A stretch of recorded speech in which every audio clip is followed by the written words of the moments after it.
landed. Rocket tranquility. We copy you on the ground. New possibilities are opening up for scientific cooperation between countries. 1-0. Liftoff. Americans return to space as Discovery clears the tower. Discovery, go and throttle up. Discovery, roger. Go for deploy. Everybody in the shuttle program, the crew is go for launch. Roger. Nice to be in orbit. We have followed in their footsteps to get us where we are today.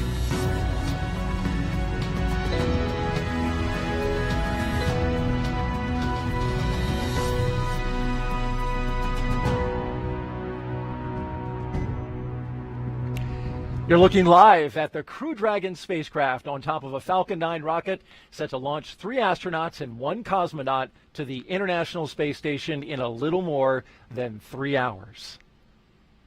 It's a beautiful sight outside, beautiful weather here at the Kennedy Space Center, where we welcome you for our live coverage of NASA and SpaceX's launch of Crew 5. I'm Daryl Nail, and with me is NASA astronaut Bob Behnken, who along with Doug Hurley were the first astronauts to fly Crew Dragon into space. Bob, it's great to have you here. You were part of that historic flight, and now here you are back helping us with our launch commentary for today's mission. Well, thank you, Daryl. I'm super excited to be here. A beautiful day to relive my launch experience. Looking forward to it. You certainly will remember this experience well. We've got video recorded from just less than an hour ago of Crew 5 getting suited up in that historic suit-up room. And there you see them.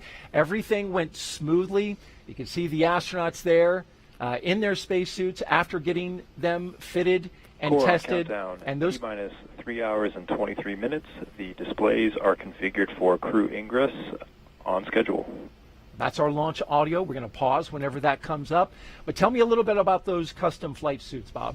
Well, Daryl, I've heard those suits referred to as space tuxedos by some of the SpaceX team, and they are custom fit, and they are, what the crew needs to wear in case there was any sort of an issue inside of the capsule. They're custom fit, and they'll be ready to wear them when they head into space. Not designed to go outside the capsule, but certainly if something were to happen inside the capsule, they pressurize, and that keeps them safe. Now, we want to invite you folks who are watching to participate in our broadcast today. If you would like to ask Bob a question over the next 3 hours, you can jump on any number of our social media handles. One of the ones that we're looking at is the hashtag AskNASA handle on Twitter.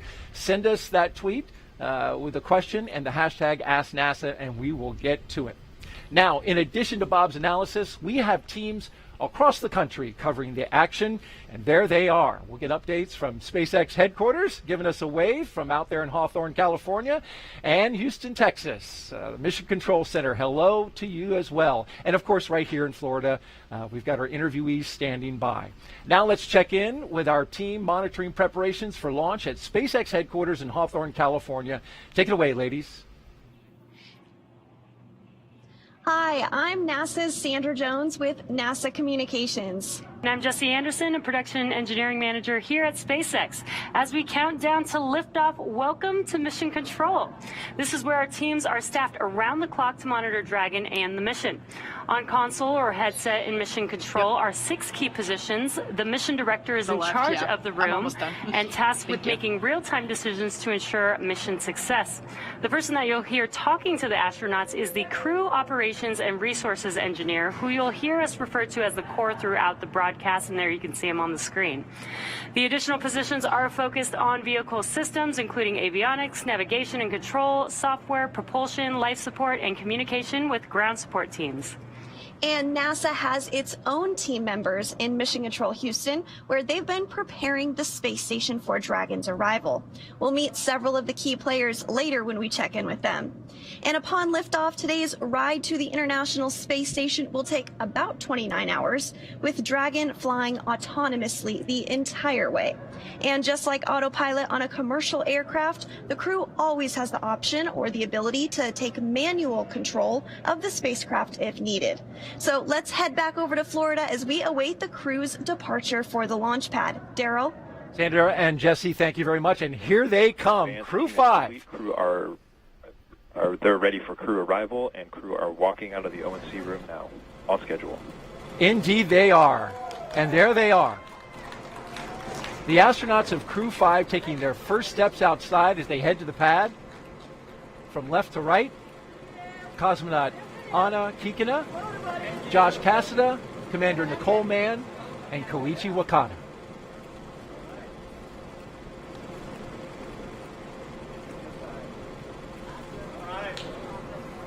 So that was a pose for a picture. And here they go to their ride out to the pad. 3 Teslas all lined up in queue, along with a full security escort. And the folks you see there, family, loved ones. This is a moment to have an exchange, Bob. It is. It's an opportunity for the crew, if you will, to take a little bit of a break from the technical briefs that they've been having this morning as they got suited up and understood what the weather conditions were. They get a chance to say goodbye to their families, see some smiling faces, again, have a little bit of a relaxing moment with their families before they get serious again and head out to the launch pad. And they keep a certain distance away. You can see the stanchions, you can see the family that are gathered there. And of course, that's in the interest of the astronauts' health. That's absolutely true, Daryl. You know, the crew has been in a quarantine state for the last several days. You know, they don't want to bring anything to space station that we don't have, you know, really tight control of. And so they'll stay back from folks, but they'll give some air hugs and some waves. All right, let's listen in.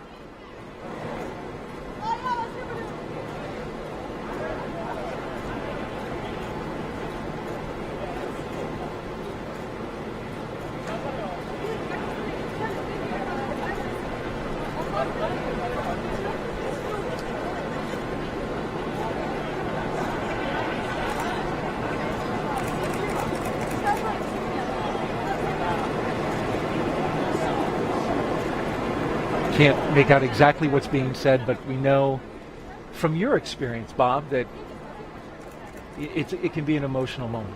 Absolutely. You know, for the Demo 2 mission, my son was super excited to yell Launch America. So that was the one thing that you could absolutely hear. Even inside the suit with our deep insert earplugs, you could hear that Launch America tune when he sang it out. Your wife said the same thing, that you could hear him shouting out. And that's something actually particular to astronauts with young family members, with young children, that you have to prepare them for. I was watching a documentary. Your son wasn't exactly on board at the beginning.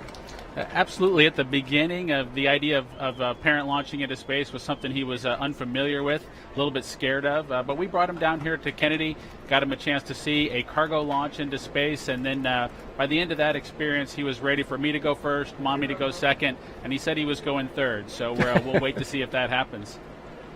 And then we'll have him on for the Crew 37 show. Yeah, he thinks probably Crew 16. So Crew he's 16, on a little okay, bit faster earlier. Schedule, yeah. I like him. He's ambitious.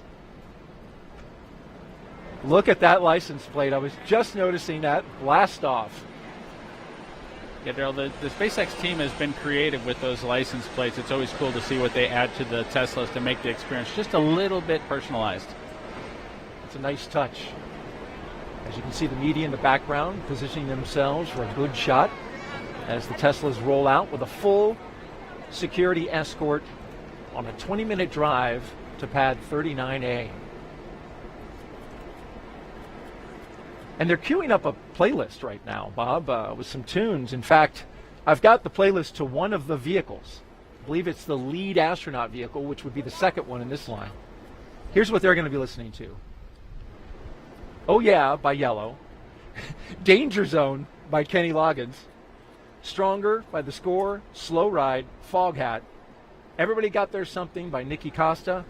Sabotage by the Beastie Boys. Mainstream Kid by Brandi Carlile. And Don't Stop Believin' by Journey. It's a nice list right there. It's a wonderful mix. There's a little bit of a slow and relaxing portion of it, as well as something with a little bit of emotion as they head out to the launch pad. You know, when Doug and I headed out to the launch pad, we had some tunes as well, and we took the experience to capture kind of the same things. The excitements of launching into space. Back in Black was one of the songs we selected from AC/DC, since we were both headed back into space again, and it was an exciting time for us. And that was followed, I believe, by a girl from Ipanema, which was very much a contrast. It was, Daryl. You know, this is a 20-minute ride out to the launch pad. The crew's been on a very tight schedule as they work their way to get to this point, but now's the time to sit back and wind your watch and wait for the actual launch event. So that waiting music came from the Blues Brothers movie, and Doug and I knew there was just going to be a time where we had to wait our turn to launch on that rocket. Windows are open now in the Teslas, and family members just now retreating back from the vehicles, but then also getting another moment up there next to the car, which just completed.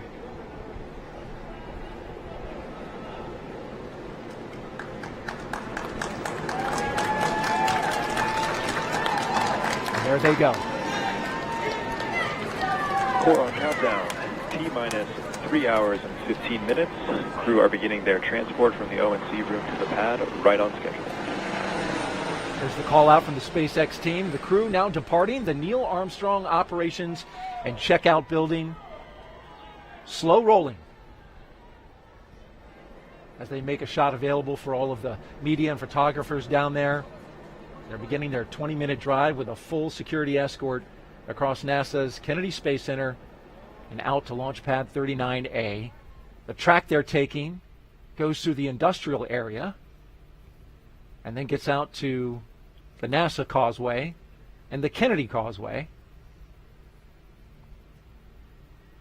And Bob, as we were watching that moment there, I want to play a piece of tape that we have from your wife Megan talking about those moments leading up to launch. And we're also going to see footage of that historic mission that you participated in, Demo 2. We'll also see hers, and we'll get to see the goodbyes from either one. Let's take a look at that now.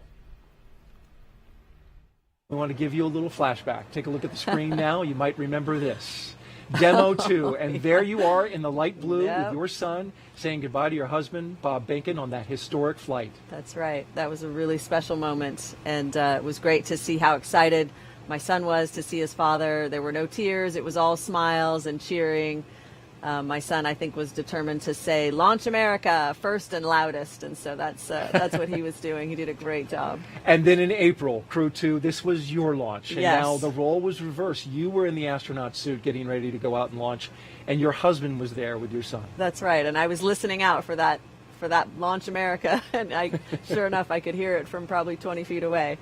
That was a wonderful moment. Your wife, Megan MacArthur, who flew on Crew 2 to the International Space Station following up your certification mission. Yeah, it was a moment that we wanted our son to have a positive experience with, and he certainly did. Again, smiles and hugs and cheering. And while we didn't hear the voices of the crew's families and guests as they walked out, we did definitely hear that cheering when they got their chance to drive away. And we continue to follow the convoy from high above, our flight operations team. The helicopter crew getting a good shot there as they go. Now let's check in with Hawthorne and get our first update from SpaceX's Kate Tice, who, by the way, was at this very desk, Bob, when you launched. Good to have you back, Kate. Thanks, Daryl. I'm Kate Tice, and I'm the Quality Systems Engineering Manager here at SpaceX, and I'm going to be bringing you live status updates from the launch teams this morning. Now, for those following along with our launch preparations over the last week, you'll know that we had a successful dress rehearsal a couple days ago of our launch operations on October 2nd, followed by a successful static fire of our 9 Merlin 1D engines. Now, fast forward a bit to this morning, and we're coming up on, there it is, the T-minus 3 hour and 12-minute mark, and so far all is going well for launch. Earlier in the night, the team began clearing the hazard area and buildings around Pad 39A, known as the Blast Danger Area, or BDA, as you might hear it called out today. At T-minus 4 hours, there was a briefing by the SpaceX launch director, and good news, there is nothing significant to report on the rocket. At this time, the advanced team was also cleared to enter the pad and start prepping the vehicle for the crew's arrival, which we're tracking there on screen, and we're expecting them to arrive at about T-minus 2 hours and 55 minutes, so just shortly coming up. So the only people remaining on the pad at this point in time are those needed for ingress of the astronauts. At the launch pad, Falcon 9 is powered on, and we're currently monitoring telemetry and pressurizing gas storage vessels. Engine and stage checkouts were performed several hours ago. on top of Falcon 9, of course, we have the Dragon spacecraft, and it is ready for the crew. Functional checkouts were performed, and most recently, the Dragon propellant system was pressurized to final flight pressure, and the side hatch has been opened by the advanced team. So at this point in time, I can report that all spacecraft systems are go. And as for the range, launch range is ready to support and working no issues at this time. And as you have probably been following along, we have been tracking the weather conditions carefully over the last week as we dealt with the remnants of Hurricane Ian. As you can see on your screen, it's a gorgeous morning out there at Kennedy Space Center. The weather is cooperating as we count down to liftoff. We had been tracking downrange winds that had been no-go overnight, but as of the T-minus 6-hour weather brief this morning, it cleared and we were green there. So everything is looking good for weather at this point, but we will continue to monitor. Now, with all that being said, let's head back over to Daryl and Bob for another check-in from Kennedy. All right, thank you, Kate. And yes, the weather here at Kennedy is nearly perfect for launch. Let's introduce you now to today's crew. We begin with Nicole Mann. The California native holds a Master of Science in Mechanical Engineering and is a colonel in the Marine Corps. Nicole was selected by NASA in June 2013, and today the Crew 5 commander will be flying into space for the first time. And once she reaches the space station, she'll be the first Native American woman to stay on station. Sitting next to Nicole is Josh Cassada. He grew up in Bear Lake, Minnesota. The physicist and U.S. Navy test pilot flew 23 combat missions.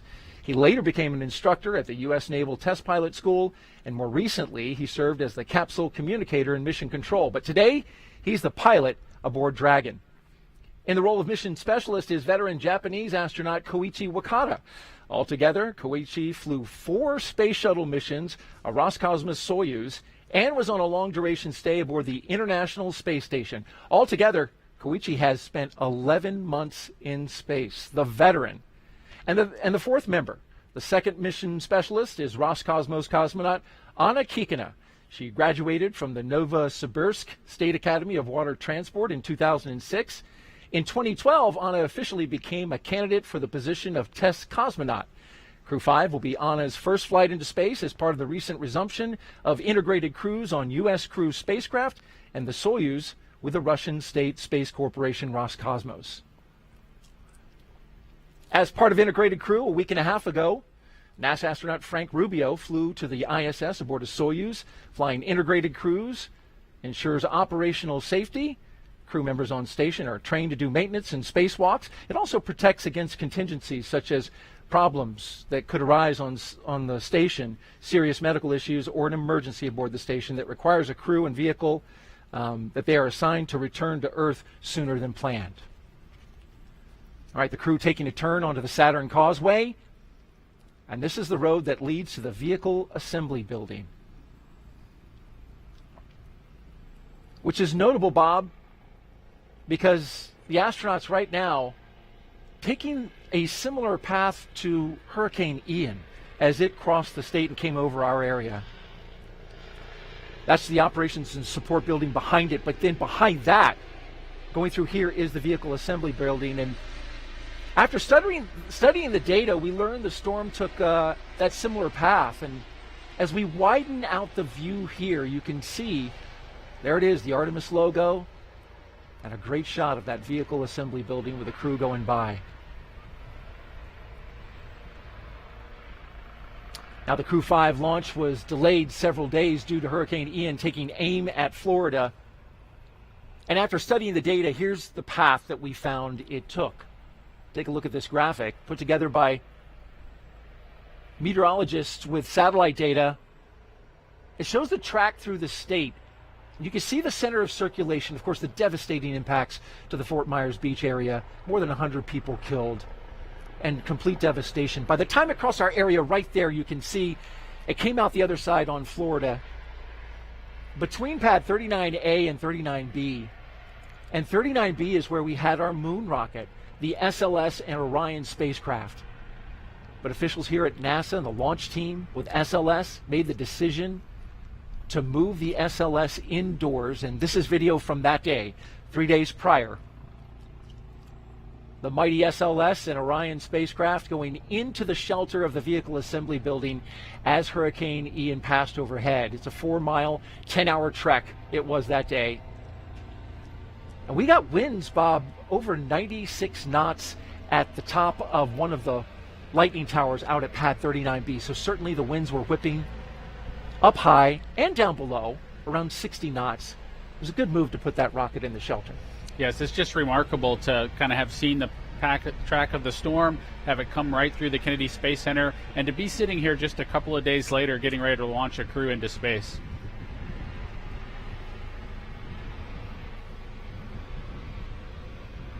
So now we await a new launch date for Artemis, which we know is going to be targeted in the mid-November area. And the astronauts just passing the vehicle assembly building. Crew 4, when they were here, the rocket was out on the pad and they got to actually go out and get a tour. This team getting to drive by that rocket, and certainly astronauts must be thinking about that mission, right? Artemis 1, 2, and 3 going on a test flight out to the moon and then ultimately landing back on the moon to establish more of a permanent presence there. Absolutely, Daryl. It's a super exciting time from an astronaut perspective. As you know, we still have missions headed to the International Space Station, taking crews up both on the Soyuz rocket and on the Falcon 9 and the Dragon at this time. We look forward to seeing the Starliner vehicle make its arrival on board the International Space Station as well. But Orion, with the Artemis missions that are upcoming, is just an exciting time. Returning to the moon is something that we all dream about. And there they are making the right-hand turn to go towards Pad 39A, where SpaceX's facilities are, as well as the launch tower and the rocket that awaits them. A brand new booster. And the good ship Endurance, as you would say, Bob. On its second flight. On its second flight. You know, this is the time for that slow ride song probably to kind of play back for the crew. You know, Doug and I had our waiting room music, our elevator music to kind of pass the time. The crew's, of course, excited for the mission in front of them, but they've got to wait for the actual time to launch into space. And this is a great shot, point of view camera from the lead Tesla looking at the security vehicle in the front. You can see there the launch pad to the left as that rocket gets closer and closer. And I wonder, Bob, at what point do you start to feel some nerves kick in? Because there's this excitement, as you've described, but then also, especially for your flight, being the first one, there must have been some nerves. You know, there's definitely some nervousness associated with launching into space. The crew gets a lot of training, and it, from an experience perspective, they try to check off as many blocks as they can so that that nervousness is something at least that they're familiar with. And so for Doug and I, you know, we had made this ride before as shuttle crew members. We climbed up to the launch pad as shuttle crew members. That wasn't new. It was really the fueling operation for us where we really felt like we were doing something new, and that nervousness started to kick in. Interesting, because yes, that's an operation unique to SpaceX. Yes, the fueling of the rocket with the crew on board is something that was new with the Falcon 9 rocket, and it's new from a crew, from an astronaut perspective, from our experience base, but they've managed to accomplish it super successfully. There you see the security vehicle pauses, comes off to the side, and the Tesla vehicles roll on, along with the MRAP in tow. And this begins the part of a really neat experience, going up the slow grade as they pass the security checkpoint and into the blast danger area. This is an area only for the astronauts and the advanced team, as well as the closeout crew. It's a restricted area, and you go up that slow hill and you're looking right at that rocket. You know, Daryl, as you make your way to the launch pad, you kind of go through layers, if you will, of people that can be near you. So whether that's your family and your guests when you're back at the ONC building, but as you make your way to the pad surface, there are these milestones that you get past where you become more and more alone on your ride into orbit. And so heading up this hill to the launch pad surface, it's definitely a smaller group, and that group continues to shrink all the way to hatch closure. And in your case, until it was just you and Doug Hurley. That's true. It was just Doug and I, and of course all the support team that's reaching out to you via the radio to make sure that they're watching over and making sure that you're ready to head off into space. But it was definitely Doug and I alone with our thoughts. These 4 Crew 5 astronauts now actually on the pad surface. As you can see them driving onto it, there's a track that they just came over that goes around the launch pad. That's a relic from the space shuttle era, as well as the Apollo. There's the base of the rocket, and dead ahead, the elevators to the launch tower that will take them up to the top of the crew access arm and allow them to make entryway into the Crew Dragon.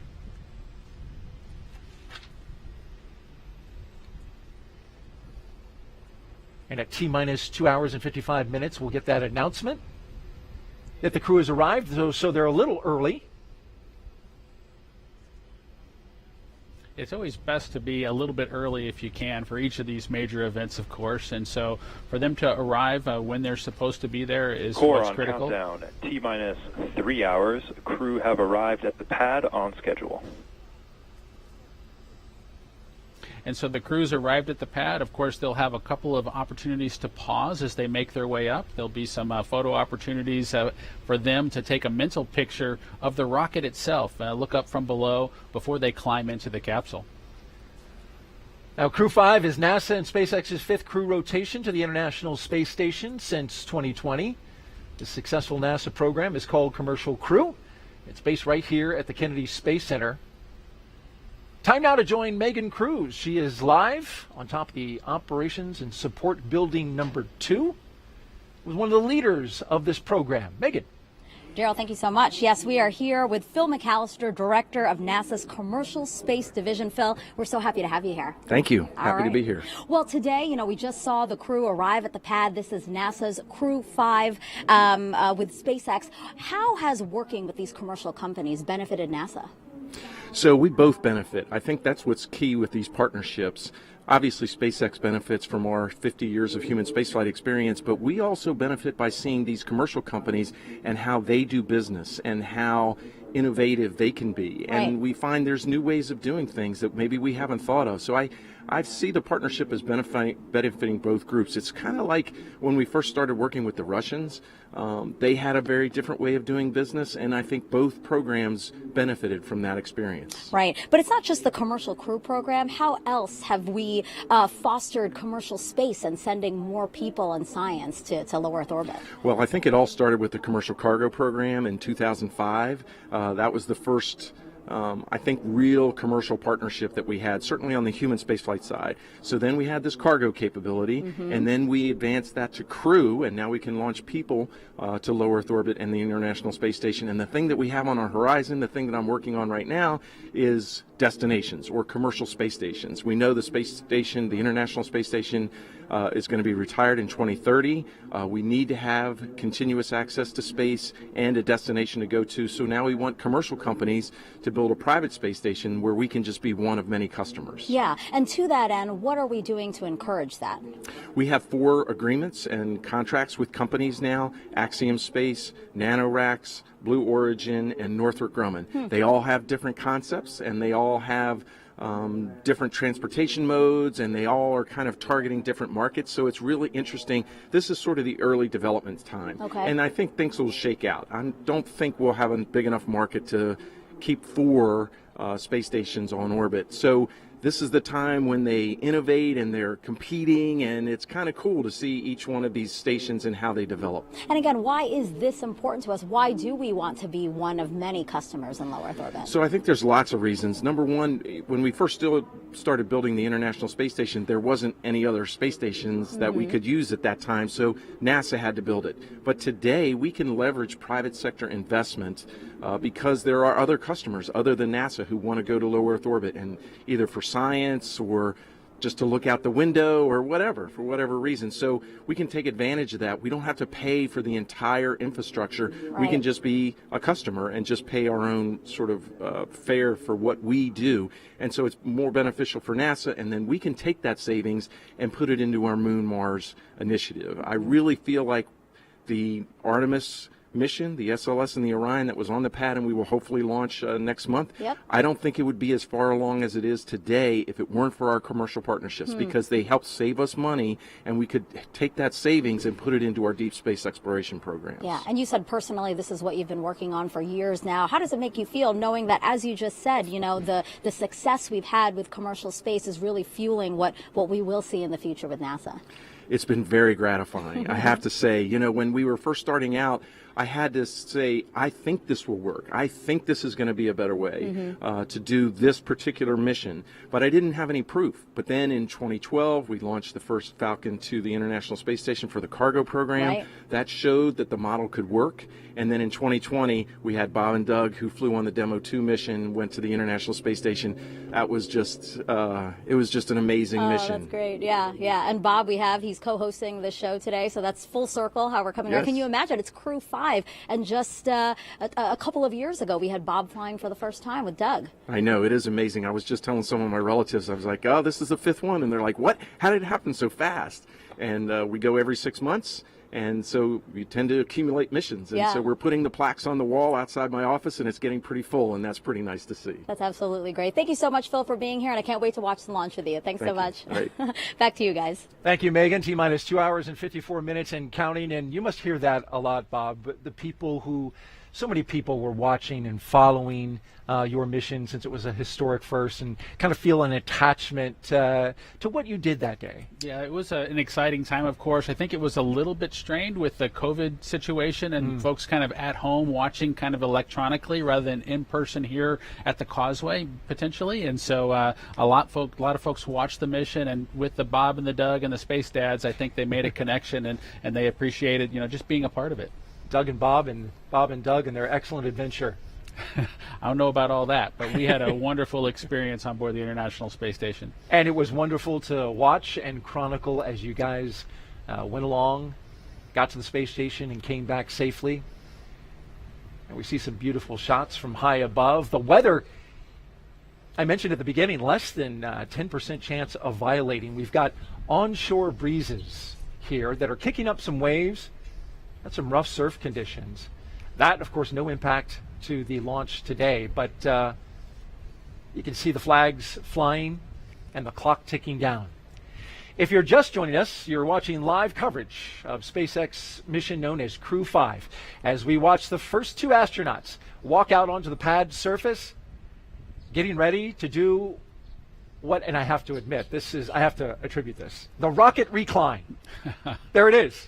I like the way they did it kind of in coordination as well. I think that was something that Doug and I didn't quite nail on the Demo 2 mission, but I appreciate them getting it sorted out by Crew 5. That was Commander Nicole Mann and pilot Josh Cassada that just took that look up, and I mentioned the attribution. That was our voice of mission control. Rob Navius came up with that phrase, so got to give him credit for that, the rocket recline. We'll get the next 2 mission specialists who will do the same move, but for now, they'll go into the elevator, the same elevator, Bob, that you rode on 2 missions aboard the Space Shuttle and Crew Dragon.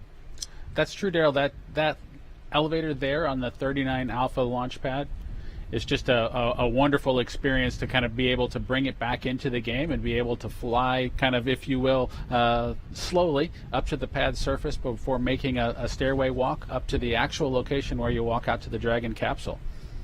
And there we see the top of the elevators where they'll walk out, and this is something that they have rehearsed a few times. Certainly we were here when they rehearsed it the other day during what's called a dry dress rehearsal. Yeah, the crew has been through this before, and like I mentioned a little bit earlier, it is really important to kind of get the nervousness out, to have done these operations once before. We can see Nicole and Josh there as they've made their way out of the elevator. They'll walk around the back and make their way up the stairs to the actual walkout area where they'll potentially have a chance to make a phone call, reach out to their family one more time before heading out to the White Room itself and climbing into the ship. And the closeout team right behind them from SpaceX as they greet some of the members of that team with some fist bumps. The telephone you mentioned, Bob, is there on the right-hand side of that hallway there. But what I notice is the astronauts tend to pause right about here because it looks like that is a spectacular view. It is, Daryl. It is their chance. Of course, you've mentioned the rocket recline where they're able to look up at the rocket. They're kind of co-level with the vehicle at this point. They're able to look out, see the ocean, see the rocket, see the capsule itself before getting ready to kind of take that next step and head into the vehicle. And there you see one of the astronauts doing just that. To the right, they are looking out over Launch Complex 39A and the Space Coast. No doubt having a view that is similar to this from our flight ops team here at Kennedy. What a great shot. On the left there, you've got the launch tower, and that is the crew access arm that bridges the gap between the launch tower and the rocket on the right. And you can see, Daryl, the second two crew members getting ready to do their rocket recline, if you will, and get a chance to look up at the vehicle. I know they're excited to get their chance to climb in and strap down. Not quite as perfect and in sync as Josh and Nicole were, but they did a great job. Again, better than Bob and Doug. So better than Bob and Doug, but not quite as tightly choreographed as Nicole and Josh. They nailed it. Nonetheless, they get a great view right before they make their way into their spacecraft, and that will ultimately take them into space. We've got a split screen now. The two mission specialists on the left, and to the right, we're tracking our pilot and commander.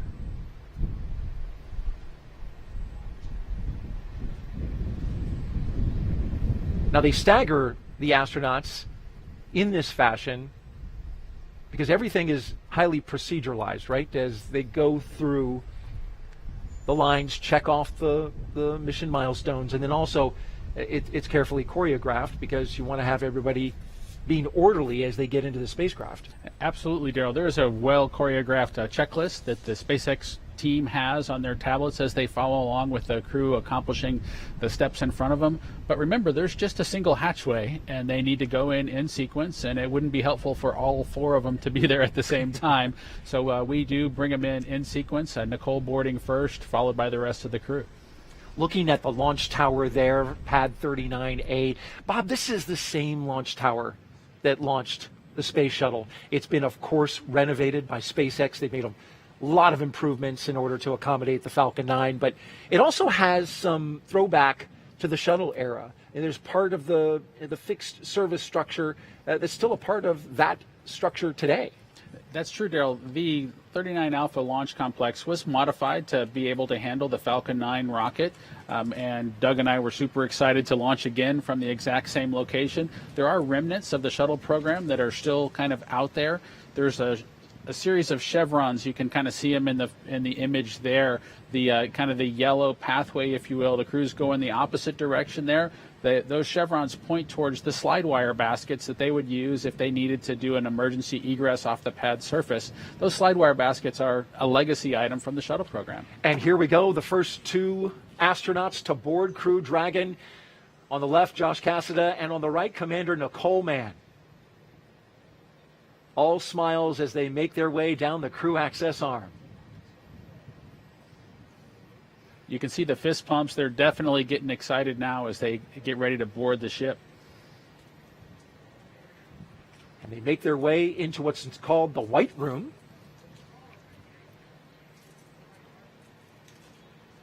Do a photo op there. Core on countdown. T-minus 2 hours and 47 minutes. Crew have arrived at the White Room just a little bit ahead of schedule. There's the announcement. And you can see one of the SpaceX techs handed Nicole Mann and Josh a Sharpie, which this is something that's actually on their to-do list for launch operations. And what they're going to do now is sign their signature onto the NASA meatball, or right there around it. That NASA meatball is encircled with signatures from all the previous NASA crews that have gone up to the International Space Station. That signature would include yours, Bob, as well as your wife, Megan MacArthur. Yes, Joe, that's a nice tradition that the SpaceX team added and allowed kind of Doug and I to get started. And it's pretty neat to get your name added to the wall there, the White Room wall that leads to the Dragon capsules that head to Space Station. And there you see her putting her signature, making the way around the NASA meatball. Handing off the pen to Josh. And to the right, you see the SpaceX logo for their commercial missions. They're also starting a set of signatures, which is a great sign about starting to establish that economy in low Earth orbit, the commercialization of low Earth orbit. It's exciting to see the economy in low Earth orbit continue to grow, Daryl. It's also exciting to see the cadre of astronauts continue to grow and view that group as our partners of folks who've been to low Earth orbit, who've been into the black of space, and it's just exciting to see that group continue to grow. As the astronauts prepare to go inside, the first two, the commander and pilot, we've got the mission specialists on the left-hand side of your screen making their way towards the crew access arm. The white room was a term first used during the Gemini era, literally describing the color of the room, which is painted white. You can see an inflatable seal, which is black colored, connected to the spacecraft, and it inflates to create that environmental seal around the side of the spacecraft, connecting it with the white room. It does, Daryl. That seal, of course, would protect if there was a kind of rain or anything else kind of going on in the area. We don't have that today. We have beautiful weather, but it does ensure that the elements of Florida don't make too far of a way into the capsule itself. So you don't want any mosquitoes or anything headed into orbit with you, and so that seal does its job. It does indeed. There's a lot of humidity and mosquitoes out here in Florida. Fortunately, today, we've got a nice little breeze that's keeping it off us here at the desk, which is nice, and kept it off the astronauts and crew when they were getting in their vehicles. Running about a 10-knot onshore breeze, which should help push the clouds around. We've got a few of them out overhead. Our launch weather officer for today, Ryan Sizik, from the 45th Space Wing, telling us that we've got a nice high-pressure system in the area, Bob, that's keeping everything clear as the first astronaut climbs aboard. Core on countdown at T-minus 2 hours and 44 minutes. Crew have begun ingressing Dragon.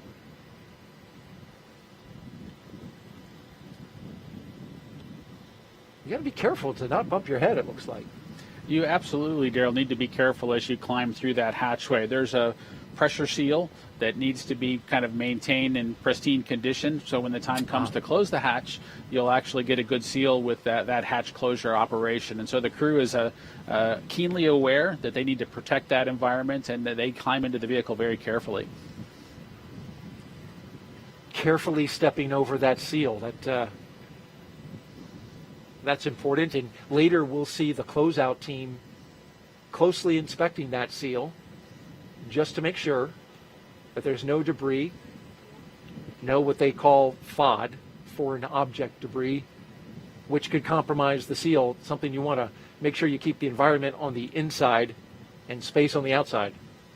Yeah, that's absolutely true. That team, of course, it's a little bit difficult in the suit itself to be able to monitor and make sure that you don't bump anything that you're not supposed to bump into. But that team of SpaceX folks just does a great job with assisting the crew, letting them do as much as they would like to do on their own, but also ensuring that everything's done perfectly so that nothing has to be redone in the time-critical situation for launch. And here come our second two astronauts, mission specialists Koichi Wakata and Anna Kikina.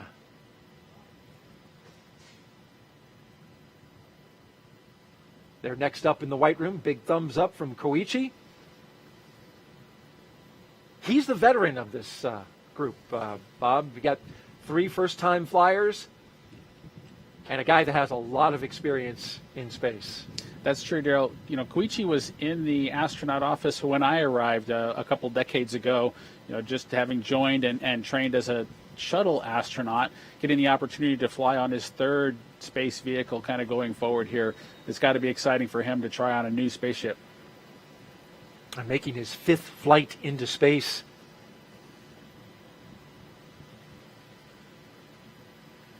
Got the green light flashing above, and I'm going to take that as green as go. Certainly better than a red flashing light. Yes.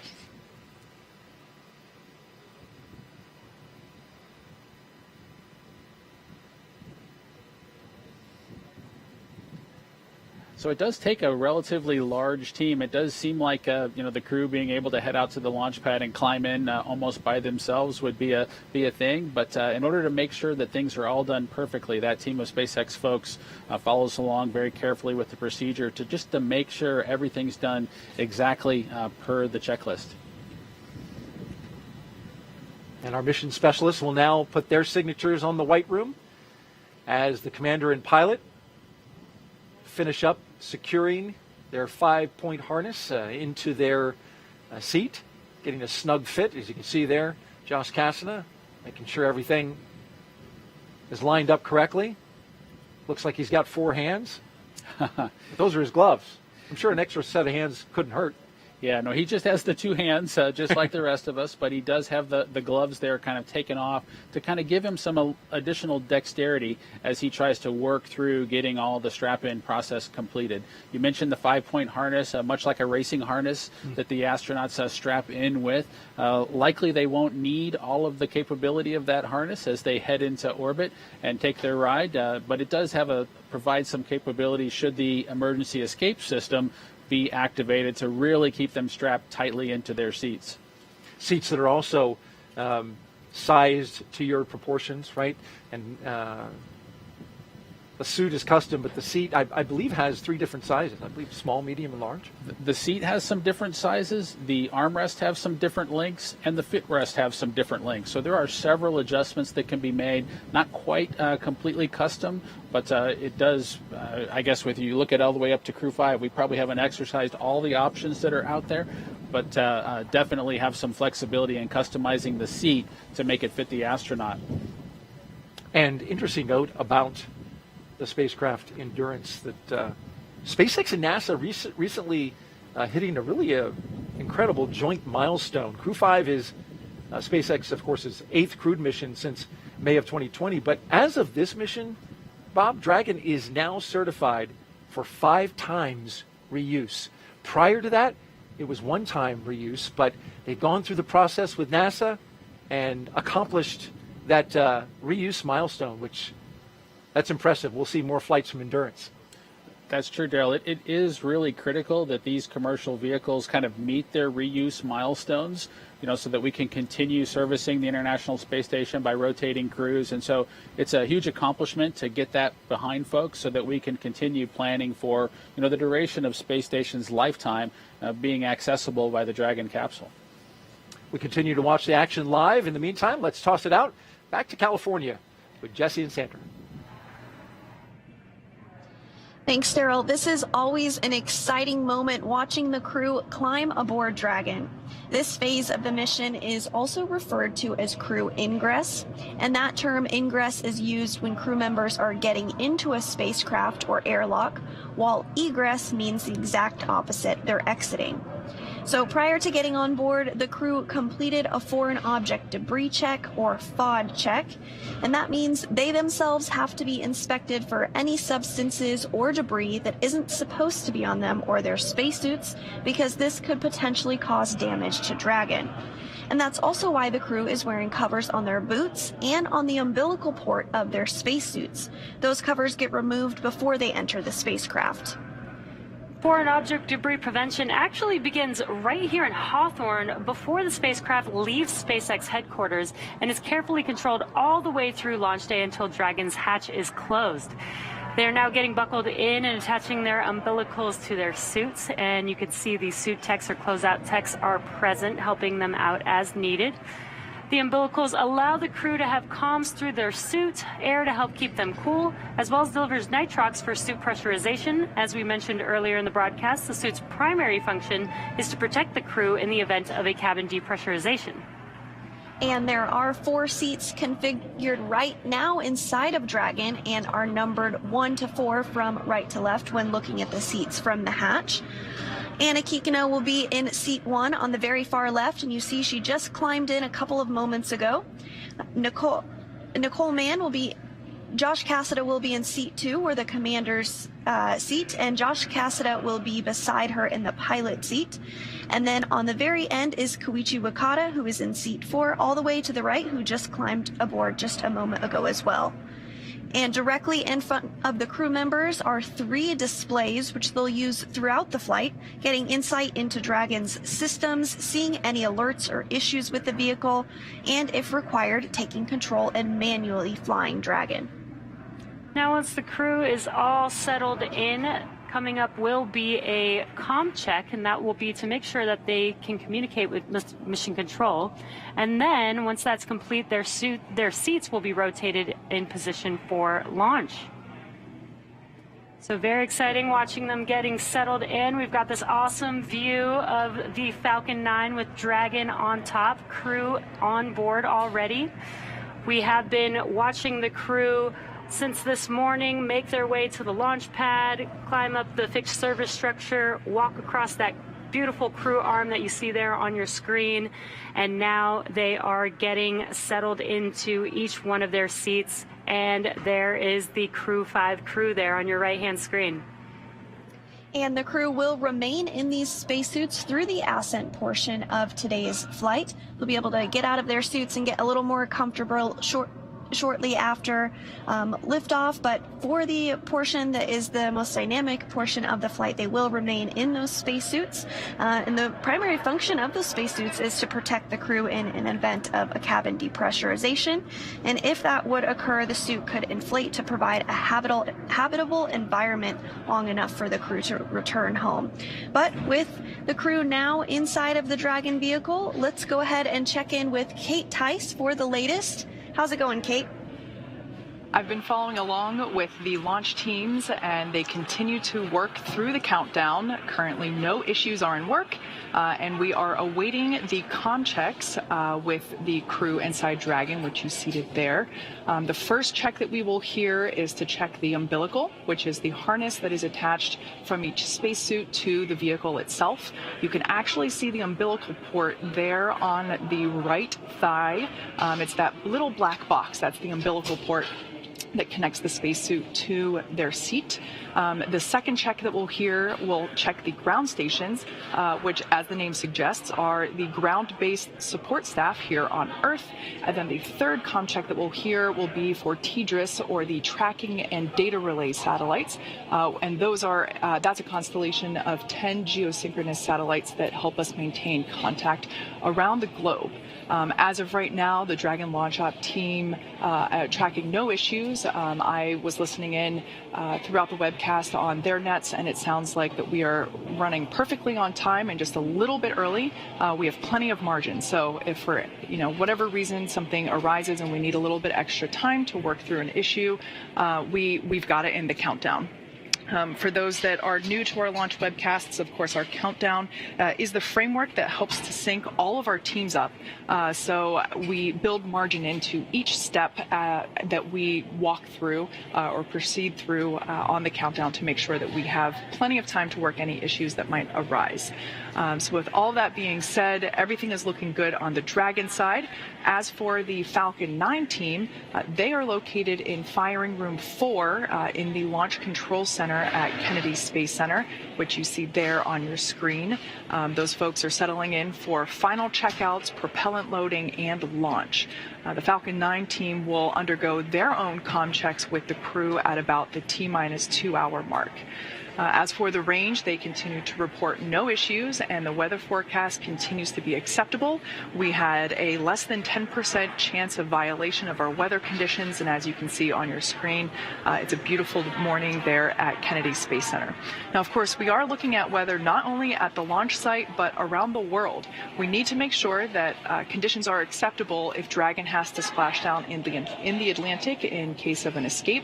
We're also monitoring contingency splashdown locations if the crew had to come back to Earth before docking with the space station.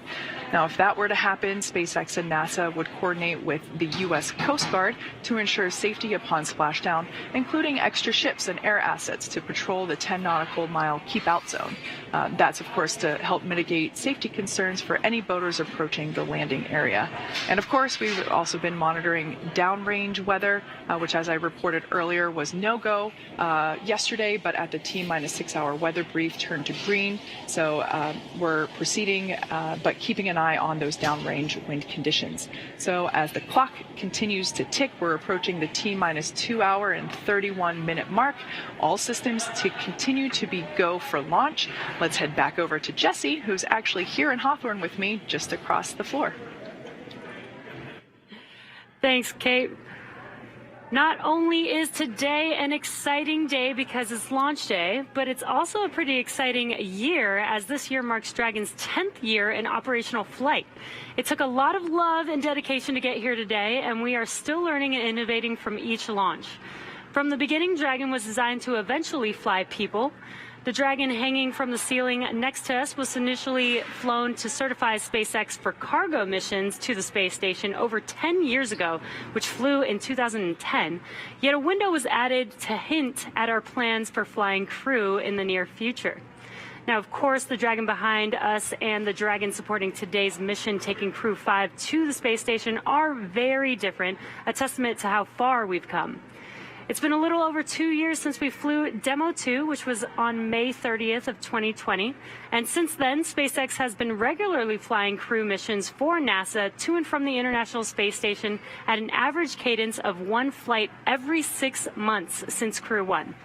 Crew 5 marks SpaceX's 6th crewed spaceflight for NASA and our 8th human spaceflight mission overall, including private passenger missions Inspiration 4 and Axiom 1. Now, speaking of Inspiration 4, you may remember Jared Isaacman, who served as commander for the Inspiration 4 mission. Jared is planning to return to space with us under the Polaris program.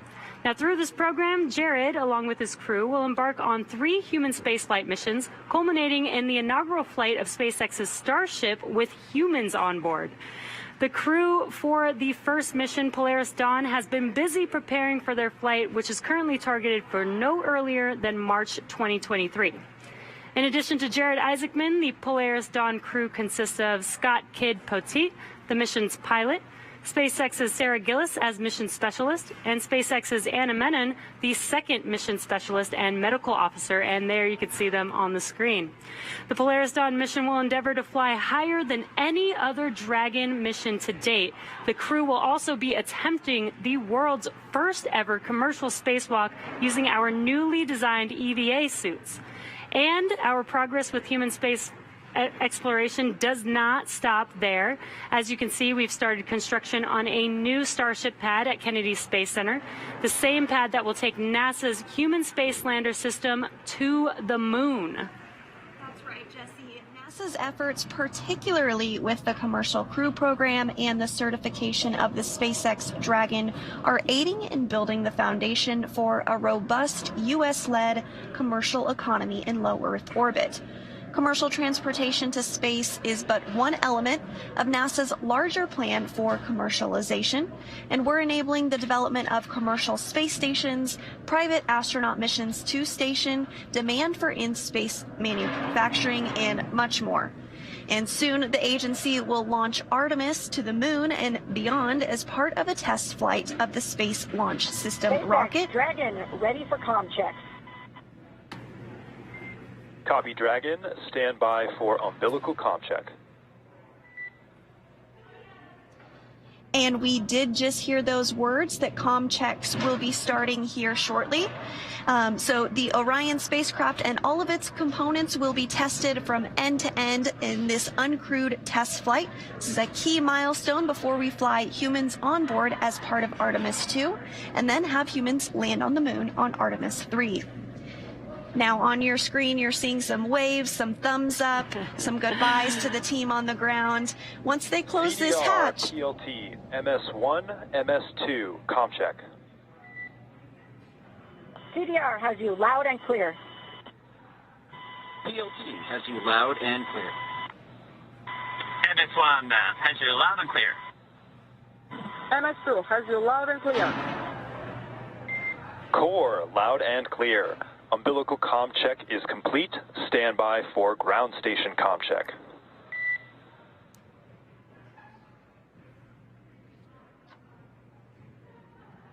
And those comm checks have begun. We're going to hear a series of those communication checks to make sure that the crew can hear the folks on the ground and vice versa. And looks like the crew is very excited, waving at the camera to the world. Maybe some poses for some photos there as well. Yeah, absolutely. And as I was saying right before the comm checks started, once they close this hatch, that's the last human being they're going to see on Earth until they splash down in a few months from now.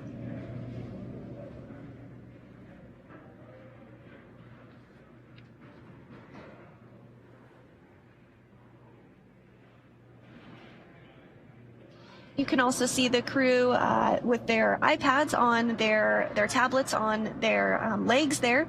They have a variety of different procedures and reference materials that they can view during the mission as well. You'll see them getting that configured and ready for launch now, 2 hours and 25 minutes from now. And these procedures are very, very specific. They are following them all the way, step by step, all the way through.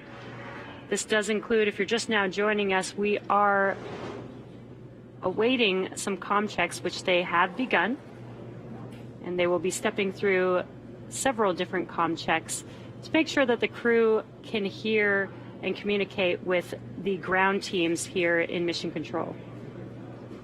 And we will do those comm checks through multiple paths to Dragon, including TDRS and ground stations, which you'll hear coming up throughout the continuation of these comm checks. The ground, of course, refers to the different ground stations, and SpaceX has ground stations all around the globe. And then you'll also hear from Core, MD, and LD. The Core in Hawthorne is the Crew Operations and Resource Engineer. The LD is the launch director down in Florida and oversees the countdown ops. And then MD is the mission director here in Hawthorne, who is the overall flight lead for SpaceX. I just love the excitement of this crew. And this is a pretty cool view inside of Dragon. You can see the 4 seats for the 4 crew members, but Dragon's actually designed to have up to 7 crew members. So right below this row of seats, there can fit 3 additional seats. Today, since we only have 4 crew members, below the crew that you see on your screen is actually cargo stowed inside of Dragon. Dragon, SpaceX, comm check. SpaceX, Dragon, loud and clear. Core, loud and clear. Ground station comm check is complete. Stand by for TDRS comm check.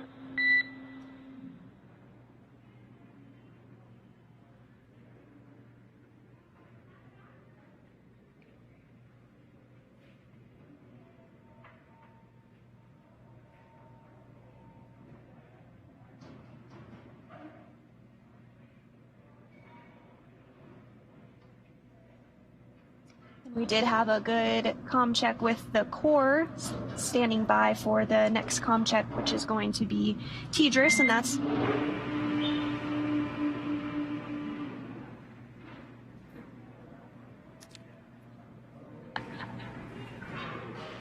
Dragon, SpaceX, comm check. SpaceX, Dragon, loud and clear. Core, loud and clear. TDRS comm check is complete. Stand by for comm checks with DC, MD, and LD in the launch configuration.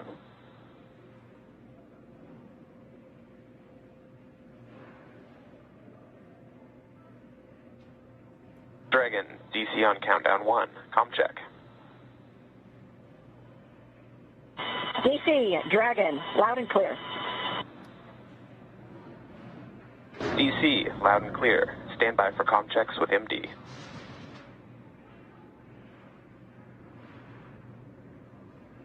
Dragon, MD on countdown 1. Comm check.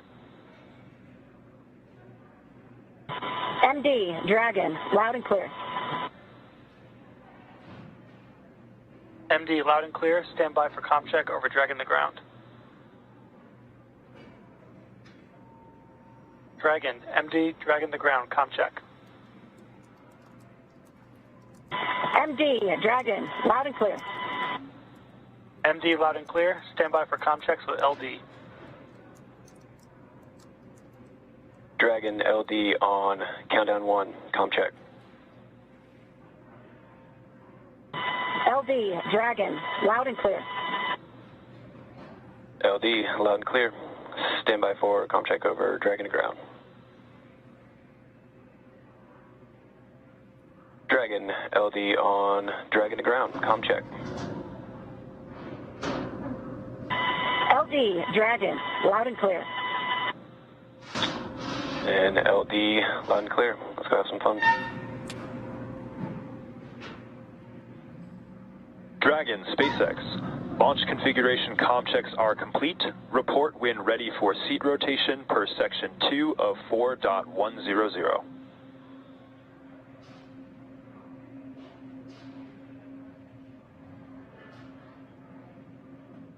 And now that we have successful comm checks, let's go over to the Johnson Space. SpaceX Dragon, we are ready for section 2 and ready for seat rotation.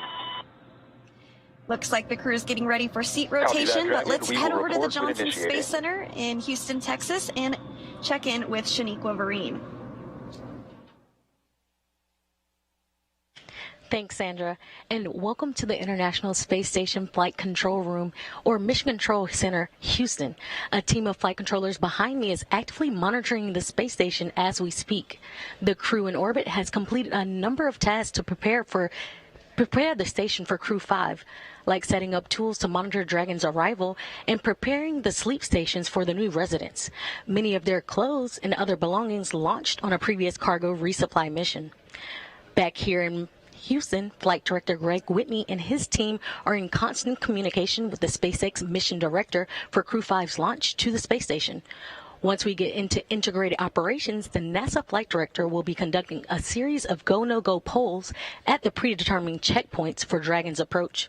For now, we'll continue to follow along from here in Mission Control Houston, so I'll send it back down to the team in Kennedy. Over to you, Daryl. All right, thank you, Shaniqua. And if you're just joining us, it is T-minus 2 hours and 19 minutes until Crew 5 launches as part of the NASA Commercial Crew Program. We've got Commander Nicole Mann, pilot Josh Cassada, and mission specialist Koichi Wakata and Anna Kikina. They are strapped into their seats inside Dragon Endurance. I'm Daryl Nail, and this is Bob Behnken, history-making astronaut here. If you want to get a question into Bob live on the show, just hop on to a social media platform, any of the following: Twitter, YouTube, and Twitch. We're streaming on Facebook as well. Use the hashtag AskNASA, and we will take your question live on the air to Bob Behnken. Now, the Commercial Crew Program has hundreds of super smart engineers and technicians doing amazing work to get us up to the station, and Megan Cruz is with one of them. Megan. Yes, I do have a super smart engineer with me. This is Crystal Jones. She's with CCP's Grounds and Mission Operations Office. Crystal, can you tell everyone what that office is in charge of? Sure, yeah. We have a wide range of functions that we do for the Commercial Crew Program. One is assessing ground systems for crew safety for both launch ops and recovery. An example of a ground system is the crew access arm, which we just saw the crew walk through to get to the spacecraft and ingress the spacecraft. That arm has to swing away from the vehicle for launch, but if there were some sort of emergency and the astronauts needed to get out of the spacecraft, that arm needs to come back really quickly to allow the astronauts to egress. So you're responsible for just making sure that everything is operating the way that it should be if that were to happen? Yes, correct. Okay. Yeah. And then right after this, you're also going to go to the nearby Cape Canaveral Space Force Station. You're going to be inside a room there, and I believe we have a live shot of that room. And you're going to go there so that you can serve as CCP's mishap manager, right? This is the room right here. Yes, that's correct. And I have my FAA and NTSB colleagues there with me as well. Since this is an FAA commercially licensed mission, they have mishap jurisdiction for some of the phases of flight, and so we all work together if an incident were to occur. I don't expect anything to happen. I have full confidence in the joint NASA and SpaceX team. You have such an important role here, like you said, a wide variety of things that you're overseeing. You've been here at NASA for almost 15 years. I mean, did you know that you always wanted to work here, and how did you make it happen? Yes, I did always know that I wanted to work at NASA. Ever since I was a very young girl, I dreamed of working for NASA. Unfortunately, when I was about 10, 11, 12, my parents' drug and alcohol use began to impact our lives in a severe way. We ended up homeless, had to stay in an abandoned bus, and eventually transitioned to a homeless shelter. Wow. After that time, we never seemed to be able to recover as a family. We lived in extreme poverty in a bad neighborhood. But it didn't stop me from trying to reach my goals. I still had that dream. So in high school, I learned how to use a computer. No one in my area had a computer. I didn't have one, didn't know. So learned how to use a computer, researched colleges, how to apply, how to get applications, the whole financial aid process. Wow. And I was accepted into Florida Institute of Technology here in Melbourne, Florida, and got a bachelor's in astrophysics and a master's in space systems. Wow, you're not even at NASA, and you've had such a long road ahead of you, but I hope that people learn to take away from your story that really you can just follow your dreams if you have a passion for it to do it, right? That would be your message. Yeah, and I'm happy to say that my parents have conquered their addictions. And I was extremely proud of my mom before her passing earlier this year. In fact, this necklace that I'm wearing is made with her ashes. Wow. And I wear it for every launch in her memory. And I'm sure she's very proud of you. Crystal, thank you so much for being here. Yeah. We'll send it back to you guys. Thank you so much, Megan. What a powerful story from Crystal Jones, the CCP Ground and Mission Operations Office. That is inspiring to hear how she came from that difficult background to where she is now. Absolutely, Daryl. And it's amazing, too, when you think about going through a difficult road like that and then achieving such a high level of accomplishment here at NASA. We're just so proud of Crystal Jones. And thank you, Crystal, for sharing that story with us. We want to introduce you now to today's crew. If you're just joining us now, as you're looking inside the capsule Dragon, Endurance. You are go for Section 3 suit leak check preparation. Dragon is a go for suit leak check preparation, section 3 at 4.100. And there you hear the confirmation that the crew is ready to begin their suit leak checks. Let's start off by talking about our commander for the day as they pull down their visors. She is the second from the right of your screen. Nicole Mann, the California native, holds a Master of Science in Mechanical Engineering. She is a colonel in the Marine Corps. She was an FA-18 Hornet and Super Hornet test pilot and deployed twice aboard aircraft carriers in support of combat operations in Iraq and Afghanistan. Nicole was selected by NASA in June of 2013, and in the years that followed, led the astronaut corps in the development of hardware in the Artemis program. Today, the Crew 5 commander will be flying into space for the first time. And after Crew 5 launches, she will be the first Native American woman to go to space, which is a wonderful accomplishment. Absolutely. Nicole joined the astronaut office when I was the chief of the astronaut office. I'm just super excited to see a colonel in the Marine Corps head to the International Space Station from that commander seat, just like we had for Demo 2. And you being a colonel in the Air Force, I'm sure you appreciate the military discipline that she brings to that role, just like your partner, Doug Hurley, brought a little bit of that. Sitting next to Nicole is Josh Cassada. He grew up in Bear Lake, Minnesota. The physicist and U.S. Navy test pilot flew 23 combat missions. He later became an instructor at the U.S. Naval Test Pilot School. Dragon, we have pair complete and complete with section 3. There you hear the call that the leak checks have been completed. Good sign as we move forward. And I believe that was Josh Cassada that came over the line there, who we are talking about. Copy that, Dragon. You are go for section 4 suit leak check. That was a confirmation, rather, that they were to begin the suit leak check. Copy, right? Dragon is go for suit leak check, section 4. All right, want to correct that. Cassada, he's one of more than 100 graduates who became astronauts going back to the Mercury program. More recently, he served as capsule communicator in mission control. But Bob, today he's in the position of pilot aboard Dragon, and that's a position you know well. Yes, it's exciting to see Josh in that seat. You know, as all of our astronauts who come into the program, he brings a balance of operational and scientific expertise kind of to the mission in front of him. In the role of mission specialist is veteran Japanese astronaut Koichi Wakata. He has a doctorate in aerospace engineering and in 1996 became the first Japanese mission specialist aboard the Space Shuttle Endeavour for STS-72. Altogether, Koichi flew 4 Space Shuttle missions, a Russian Soyuz, and was on a long-duration stay aboard the International Space Station. During his 2-decade career as an astronaut, Koichi has spent 11 months in space, and so he is the guy with the experience on this crew, the other 3 first-time flyers. Joining Koichi in the role of mission specialist is Roscosmos cosmonaut Anna Kikina. She graduated from the Novosibirsk State Academy of Water Transport in 2006. In 2012, Anna officially became a candidate for the position of test cosmonaut. Crew 5 will be Anna's first flight into space. Now let's check in with our team out at Hawthorne, California. Kate Tice, what do you have? Thanks, Daryl. I'm following along with the launch countdown and our procedures. We're now coming up to T-minus 2 hours and 10 minutes. As you can see there on your screen, the crew is ready for leak checks. Those should be commencing any moment now. The countdown is proceeding nominally at this point on board the brand new Dragon spacecraft Endurance. We've already heard those communication checks between the Dragon team and the crew. We will hear checks, comm checks. So I'm hearing there's about a minute remaining in that leak check.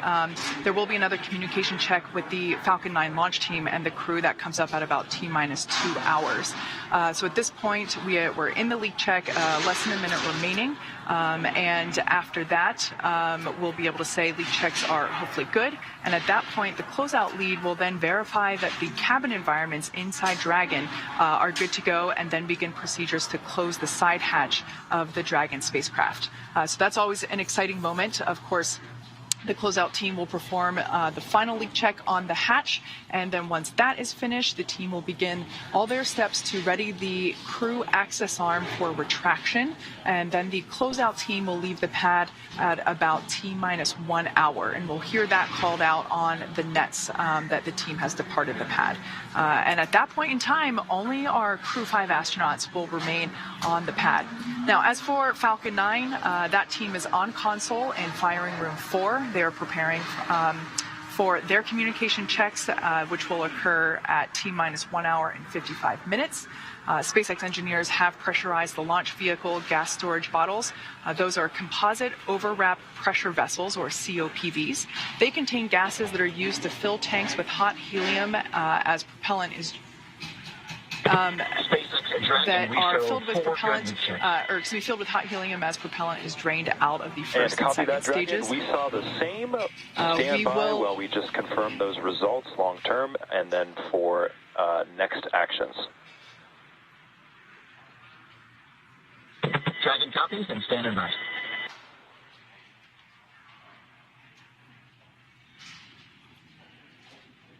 So as the propellant is drained out of the first and second stages, we'll top those off in the last half hour or so before liftoff, those COPVs. Now, we also use pressurized gases to spin the Merlin engine turbo pump when we start an engine in space. The second stage MVAC engine starts up after the first stage separates, and then the first stage engines need to be restarted for that landing sequence. The gases are also used for attitude control systems, which help the vehicle with its orientation for deploying the grid fins and landing legs. Now, of course, we're continuing to keep an eye on the weather. You can see it remains a beautiful day at Pad 39A. We are watching weather at the launch site as well as around the world for contingency abort and landing zones. And Dragon SpaceX for suit leak checks. And it sounds like we're going to get confirmation of those leak checks now. Go ahead, SpaceX. All right, Josh. We saw you come in a little bit lower than you did on dry dress, so just as a measure of precaution, we're going to have the closeout lead come in and just take a quick look and double check that everything is looking secure for zippers and umbilicals. How copy? We copy, and we were thinking the same. Thanks a lot. Good read. All right, so it sounds like pilot Josh Cassada, his suit pressure is a little bit lower than what we read during the dry dress, which was the basically dress rehearsal that we performed early on Sunday, October 2nd. So the closeout team is going to come back in and just make sure that all of the zippers on the spacesuit are zipped up to the appropriate height, just make sure that everything is locked into place. So we have plenty of margin in the launch countdown. The countdown is to make sure that all the teams are working toward T0 in a coordinated fashion, and we have lots of margin built in. So we are okay to go in and recheck that and reperform that suit leak check on Josh. So at this point in time, everything continues to be acceptable for launch. We're coming up to T-minus 2 hours and 6 minutes. So I'm going to toss it back to Daryl over at Kennedy Space Center. All right, thank you, Kate. And I'm here with Bob Behnken, astronaut from Demo 2 and NASA's first mission. And we want to talk a little bit about that leak check. Bob, you were following along as they were doing the checks. A crew now going inside to double check Josh Cassada's suit. What's that all about? Yeah, that's correct, Daryl. You know, we heard the words from the SpaceX team. What they saw was a slightly different indication than they saw during Josh's last leak check, and the team is just going to double check that to make sure that they don't see anything awry. Just abundance of caution. As you heard, the crew reported that they had a good leak check, and so the team's just using, again, an abundance of caution. And a little bit of air obviously comes through that suit and goes out the suit, right? So this is a level that would be maybe a little higher than what they normally see. That's correct. All right, very good. Well, we're back here at Kennedy, and the weather is beautiful for launch as we stand by. And there you can see the suit tech in there examining the zippers and the connection points in Josh Cassada's suit. So they hadn't shut the hatch yet, so that was an easy entry for that tech to go in there and check on that. Yeah, so they'll check each of the places where there could possibly be a leak. One of the places is that umbilical that you've seen them disconnect, and they're now reattaching after they checked the seal that was there. They'll verify the zippers that are on the suit to make sure that those are all closed all the way to the very end. And I know that for the crew, these sorts of situations can be a little bit frustrating. They can kind of break the sequence of events, but I know they'll get right back on track here and continue. Right, these are highly trained astronauts that have been getting ready for this moment for the past couple of years, certainly ready for all situations that they may come up against. And these suits, Bob, carry a lot, right, into the spacecraft. I'm dragging ground from C3. Ready here? I'll pause. C3, I've got you 5x5. How me? Got you the same, thank you. So I don't want to speculate too much, but when you pull the umbilical away, you know, there's an opportunity for the comm system to just need to be re-verified. So we heard Josh check back in. Those connection points, they're grouped together, right? You've got comm and air flowing into the suit at the same connection point. Correct. Also giving a check to Anna's, or maybe just doing some zipping up and rechecking.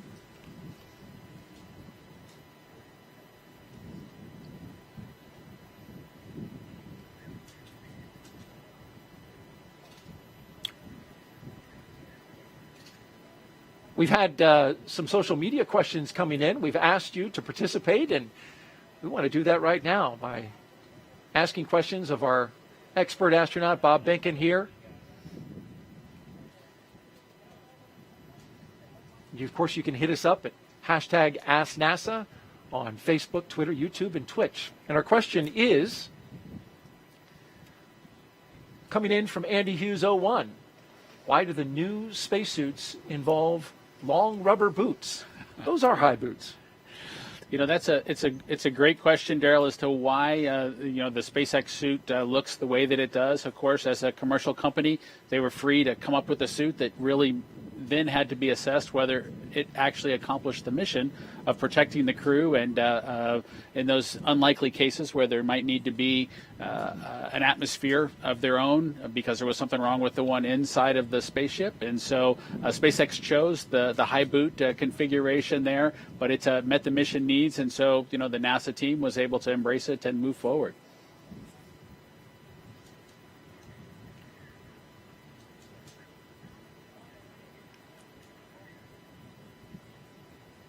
All right, we'll keep an eye on the action inside Crew Dragon Endurance and our three astronauts and one cosmonaut who are standing by.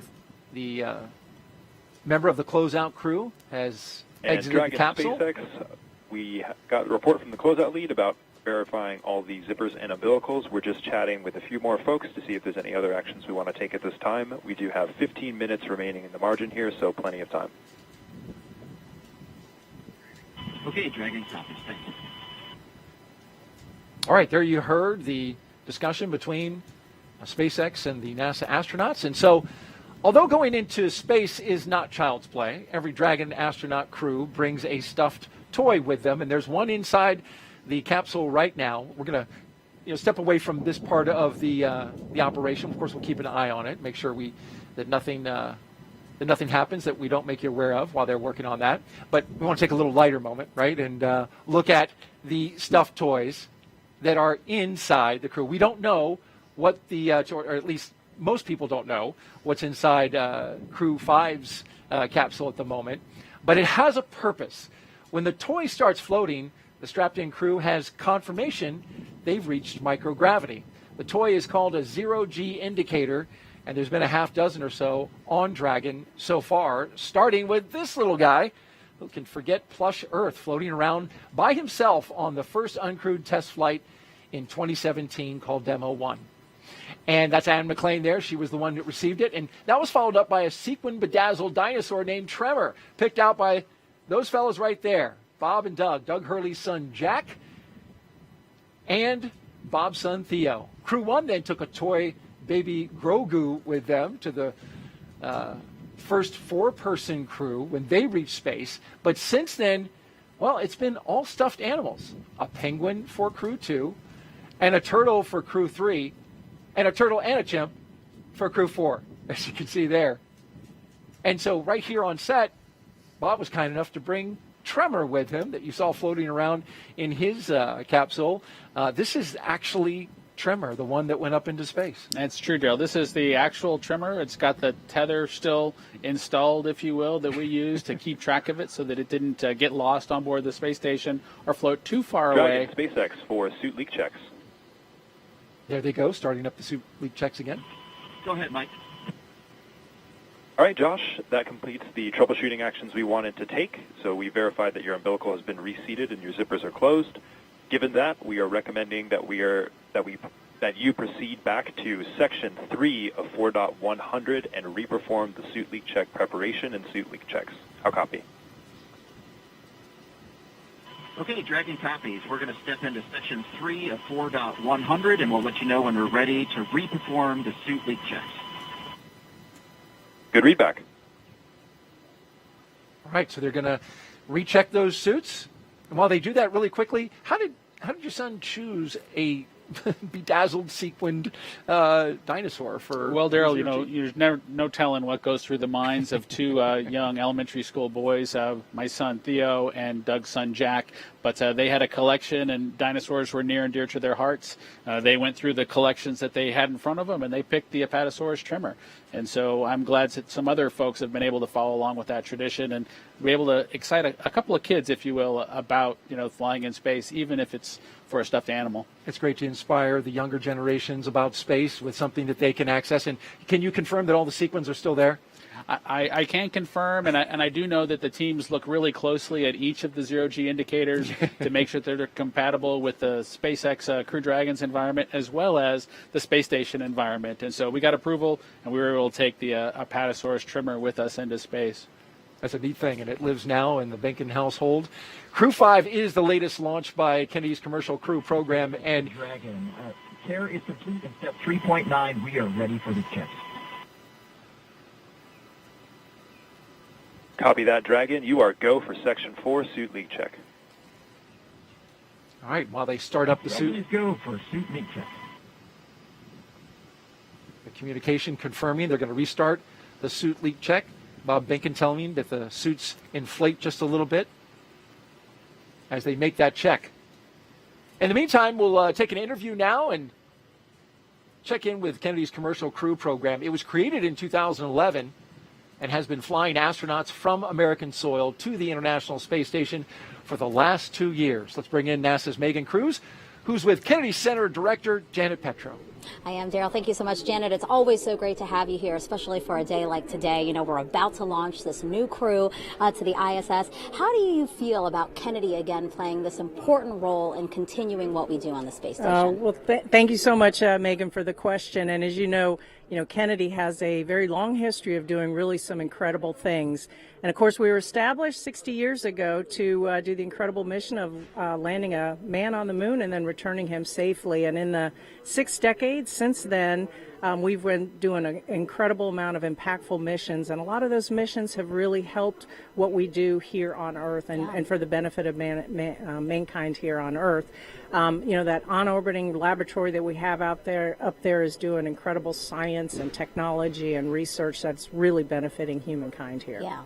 Talk to us about some of the things that we've been able to change and impact here on Earth because we're launching and because of what we're doing here at Kennedy. Yeah, so it's incredible to think that 24 years ago was the first section, the module of the International Space Station called Unity, which was launched. And in that time, since then, we've had more than 20 years of a human continuous presence on the International Space Station.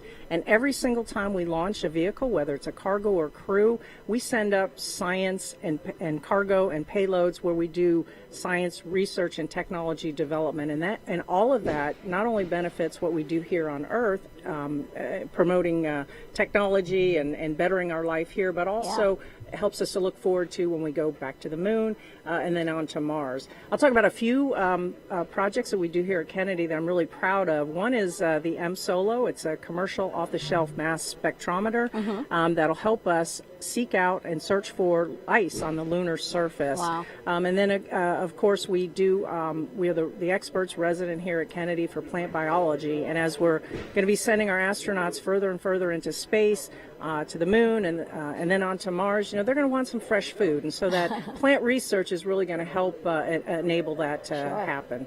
Yeah, and of course you're alluding to Artemis 1. Right behind us is the iconic vehicle assembly building. Inside there is our Artemis 1 moon rocket. How excited are you for launch later this year, and just excited for again, Kennedy's role in deep space exploration? Yeah, it's an incredible honor to be here leading this center for that really, really historic mission coming up. And of course, Ian threw us a curveball, and so we had, we made the right decision and went back into the VAB. But the energy around the center and even across the whole Space Coast is still very palpable. Looking forward to that launch. And when it goes, boy, it's going to really rock the entire Space Coast. And as I said, it's and to copy very, that, very Dragon. We saw the same we are with all 4 eagerly looking suits forward all to that passing their first leak mission, checks, which is even then though going Seat 3 to is help still in us the same going family. on to the That moon is and then on to Mars. Janet, thank you so much. And we actually just heard integrity. a call out there So at where this time, they're we are going completing to proceed with the count and move into Section 5 for side hatch closure and delay any other troubleshooting steps until we get on orbit. How copy? Okay, that's great news. Dragon copies, and we are going to continue into Section 3 of 4.100. Sorry, Section 5 of 4.100. Correction. Janet, thank you so much. So sorry about that. We did want to take a pause so that people can hear again the operational loops that we're listening into. But thank you so much, and I hope to be watching Artemis 1 with you soon. Thank you very much, Megan, and go Crew 5. Perfect. Janet, thank you so much. Back to you, Daryl and Bob. All right. Thank you, Megan and Janet. And as we were watching the crew there, we saw their suits inflate. We saw that pressurization happen. And then you heard a report out. And if you could just recap that for me, Bob. Yeah, I think the team saw similar indications, but it was 4 good leak checks with similar performance from all 3 suits, all 4 suits that they saw during that first leak check that they accomplished today inside the capsule. So they're going to continue with the launch count, and any further troubleshooting will be delayed until they're on orbit. So we're ready to continue with the count. And so up next, you can see there is the closure of the hatch. And the closeout team will begin performing that. There they are. The hatch is above the entryway into Dragon. They'll remove the environmental conditioning hoses. They'll document that seal and put that on their mobile pads and move through the process. You know, I always think of things like hatch closure as closing the door, and it's done in an instant. But closure of the hatch on a spacecraft is done very carefully with a lot of meticulous steps to ensure that that environmental seal is just pristine, and they are going to get a good seal when they close it up. You had the tech go over it and back into the spacecraft, so double check on that. They also document the seal. You'll see one of the techs take pictures all the way around the seal.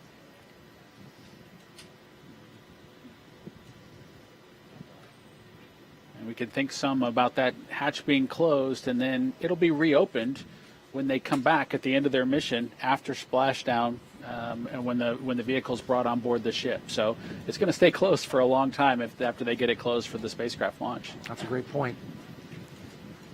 So it needs to be closed well.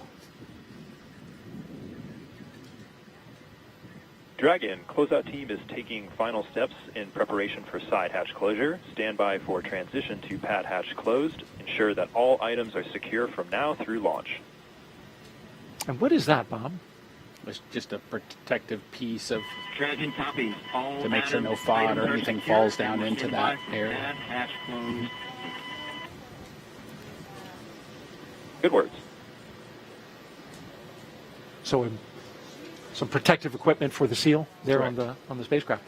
All right, very good. We'll keep watching the action and tracking the progress as we head down towards launch. T-minus 1 hour and 50 minutes until liftoff of Crew 5. Want to head on out to Megan Cruz, who is with our NASA Administrator, Bill Nelson.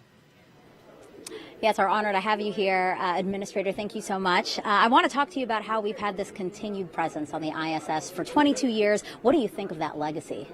Isn't it something? Yeah. Think of the 3,000 investigations that we have done, scientific things, and the innumerable things that we've actually discovered doing all of this science on the International Space Station. Of course, it helps us train our astronauts as we get ready to go fly to the moon, and then we're going to go to Mars. It's such a unique and awesome platform. So yeah, the fact that we can have this continued presence is so great.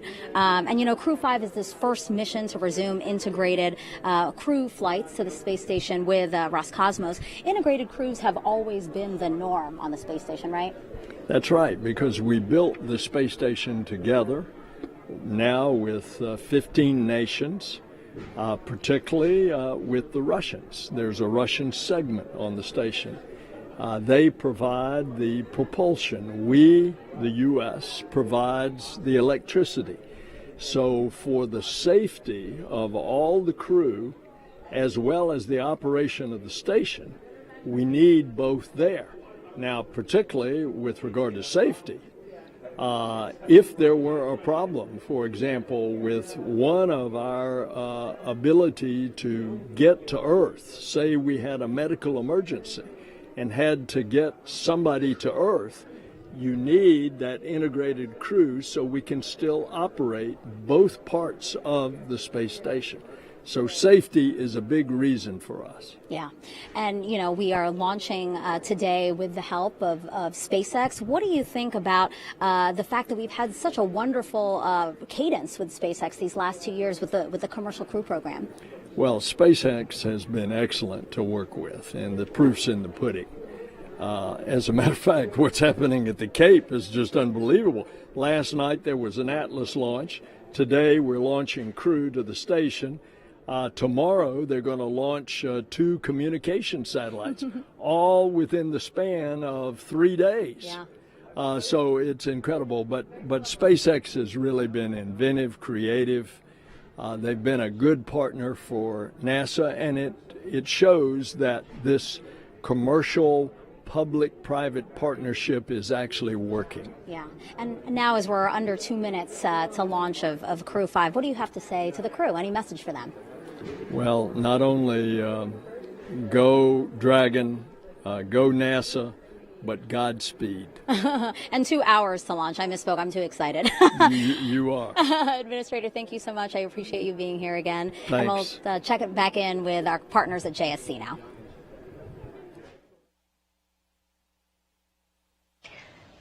Thanks, Megan. And when Crew 5 arrives at the space station tomorrow evening, they'll officially become Expedition 68 flight engineers. Once on board, they'll do something known as a direct handover, basically saying that Crew 4 and Crew 5 will be on board the station together until Crew 4 comes home next week. Crew 4 will be able to give Crew 5 an orientation and show them the ropes, which will be particularly helpful for first-time space flyers Nicole, Mann, Josh Cassada, and Anna Kikina. A direct handover also helps ensure continuous U.S. presence on the space station, a record we've held almost 22 years. The space station is an orbiting laboratory, and they will jump right into research and investigations. Now I'll toss it over to Daryl at the Kennedy Space Center with a little bit more of that science. Daryl? Absolutely. Thank you very much, Shaniqua. And we continue to monitor the closure of the hatch on the Crew Dragon. You see the closeout team there. I want to take a closer look now at some of the life-changing science the astronauts are performing aboard the International Space Station. Even though, Bob, you were telling me, test flight, that of course it was historic at the time, that was reestablishing America's presence to launch from American soil, get to the space station. You didn't have a lot of science on your flight, but when you got up there was a lot of science to do, right? Even a backlog. Absolutely, Daryl. You know, for my launch guest, even though it was a test flight that we were headed to the space station to check out a new vehicle, my T-shirt said, "Because science." And that was the reason that we were going. And I was proud to be a part of when I arrived at the space station, of the science that we were able to accomplish. As you mentioned, there was a bit of a backlog. We had a single U.S. crew member, and Doug and I were put into service right away, trying to support getting the science program back up and running and back at full speed. Working hard on that science, just like our next guest who is joining us now. We have Mike Roberts here with us. He is the chief scientist for the ISS National Laboratory. Mike, thank you so much for being here with us today. It's a beautiful day to launch and a good day to talk about some of the science that's on board. You got currently, as I understand, 235 investigations on board. 76 of them are new, and you got a little bit of them flying right on this rocket here behind us. Yeah, it certainly is a beautiful day here today, and we look forward to getting the science off the ground. As Bob indicated, it's a very busy time up in orbit for the crew because they are very busy not only maintaining the science portfolio of NASA so that we can continue to live and operate in space, they're also conducting science in space that benefits us here directly on Earth, and that's an important part of why the ISS National Laboratory exists. What is some of the science that Crew 5 is working on? So as the crew goes up today and docks the station, they're going to be engaged in a lot of research that addresses medical needs here on Earth. We have partnerships with the National Institutes of Health through the National Center for Advancing Translational Sciences, which is doing some very important research that leverages the access to persistent microgravity dead environment. As Bob, I'm sure, experienced in the microgravity environment, your body's physiology adapts to that environment in different ways, and in some cases, those effects of microgravity on the body mimic the onset and progression of disease and aging here on Earth. So the National Institutes of Health is taking advantage of that by sending small cells in tiny bioreactors up to space to understand how those individual systems respond to that environment so that we can design more effective therapeutics for use here on Earth. We also have experiments launching on Crew 5 going up with the crew today that are going to explore the effects of microgravity on the gut microbiome.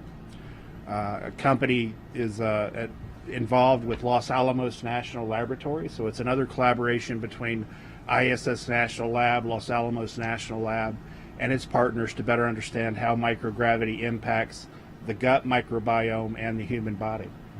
Microgravity, certainly an impact on astronauts the entire time they're out there. And we've been studying this for so long, and it's great to see a study that's looking at those internal functions of the gut. It'll be fascinating to see what comes of that. As we truck along here, I understand that we now have science on board the actual Crew 5 vehicle. That's not something that's always been capable of happening, right? We do. For ISS National Lab and all of the sponsors of the International Space Station, the availability of extra crew members going up on commercial crew has been a significant advantage. We've doubled the amount of time that's available for crew to conduct science, but also we have the ability to utilize the crew vehicles to get some science up there that can fit within the confines that's not occupied by the crew. So while most of our science and supplies still go up on the commercial resupply vehicles, we're also able to utilize the vehicles themselves that are taking the crew up to get some expedited science up and get it back. And we're looking at some video now of Lambda Vision. If you can tell me a little bit about that. Another very important development in space is the utilization of space and access for commercial companies. So Lambda Vision is a small startup biotechnology company that is pioneering the use of bacterial rhodopsin, a protein from bacteria, that can be used to manufacture artificial retinas. So Lambda Vision is utilizing the absence of microgravity to improve their ability to manufacture these artificial retinas in space. These artificial retinas, when they're approved for use by the FDA, will enable Lambda Vision to offer the availability to recover from retinitis pigmentosa and macular degeneration here on Earth. Currently, there are no effective therapies for that recover full sight or full vision. How about that? This technology offers that advantage.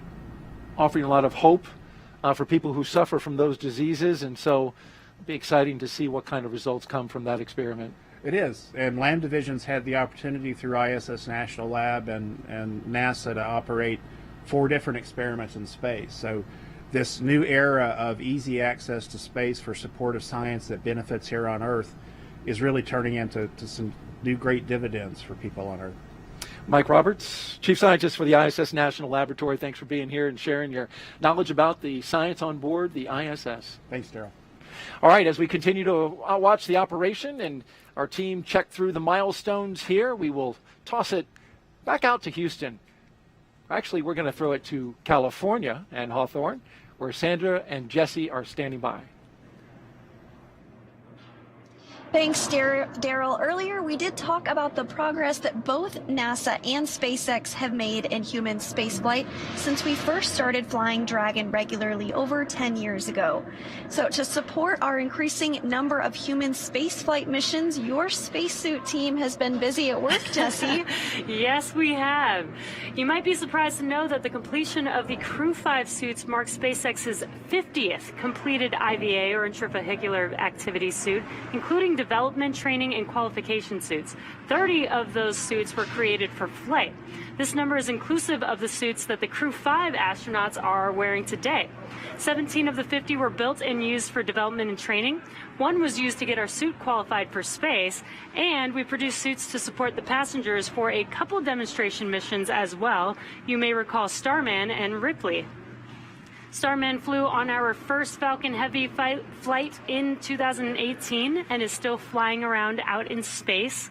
And Ripley was the anthropomorphic test device that flew on Demo 1 to help us collect lots of data before flying Bob and Doug.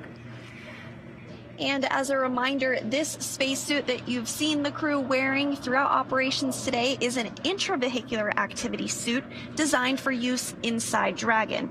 Its primary function is to protect the crew in the event of a cabin depressurization. Now, when the astronauts move onto the International Space Station following docking, the spacesuits will stay on board Dragon. The astronauts will then use NASA's extravehicular activity, or EVA, suit when outside of the International Space Station performing spacewalks. The suit teams work tirelessly to make sure all of our astronauts have a positive experience while wearing our spacesuits and ensures the highest level of safety. Now, similar to how we innovate and further develop our launch vehicles with each tester mission, our spacesuits have continued to evolve since NASA astronauts Bob Behnken and Doug Hurley first donned them for Demo 2. Some improvements include the patterning process for better fit. Patterns are the individual pieces of fabric that go together to create the suit. Our process involves taking measurements, generating patterns based on those measurements for each layer of the suit, and then performing fit checks where we put together non-flight, quick versions of the different layers of the suit to make sure that they fit correctly before making the flight suit. Now, we've also continued custom patterns for each crew member and have made significant reliability upgrades in the spacesuits. And while the suit is a single piece, which means the helmet, gloves, and boots all remain attached as one piece, With us today is a SpaceX helmet lent to us by the spacesuit team, and you can see it here on the table right now. That's right, Sandra. This helmet is made from 3D printed nylon and has a visor that pivots open. And Dragon SpaceX for side hatch leak checks. Go for Dragon. Okay, Josh, we identified a potential piece of FOD on the side hatch seal when we were inspecting everything, so the closeout team is proceeding to open the hatch to address that before closing and reperforming the leak check. For big picture awareness, we still have approximately 12 minutes remaining in the margin for this timer to perform this action, so we'll be able to run through everything without issue here. Okay, Dragon copies will be opening up the side hatch and taking a look at the pod, and we've got 12 minutes of margin. Appreciate the heads up. Good readback. So we just got an update. We were closing the hatch. It sounds like they do need to do another inspection, reopen the hatch, re-inspect the hatch lining to make sure that there's no FOD caught in there, and then perform the procedure to reclose the hatch one more time. It sounds like we do have some margin, 12 minutes of margin, so we are still on track for liftoff today.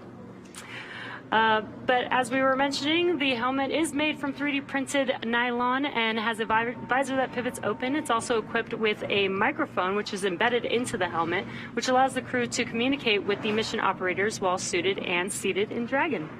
That's right. And those communication systems that you were talking about, you can see inside. They're not inside this helmet because it's not going to be used throughout the mission, but the crew does have the ability to hear via the helmet, and you can see the slots right there for that capability. Yeah. And so now we're going to check in with Kate while the team is working on the hatch. So Kate, how's it going over there?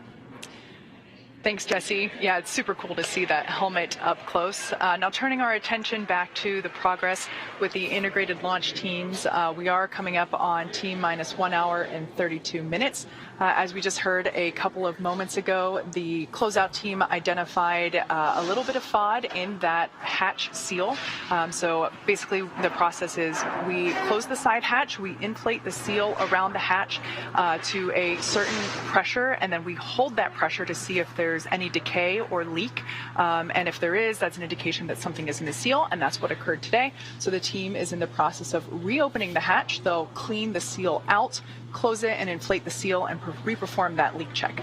So normal, as we heard mentioned, we do have 12 minutes of margin in the launch countdown. As I've mentioned before, the countdown is to make sure that everybody is, all the integrated launch teams are aligned, and we do build margin in order to make sure that we can deal with things like this as they come up, similar to whenever pilot Josh Cassada had a little bit of decay, or excuse me, not decay, a lower pressure value read on his suit, so we rechecked the suit pressure there as well. So working through those, no issues. We're still tracking for launch today, and as you can see, the crew seated there comfortably in the capsule. It looks like Anna might be taking a little pre-launch nap. I don't know if I personally would be able to pull that off, so I really admire the calmness that she's demonstrating today. So once that hatch is closed back up and we successfully leak check on that, we should be good to go. We see some movement there. She's not napping. As for the launch engineers, they are located in Firing Room 4 in the NASA Launch Control Center at Kennedy Space Center. They have a view through their large windows of Pad 39A, which is located just 5 kilometers east of them. Currently, the Falcon 9 team is loading helium and nitrogen gas into storage bottles on the launch vehicle. You see on your screen Firing Room 4 there now. RF checkouts are now also complete, and the final review of vehicle testing performed earlier today is underway. So the SpaceX chief engineer, who for this mission is Dan Alex, he will check in with the team at T-minus 80 minutes to verify that we are good to continue with the countdown. Now, the next major activity, we will flow a small amount of fuel into the first stage to prime those Merlin 1D engines for ignition. The team is also monitoring fuel and liquid oxygen loading preparations, ensuring that the propellants in the ground tanks are correctly chilled to prior to loading them onto Falcon 9.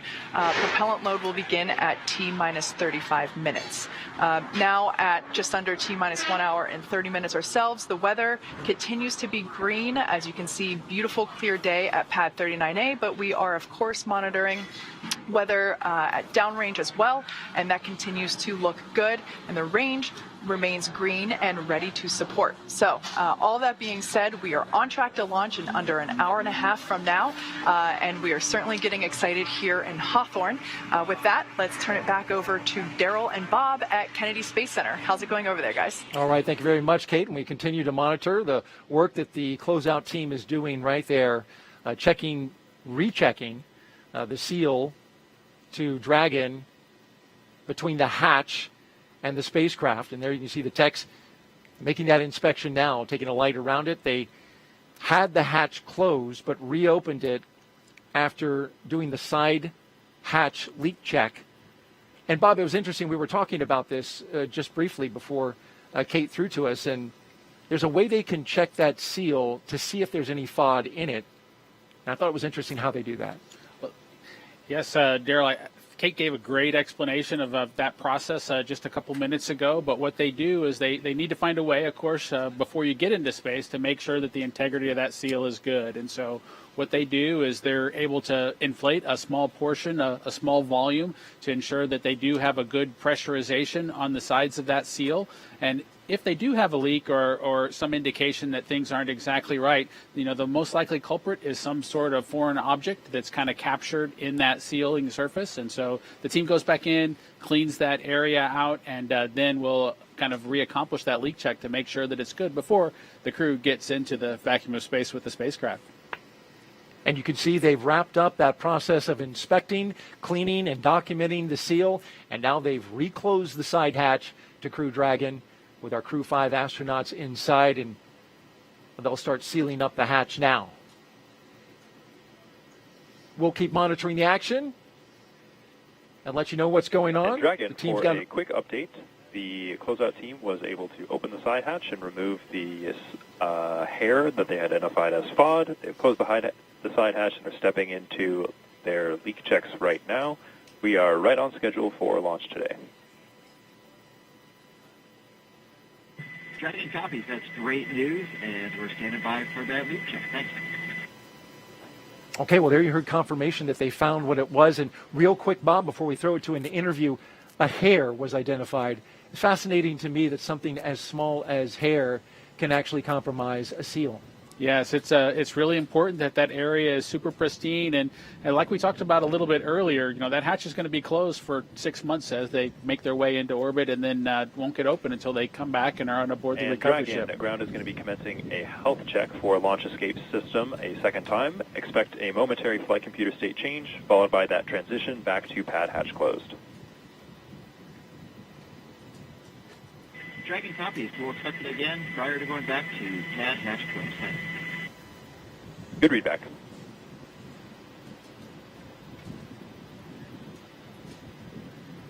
We will keep monitoring the action here outside the Dragon spacecraft. You heard the launch escape system checks are coming up momentarily as they continue to secure the side hatch. In the meantime, let's go out to Megan Cruz, who has a very special guest, Lieutenant General Thomas Stafford, one of the 24 astronauts we sent to the moon. Megan. Yes, Daryl, I'm very excited to have the Lieutenant General here with me today. I'm so honored to be sitting next to you here. I wanted to ask you, is this your first crewed launch that you've seen? Oh, no, Megan. I was here before when we had the commercial launch number 2. So always just love to see a launch. Absolutely. Having done 4 missions, Yeah. I mean, does being here, does it make you kind of reminisce on those 4 missions you've had? You're part of the Gemini and Apollo programs, and we actually have some pictures of you from those missions that we'd love to share with everyone. Can you talk us through what this picture is? Here we are right after We've landed on Gemini 9. That was in June 6, 1966. There's Gene Cernan, my pilot. He's the first one to walk in space completely around the world. We did 3 different rendezvous on that. And we also touched down closer than any Gemini or Apollo. Wow. So, and then we have another picture, actually. This one's from Apollo 10, right? And that's you, the second astronaut farthest from the transport van, right? Right. So that was a great mission. It was the first lunar module to the moon. And I did the first. We were too heavy to land, or we might have had a chance to be the first ones to land on the moon. But we were too heavy to land, but we went down to 9 miles above the lunar surface. Photo mapped, radar mapped, and visually mapped, picked out an ellipse that had 3 potential landing sites. He did that twice and came up and did the first rendezvous around the moon. Yeah. And then on the way back set the all-time world speed record. This picture's a little blurry, but it's honestly my favorite of the 3 pictures. Can you tell us what's happening here? You guys are on your way to the moon here, right? We're on our way to the moon. We're walking slow to the transfer van. But then on the way back, we were doing, 24,791 miles an hour, or Mach 36. Miles per second, making 7 miles a second. Wow. So that record still stands. Wow. You know, we're talking about the Apollo 10 mission and the work that you guys were able to establish to get us where we are today with our Artemis 1 moon rocket right behind us in the vehicle assembly building. Are you looking forward to the Artemis 1 launch later this year? Oh, absolutely. I worked on helping getting that through Congress back in 2010. That's the authorization that authorized it. So I've had 12 years of work on that one. Yes. Lieutenant General, thank you so much for being here, and I hope you enjoy the Crew 5 launch today. Oh, it's great to be here. The weather's good, and I'm sure you're going to have a great launch, man. Thank you so much. All right, Darren, we'll send it back to you. Wow, well, that was fantastic to hear from the Lieutenant General. Loud and clear. Stand by from comm check by launch control. Dragon, launch control on countdown 1, comm check. Launch control, Dragon, loud and clear. Launch control, loud and clear. Stand by for comm check by the chief engineer. We're getting comm check Dragon, right now. CE on countdown 1, comm check. Listening in. CE, Dragon, loud and clear. CE, loud and clear also. This completes the Falcon 9 responsible engineer comm checks. There will be a series of these checks.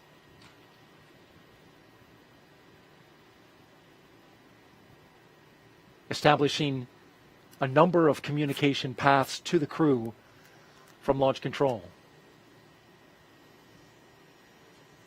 Want to just update you really quick. We got a good side hatch leak check. Again, a good side hatch leak check after some FOD was found that compromised it following the first closure. Teams went back in, opened the hatch, cleaned off the seal, shut the hatch back, rechecked the seal, and we are good to go. Again, good side hatch leak check, and we're moving forward now with the comm checks. The SpaceX team working quickly. They had 12 minutes of margin. They whittled that down to about 3 or 4 minutes. And so great job by them. Tackling that issue that can pop up as you're preparing to launch a spacecraft to the International Space Station. There's the Falcon 9 rocket on the pad with the Dragon spacecraft atop. We've got a beautiful day. Nice skies above. Take a little moment to listen to a special message now from somebody who's familiar to both of us, more him than me. Our previous co-host from the last crew mission, Crew 4, and the launch broadcast, a very special person to all of us here. Let's take a listen. Hello, husband. It looks like you're doing a great job with the launch commentary. Keep up the great work. It seems like all those tips that I gave you are paying off. A couple of things I forgot to mention, though. You should probably share some of your snacks with Daryl because he does get a little hangry if he doesn't get enough to eat. And also, it's important as the co-host to make sure you laugh and smile at all of his jokes. It makes him feel really good. Actually, there's a couple other people in the family that want to say hello to you as well. Just give me 1 second. Do a good job, Daddy, or else I will find new ways to motivate you. In all seriousness, though, Nicole and Josh and Koichi and Anna, I want to wish you well on your journey. You guys have worked so hard to get here. You're going to be absolutely outstanding on the International Space Station. I cannot wait to see you up there. We're going to be cheering you on from down here. Have a blast, and we'll see you when you get home. What a beautiful message. She's so good with the camera and giving the message. Thank you so much to Megan MacArthur for saying that. By the way, I've taken care of myself. I've got my food here. But it's so good to see her, and you're a little touched by her message. No, it was absolutely great to see my wife, of course, our dog Shadow, who arrived in our family after we returned from the Demo 2 mission. You know, my son requested Dragon approval. SpaceX, we just had a good side hatch leak check. My son requested approval Dragon copies. That is great news. to have a dog when the mission was accomplished, and so that was pretty cool to have the dog included. And, of course, Darth Vader making a guest appearance, not something that I expected, but that costume has a little bit of history. We surprised Megan during the mission on board her time on Space Station with that costume, and surprisingly, she found one on board Space Station to surprise us right back. Oh, about that.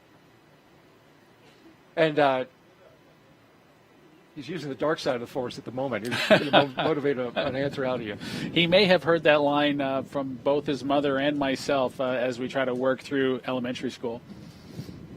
Well, a nice moment there. Thank you, Megan, for doing that. And I'll make sure Bob laughs at my jokes, or maybe I need to just tell better jokes. That's what it is. Hey, we want to catch you up on the action. We did have some FOD that was found in the seal in the side hatch, and that was removed. The SpaceX team working quickly to get that removed and cleared. They resealed the hatch and repressurized it, and we have confirmation just heard minutes ago of a good side leak hatch check, and so the team is moving forward. The beautiful shot of Dragon as we look out over the Atlantic. We've got some social media questions, and we asked you to submit them. We've had a little action that we've been dealing with this morning, so haven't been able to do a whole lot of questions, but we're going to start getting to them now. And @Con asks, what kind of personal items can the crew take with them to the International Space Station? No, Daryl, it's a great question, and one that we get asked often. What kind of personal items can the crew take with them? Usually it's something small is probably the best answer to that question, but they're items that are personal mementos of family members or otherwise. You saw my son earlier in the Darth Vader costume. As you can tell, Star Wars has a special place in our family, and so we were able to glue together a small Lego ship and have my wife take that into space. I took one during my mission as well, so that we would have something that he could connect with that was part of our family, something to talk about, during our family conferences. There are many small items with individuals that you want to make a personal connections with that typically the crew will take with them. They also may take something that's special to them that allows them to either remember Earth or take advantage of a hobby that they have, whether it's a guitar or other musical instrument, small items like that. It must be nice to have that connection back to Earth and your family because of, you're up there in space, and especially now with these long-duration space missions lasting 6 months. And it's interesting, you mentioned the small effects. Commander Nicole Mann taking her wedding rings, but also some surprise special gifts for her family and a dream catcher that her mother made for her when she was a child. That's aboard her personal effects, which you get about 3.3 pounds of personal effects, as you mentioned. So a nice cultural memento, part of her heritage as a Native American, the first Native American woman to go to space. Let's check back now with California and toss it out to Hawthorne with Sandra and Jesse. Ladies? Thanks, Daryl. We are just 1 hour and a little over 15 minutes from launch, and it is getting more and more exciting as we get to that T0. The crew has already ingressed the Dragon vehicle. They were helped out by our closeout team. Umbilicals were attached to their suits, which provides breathing air and comms to Dragon. Suit leak checks were completed, as well as comms checks completed with the core and the launch director.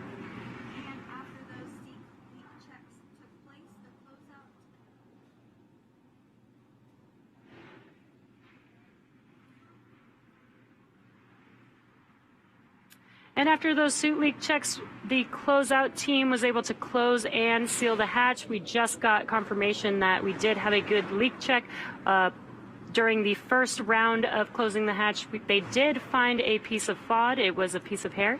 We were able to open it back up, remove the FOD, and close the hatch, and then completed that seal check.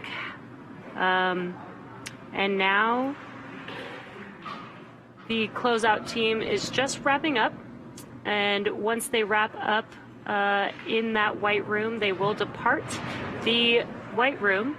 And those final weather checks will be coming up soon, which will be necessary before a final go, no go. And there you can see the closeout team there on your screen.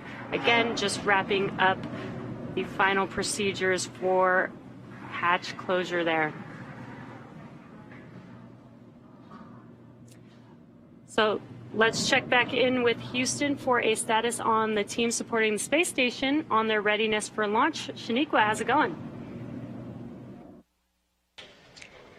Thanks, Jesse. The team here in Mission Control Houston has polled that they are go for the launch. The International Space Station and its onboard crew are ready for Crew 5 astronauts to lift off.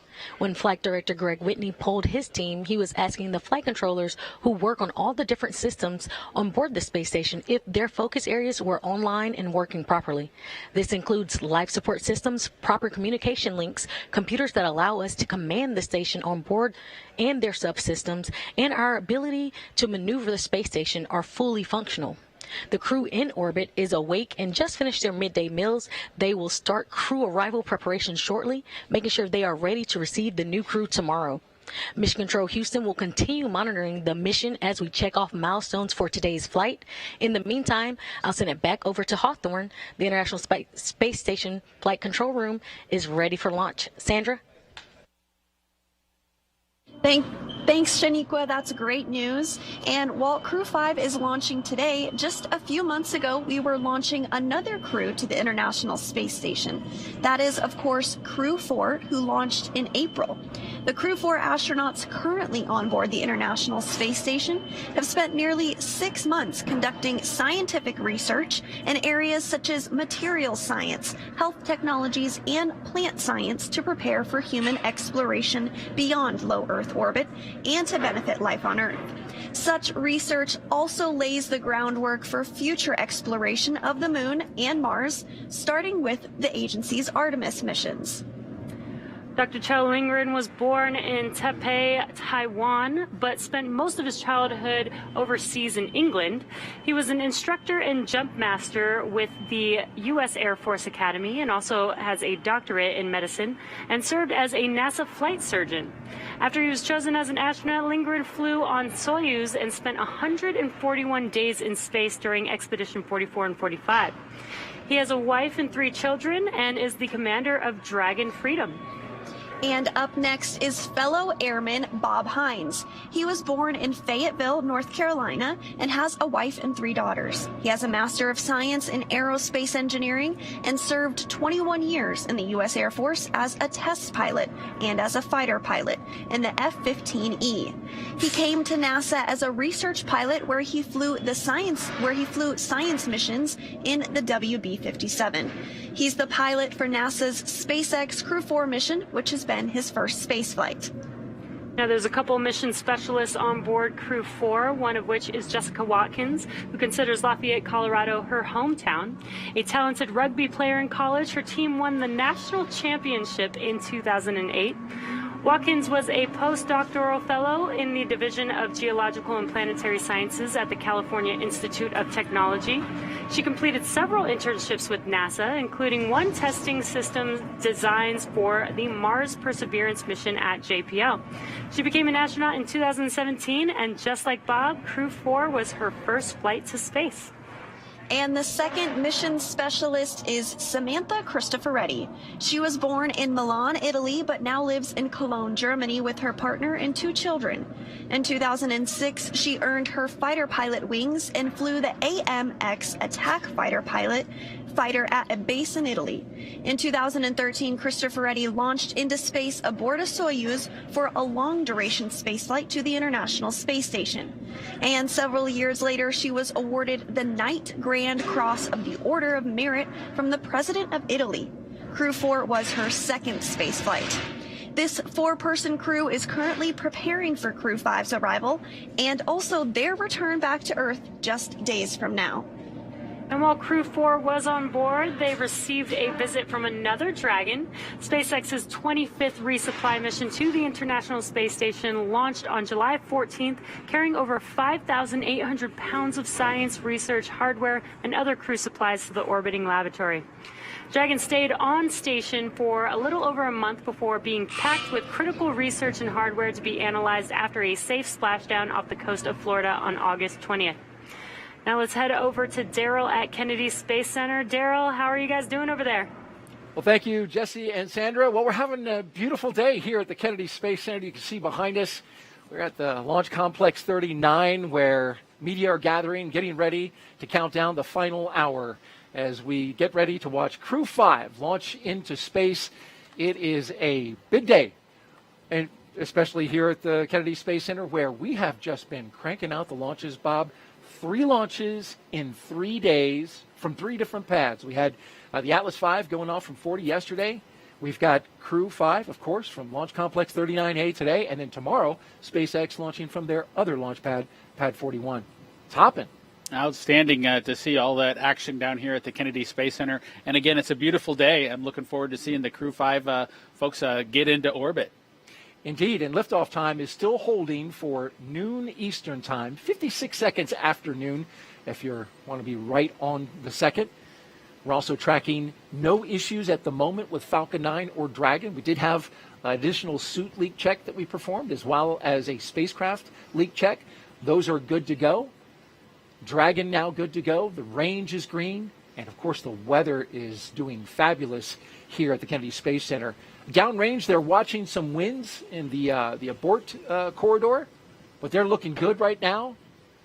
And so the crew of Crew 5, talking about Commander Nicole Mann, pilot Josh Cassada, and mission specialists Koichi Wakata and Anna Kikina, well, they donned their spacesuits in the historic crew quarters suit-up room this morning. They woke up around 4:30 a.m., donned those suits around 7 a.m. They walked out of the crew quarters building as every NASA astronaut has done since Apollo 7.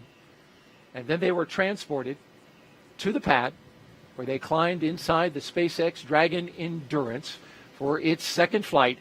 Now we are seeing them live while they await liftoff. Bob, you lived this with your fellow astronaut, Doug Hurley. What is the crew doing right now at this moment? You know, Daryl, it's a good question at this point. I think you can see on the camera that what the crew is really focused on right now is relaxing. You know, they've had a hectic morning, if you will, one that's very well scripted, one that's very well controlled, but one that causes them to need to be on schedule through all the individual milestones leading up to launch. That part's behind them now, and they're taking a chance to relax and catch their breath before the tanking operations begin here in just a few minutes. Indeed, tanking coming up, as well as the launch escape system checkout and the arming that will follow. The rocket is on the pad, ready to go. And over the next hour, we will conduct a series of polls to get ready for launch. The crew will also, as I mentioned, will be arming that launch escape system, and then the fueling of Falcon 9 will begin. Let's talk a little bit about the details of today's flight. Launch, of course, as we mentioned, set for just a few seconds after noon, a little more than an hour from now. And then Crew 5 astronauts will race towards space, reaching orbit in about 12 minutes. That's followed by a roughly 29-hour flight to dock with the International Space Station, one of the longer transit times to the ISS. And then that docking will happen at 4:57 p.m. Eastern Time tomorrow. And, of course, we'll have coverage of that. A quick history of NASA's Commercial Crew program. It all began with the first successful and historic test flight Dragon of SpaceX. Crew Dragon. The closeout team has departed the crew arm, and with that, ground is going to cycle the orbit tank isolation valves to equalize low flow pressure. Dragon top. All right, they're cycling the valve there, and as well, closeout team is now departing that location that you see, 39A. They'll be making their way off the pad, and that'll lead us into getting ready to fuel the rocket. Of course, I was talking about the historic test flight for my partner here and co-host, Bob Benkin. His crewmate, Doug Hurley. Together they flew the mission that was called Demo 2. And after Bob and Doug returned, of course, NASA was certified with SpaceX to fly astronauts regularly to and from the International Space Station. And, of course, that led to the regular rotational missions that we see today, the 5th rotational mission to the International Space Station.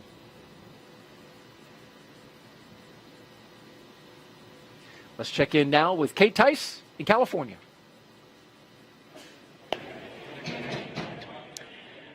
Thanks, Daryl. Quick status update for those that have recently tuned in. We've had a smooth countdown so far today. You can see there on your screen, our 4 Crew 5 astronauts have ingressed. They are in their seats. Their 5-point safety harness is buckled in, and they are looking relaxed and ready to go.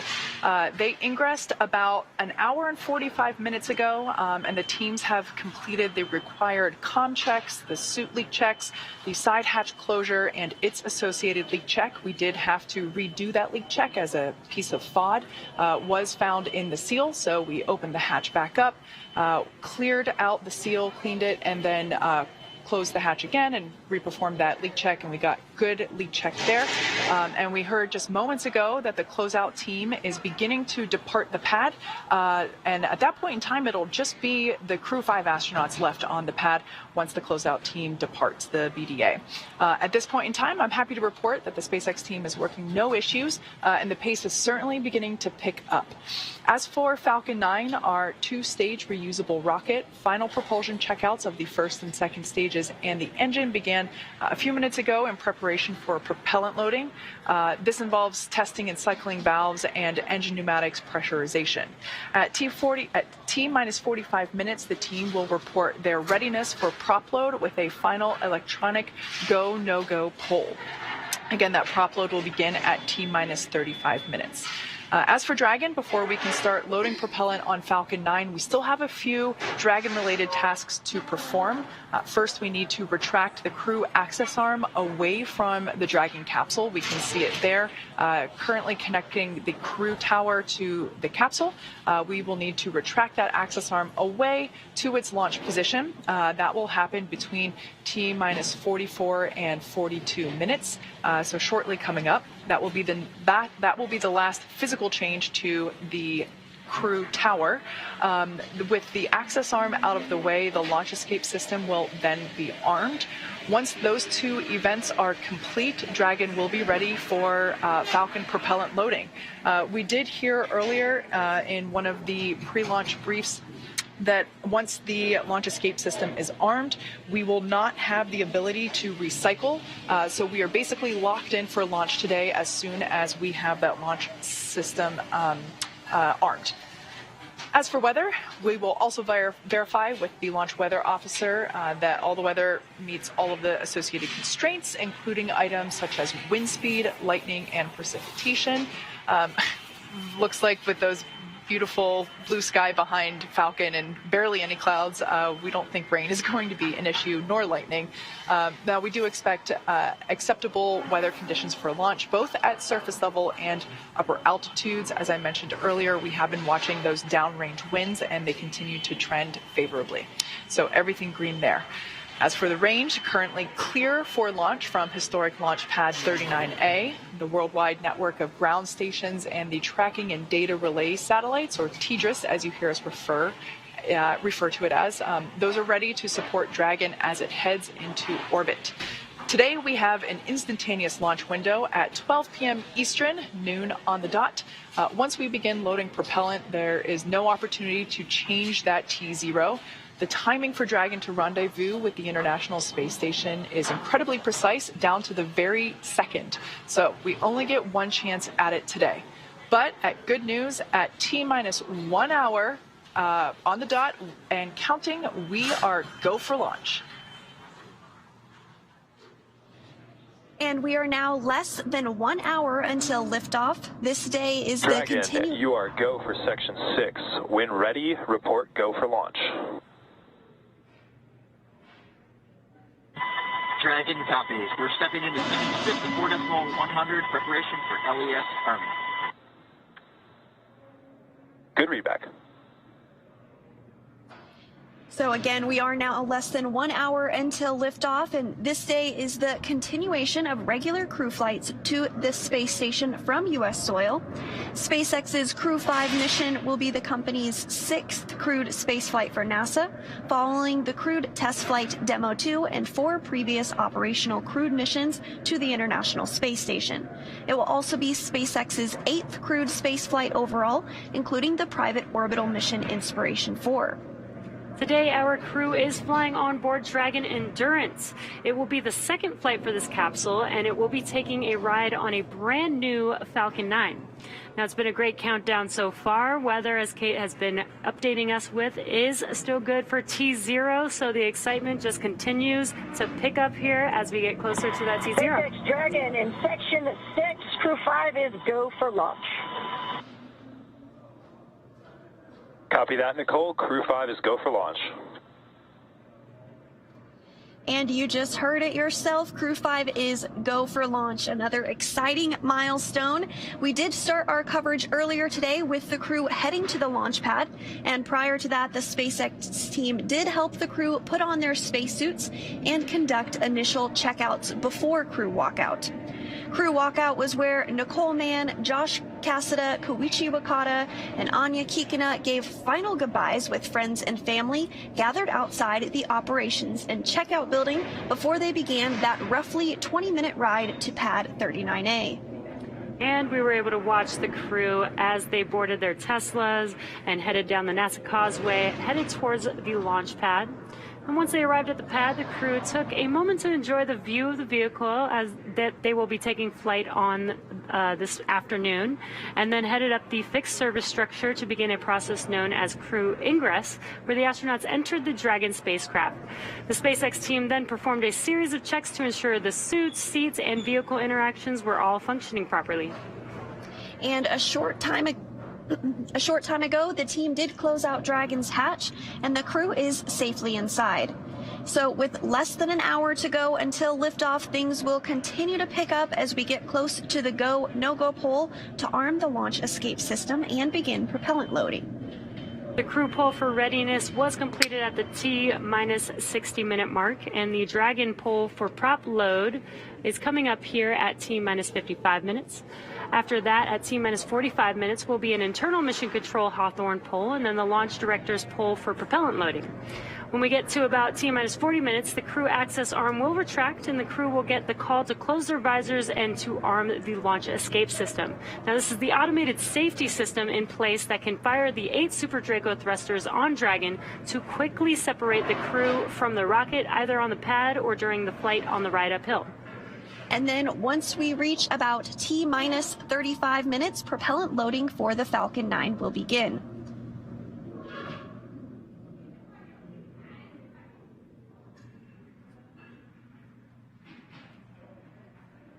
So we did hear that the crew is go for launch. Great news. So With that, let's send it back to the team in Florida. Megan? Great news, guys. So yeah, now I'm joined with Brian Onyate, but I'm going to have him say his title because I think I'm going to mess it up. So you say what you are. Sure. Good morning. Yeah, I'm the Chief of the Utilization and Life Sciences Office here at Kennedy Space Center. Yeah, it was a little long. I was like, I'm going to have him say it. Yep, long title. So I wanted to talk to you about how NASA has been studying plant growth and microgravity for many years now. So tell us about the 2 experiments that Crew 5 is going to be working on while they're on station. Sure. We have 2 experiments going up. One is more of a plant research experiment. We call it Plant Habitat 03.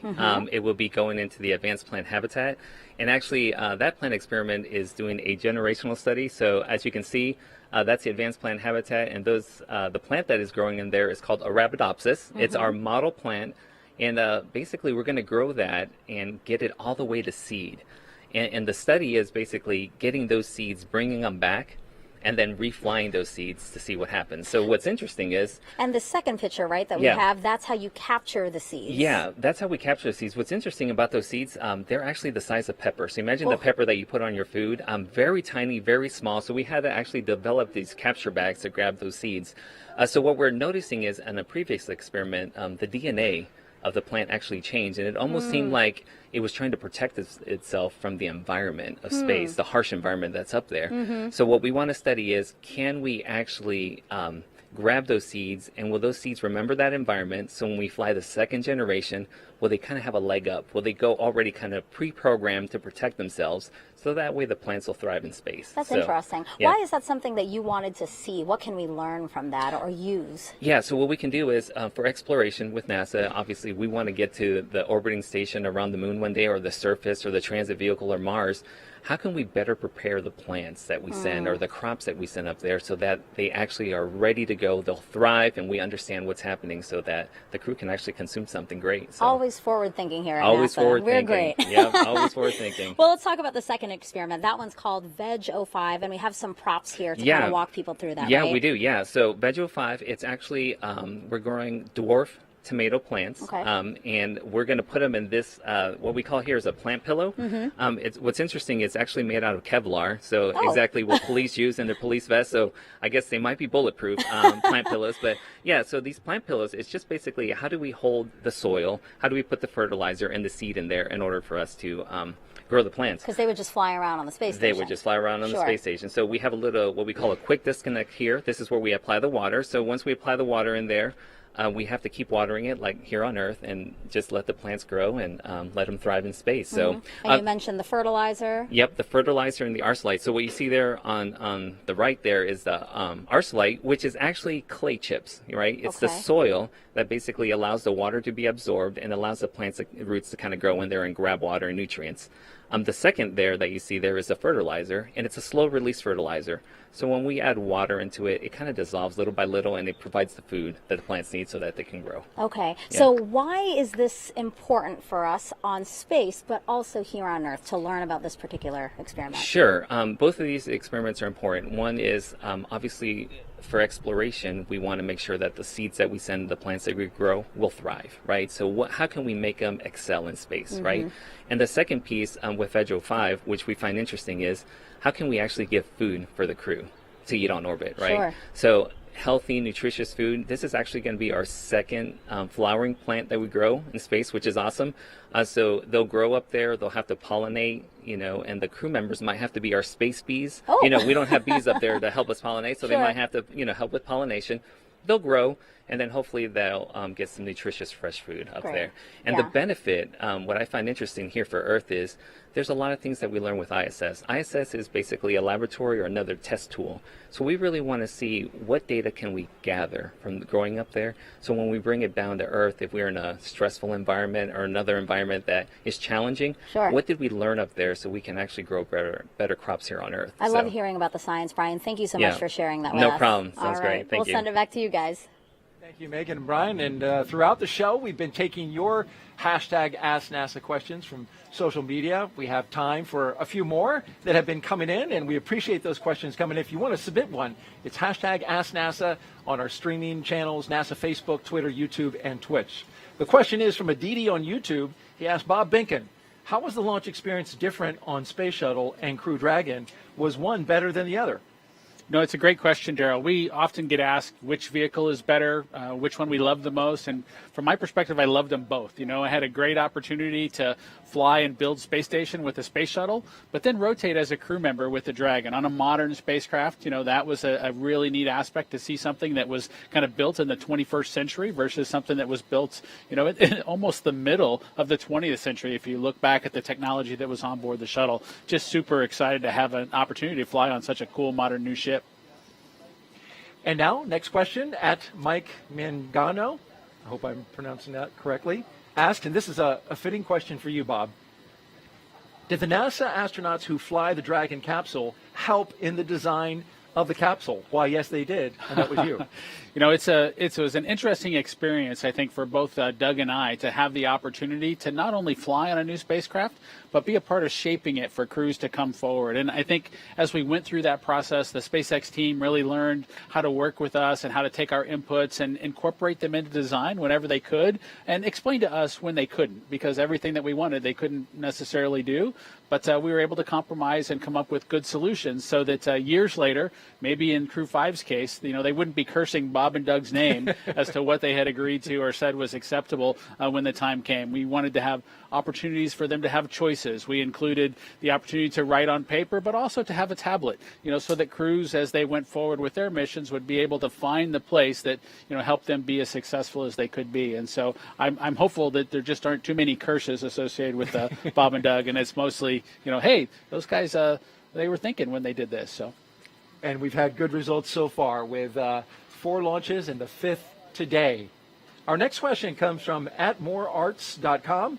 If the astronaut schedule shifts during docking activities, does their schedule shift later in the day or the next morning? You know, we do know that the ISS crew is sleep shifting in order to accommodate this crew. It's true, Daryl, that the crew actually has to sleep shift to accommodate the schedules of the vehicle traffic that arrives on board the space station. There are even times when the vehicle arrives a few minutes early or a few minutes late, and the crew needs to be ready for that as well. And so the crew does shift their day around to support all the operational activities, not only vehicle traffic and arrivals, but a spacewalk may impact things, or other activities that are happening on the ground, for example, might drive a schedule to be specific as well. But the crew's given time to recover after each of those sleep shifts. Very good. And for those watching, if you want to ask a question of Bob Behnken, just follow us on Twitter @NASA Social, or check us out on the web at nasa.gov/social. Thanks for answering those questions, Bob. Great job. Let's send it now back out to Kate at SpaceX for an update on the countdown. Kate? Always love hearing those responses from any astronaut, but especially Bob, because he flew on our DM2 mission a couple years ago. So at this point in time, we're now under an hour. We're at T-minus 48 minutes, and the SpaceX launch team is finishing the final review of data from checkouts of Falcon 9 over the last hour. The launch director has verified with the launch weather officer that weather meets propellant loading constraints. So next up will be to poll the team for readiness, both for propellant load and for launch. This will be the last poll before liftoff. The 7 SpaceX responsible engineers, often called REs, indicate that they are go by electronically voting on the online countdown procedure. The launch director, or LD, as you hear it called on the nets, also checks with the Dragon mission director, or MD, and the NASA launch manager to make sure that they are also ready. Earlier, you saw the vehicle assembly building called the VAB. The Falcon and Dragon launch team, as well as key NASA launch members, are in the Launch Control Center adjacent to the VAB. They have a view straight toward Pad 39A through the large windows of Firing Room 4. Now there on screen, you can see the Dragon capsule on the right-hand side. The crew access arm is still in the service position. I've recently heard that the closeout team has departed the tower, and they're in the process of departing the blast danger area. Now, with the crew on board Dragon waiting for next instructions, which will be to stow the crew arm for launch, the crew arm sequence will be armed and initiated. We should get a good view of the access arm as it Mission swings. operators on countdown. Pulling is complete. The team has pulled go for crew access arm retract, LES arm, propellant load, and launch. For all operators in MCCX and Firing Room 4, Both control rooms will go into lockdown at T-minus 45 minutes and will remain in that state until the launch escape system is disarmed. All operators are to remain at their console and maintain a sterile cockpit until MD confirms successful disarming of the launch escape system, following orbit insertion or propellant offload in the event of a scrub. For non-urgent, no-go conditions, brief the CE or LD, and they will approve aborting the countdown. For urgent issues affecting the safety of the operation, operators shall call hold, countdown net. Launch control will abort the launch auto sequence and immediately proceed into launch abort. At T-minus 10 seconds, launch control will be hands-off, relying on automated abort criteria for the remainder of the count.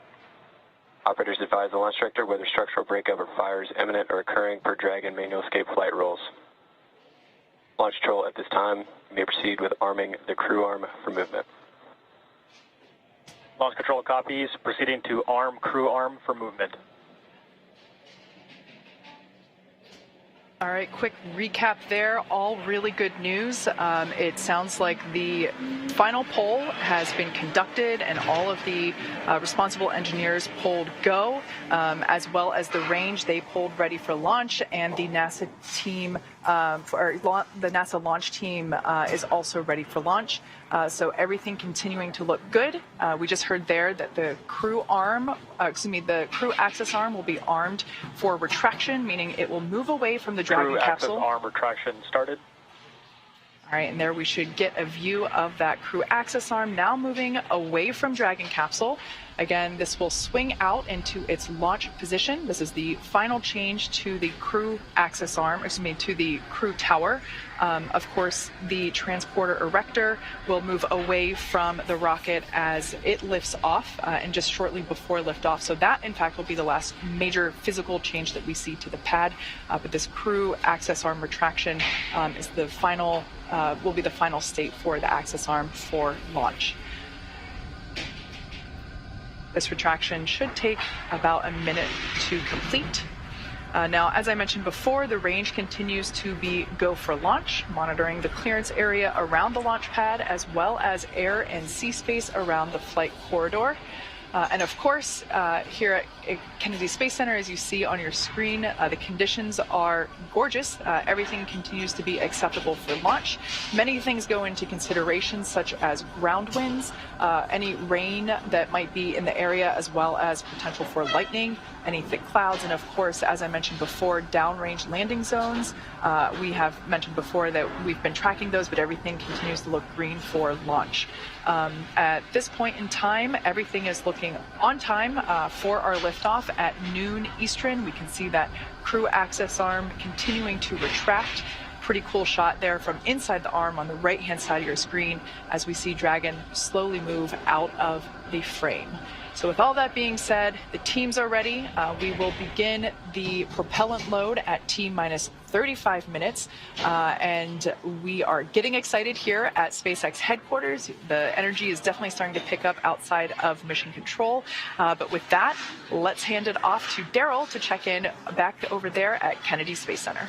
All right, thank you, Kate. And back here on the lawn and the host desk, looking out at what one of my coworkers called a picnic vibe, with the media and NASA social folks all joined here to watch Crew 5 launch in just crew about access 42 arm minutes. retraction complete.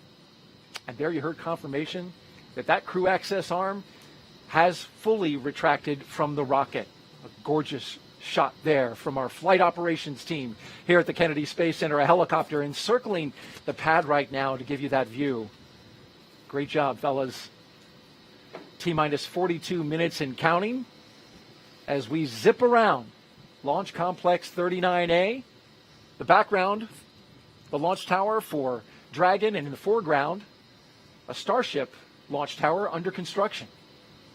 Up next, we're looking at the launch escape system getting ready to arm, and of course that comes right before we start loading propellant. We're expecting to hear those call-outs in just a bit. On a beautiful bluebird day at the Kennedy Space Center. Our crew 5, is in their seats at the very top of that rocket, inside the capsule Endurance, making its second flight. There they are, from left to right. cosmonaut Anna Kikina, Josh Cassada, Nicole Mann, and Koichi Wakata. And Daryl, they're getting into position to begin their procedure that'll have them arming that launch escape system that you mentioned. They'll be able to hear some clicking of valves and follow along on their display screen as once they've kicked off that procedure, as the vehicle kind of catches up and completes that arming sequence. And as you know, once the fueling operations begin, the crew has to be ready to potentially launch somewhere if there was some sort of a problem. And so that launch escape system needs to be in place and armed in preparation for that fueling operation to begin. That system will stay armed throughout the ascent phase until the crew is actually safely in orbit, allowing them a safe way to escape from the Falcon 9 rocket should there be any sort of a problem with the vehicle. And we're expecting to see the astronauts close their visors and arm the launch escape system that you just talked about, Bob, here in a little over a minute. We'll get the call out from the launch team. You'll also see them ensure that their feet are in the appropriate locked-in position, their straps are tight, because, again, should that system be required, they might be going for a pretty significant dynamic ride. But, of course, we don't expect that to happen today, but they'll have that system in place just in case as the appropriate safety measure. Yeah, Bob, that launch escape system, powered by Super Draco engines, capable of moving Dragon a half a mile in just 7.5 seconds, which is equivalent to a peak velocity of 436 miles per hour. I know you know this system well. You were very much briefed and very aware of its capabilities. You want to be able to not only get off the launch pad, but also get off the rocket while in flight. So it's got to move fast. Absolutely, Daryl. And for shuttle systems, the crew would really have to do a lot of manual activities to steer the vehicle through the appropriate escape or abort scenarios, as we talked about them in those days. But this system is highly automated, and the crew primarily follows along with its operations. Dragon, you are go for Section 7 of 4.100 to close visors and arm the launch escape system.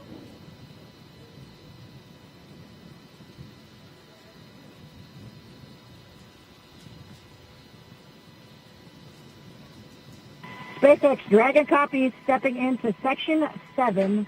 All crew visors are closed. We are arming the launch escape system. SpaceX copies all. That's Commander Nicole Mann reporting back and confirming their visors are closed and they are ready to arm the launch escape system.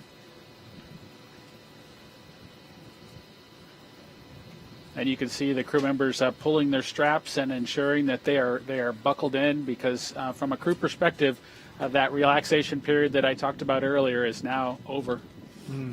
Yeah, it's all business now. Want to make sure that you're in your seat, firm and tight, for the operation of fueling. This is also the part of the operation that starts to be a little bit different than training. You really can't capture the tones. This is MD on countdown 1. Launch escape system is verified armed. All right, we got the verification of the armed escape system. So from a training perspective, the sounds and things that the crew will hear during the loading operation are just different than they're able to capture from a training perspective. And so now's when it starts to, again, be a little bit different from a crew perspective. There's no simulating that system. There is some acoustics that they tried to capture. Falcon 9 tanks will be venting for the start of prop load. Expect loud venting. That they tried to capture with the Demo 1 audio, if you will. But as you heard in the comm that just came through there, you need to get reminded to expect loud venting during some of the operations. And these are new things from a crew perspective that you've been briefed on, but now you're going to hear them for the first time. 3 of the 4 crew members inside that capsule right now have never flown to space before. They are first-time flyers. The lone exception, Koichi Wakata, who was a veteran with JAXA, and is getting ready to embark on his 5th flight to space. And as we wait for the next mark,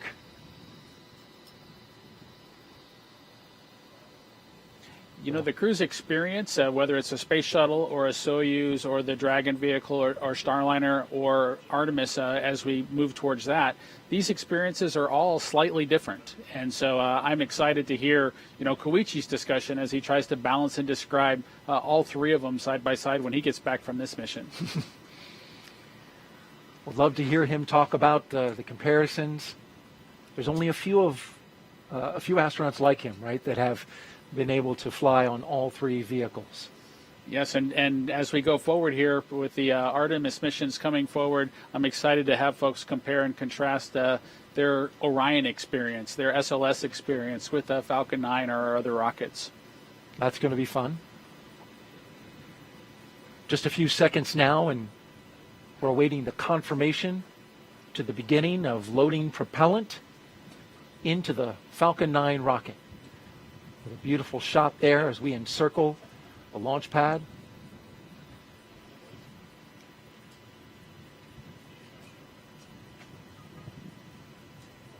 Just a few more seconds until that call out.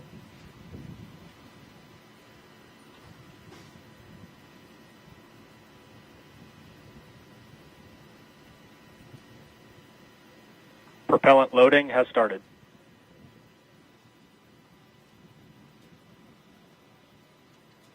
And so it begins. The loading of propellant aboard the Falcon 9 rocket, liquid oxygen and RP-1.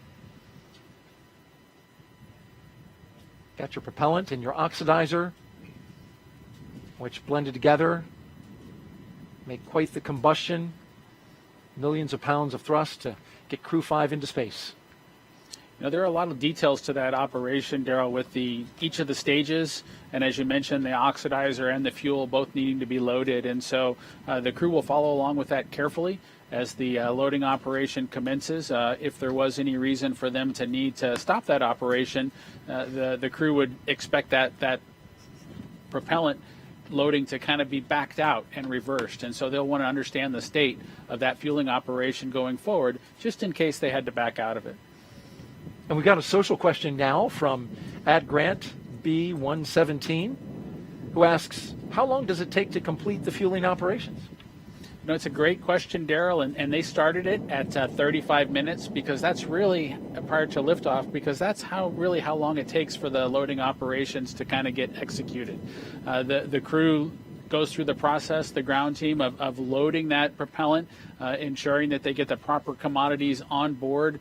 The actual sequencing of things might be affected a little bit by the temperature on a given day, but they have that process well monitored, and they begin at 35 minutes because that's how long it takes to get the rocket all fueled up.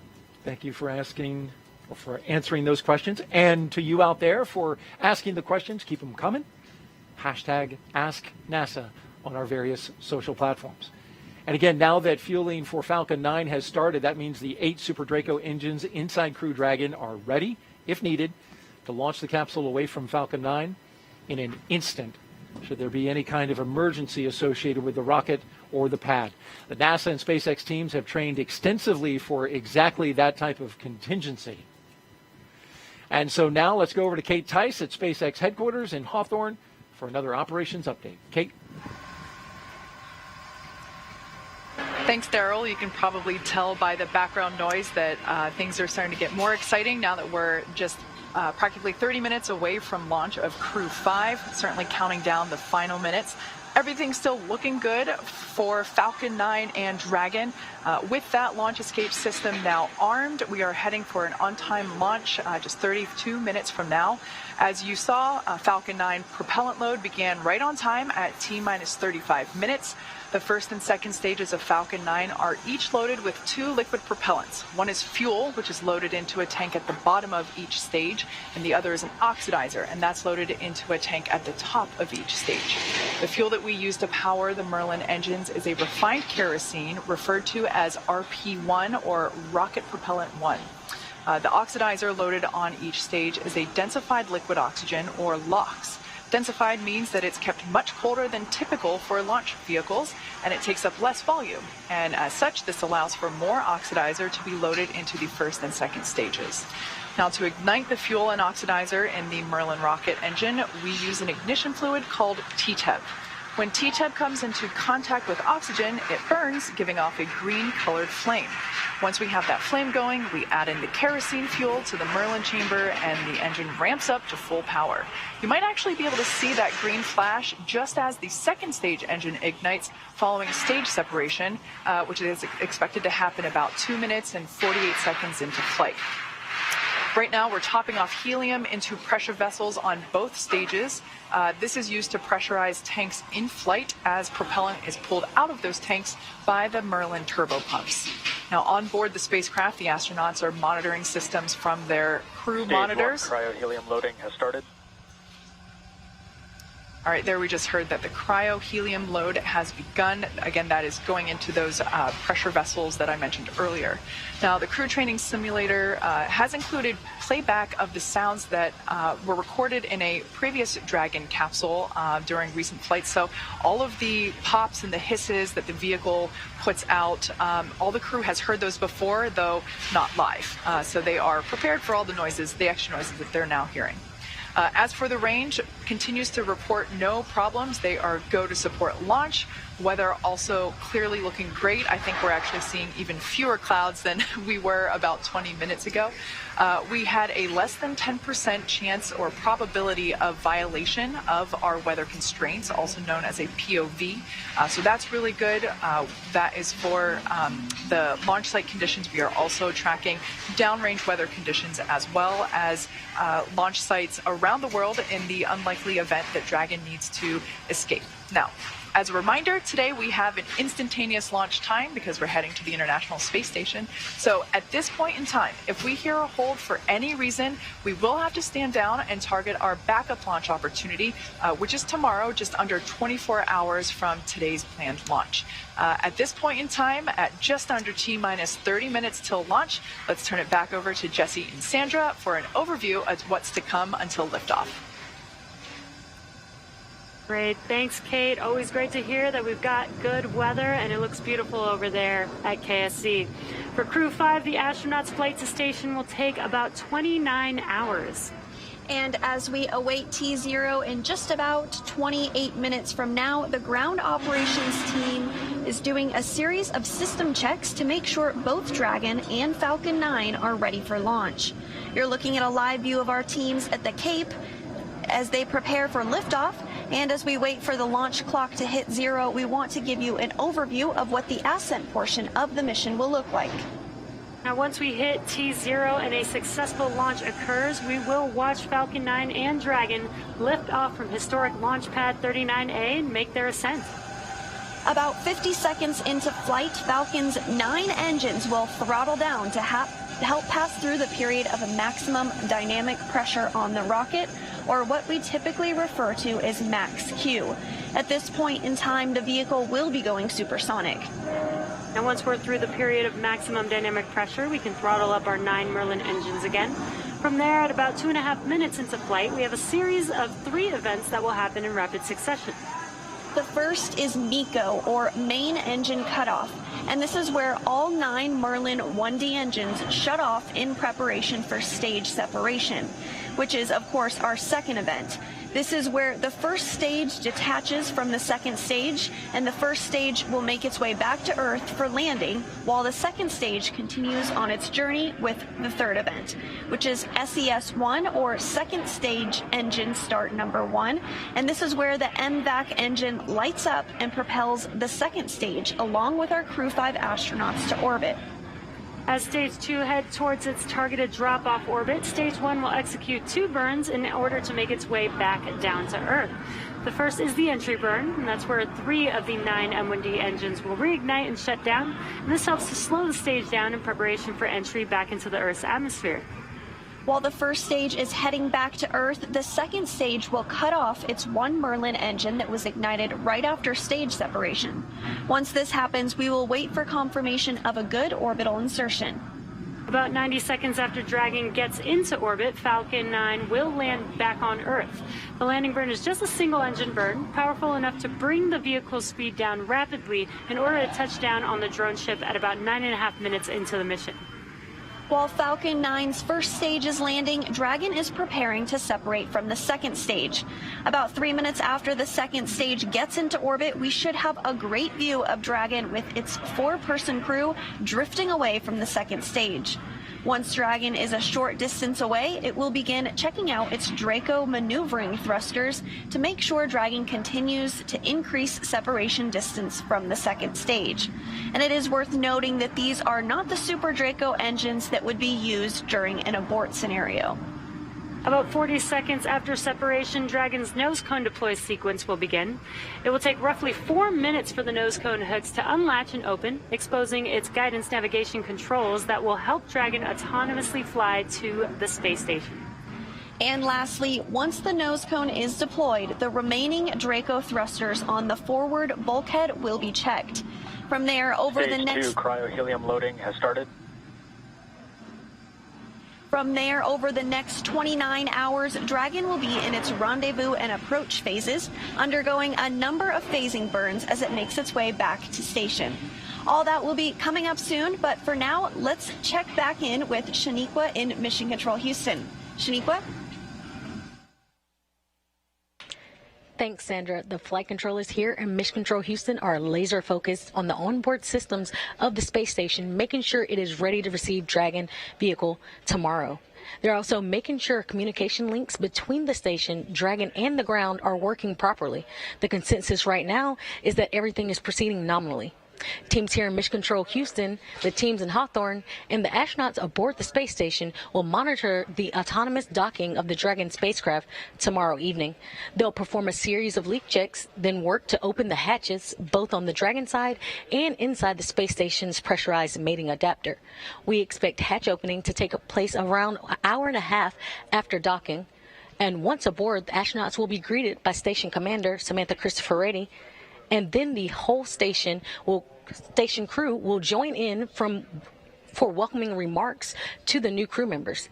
Now, due to critical science, this welcoming remarks will be about 90 minutes after the crew is on board. Once on board, the crew members will no longer be referred to as Crew 5, but rather as flight engineers of the International Space Station. Here in Mission Control, Flight Director Greg Whitney is on console overseeing the team for launch, and he will be back tomorrow for docking. We'll be on air continuously through Crew 5's arrival, but live coverage of docking is expected tomorrow around 4:57 p.m. Eastern Time. That's it from now. From Mission Control Houston, I'll toss it back to the team in Florida. Daryl, how's it looking? Well, it's wonderful out here, Shaniqua. Wish you could be here. We got picnic weather out here at the press site and Launch Complex 39, where we are looking out for the launch of Crew 5 from historic Launch Complex 39A, a beautiful sweeping shot of the lawn where we have our special guests. The media are here. We've got NASA social folks who are out on the lawn, and of course, me and Bob. Bob's riding shotgun here as we take our coverage to the next level at the final 23 minutes of liftoff. Now, from the countdown, rather. We are just seconds away from the 5th astronaut rotation mission to the International Space Station under NASA's Commercial Crew Program. Commander Nicole Mann, pilot Josh Cassada, and mission specialist Koichi Wakata and Anna Kikina are strapped into their seats inside the Dragon Endurance at the very top of this rocket here. We are listening in to the communications as they talk live to the Falcon 9 team. The rocket is fueling. The operation is doing well.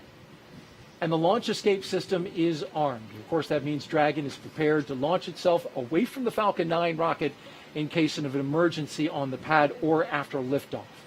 So far, operations looking and sounding as expected. And we are counting down to our liftoff at just after noon, 12 p.m. and 57 seconds after the hour Eastern time. There was a 1-second adjustment. That's pretty typical as happens when we get to this stage of the mission. The mission is the continuation of rotational crew flights to the International Space Station from U.S. soil on private rockets and spacecraft. Of course, this would not have been possible without the success of the NASA SpaceX Demo 2 test flight now 2 years ago, and of course the safe delivery and return of crews 1, 2, 3, and eventually here in about a week, Crew 4. Of course, we're happy to have the pilot from Demo 2, and that's Bob Binken. Appreciate you being here, been giving us some great thoughts and explanations about everything that's been happening. Well, thank you, Daryl. I'm super excited to be here for Crew 5 and get a chance to relive my experience during the Demo 2 mission. And it's been a great one so far. We've watched the crew get into the capsule. We've watched, they worked through a couple of issues early on, but those have been cleared. A suit leak check and a hatch leak check that had to be double checked. Now we're rolling along and moving towards liftoff. A couple things that are coming up as we count down. We're going to have stage 2 RP1 load complete. That's in 20 seconds. A few seconds later, we'll get strong back chill. That will begin in order to set the stage for the stage 2 liquid oxygen load.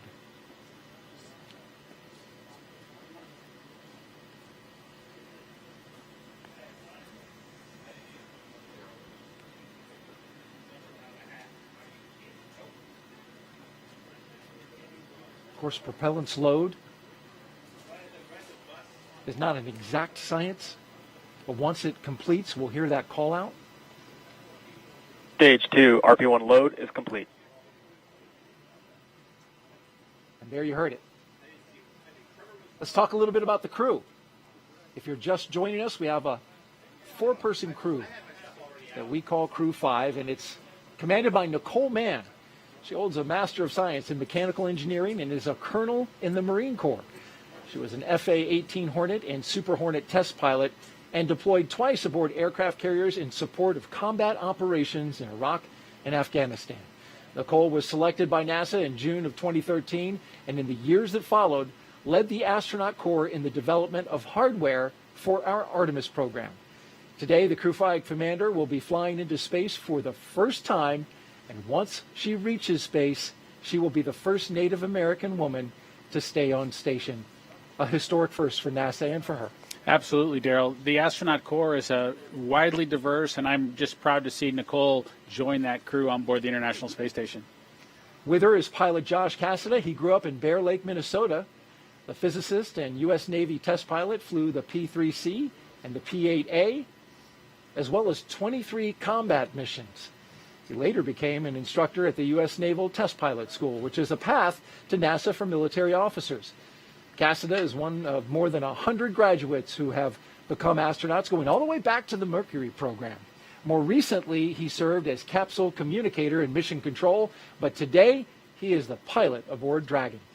It's a seat I know well, and I look forward to seeing Josh support Nicole and the rest of the crew on their way towards the International Space Station. The mission specialist now, Koichi Wakata, he's the veteran, a Japanese astronaut who has a doctorate in aerospace engineering. In 1996, he became the first Japanese mission specialist aboard the Space Shuttle Endeavour for STS-72. Altogether, Koichi flew 4 Space Shuttle missions, a Roscosmos Soyuz, and was on a long-duration stay aboard the International Space Station. During his 2-decade career as an astronaut, Koichi has spent 11 months in space. Bob, you spent a fair amount of time in space yourself. It's great to have a veteran aboard. It absolutely is, and in addition to being a veteran, Koichi just has a wonderful personality that I know is just it's key to kind of success on board the space station. Our second mission specialist is Roscosmos cosmonaut Anna Kikina. She graduated from the Novosibirsk State Academy of Water Transport in 2006. In 2012, Anna officially became a candidate for the position of test cosmonaut. Crew 5 will be Anna's first flight into space, along with 2 of her other fellow astronauts. Now, each of these 4 crew members will be part of Expedition 68 once they arrive at the International Space Station. And there you see them there inside Crew Dragon Endurance, the second flight for this Dragon. I want to let you know, if you're here locally, you want to step outside and enjoy the launch, you got a small radio, you can pick us up on VHF radio frequency 146.940 on the megahertz scale, and on UHF radio frequency 444.925 megahertz FM mode. You can hear that all within Brevard County, right here on the beautiful Space Coast. And you can see the... Stage 2 LOX load has started. Just got the call out that the Stage 2 LOX load has started, putting that liquid propellant into the second stage.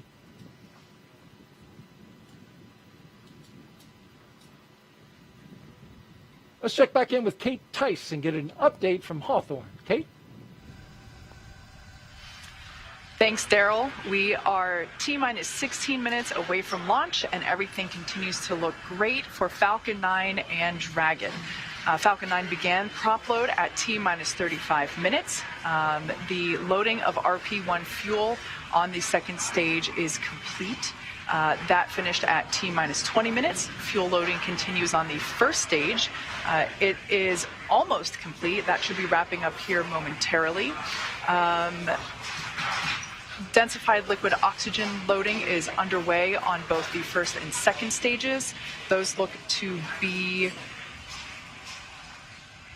about 80% on the first stage and has only just recently begun on the second stage. So not much there yet. That will wrap up at T-minus 3 minutes and T-minus 2 minutes respectively.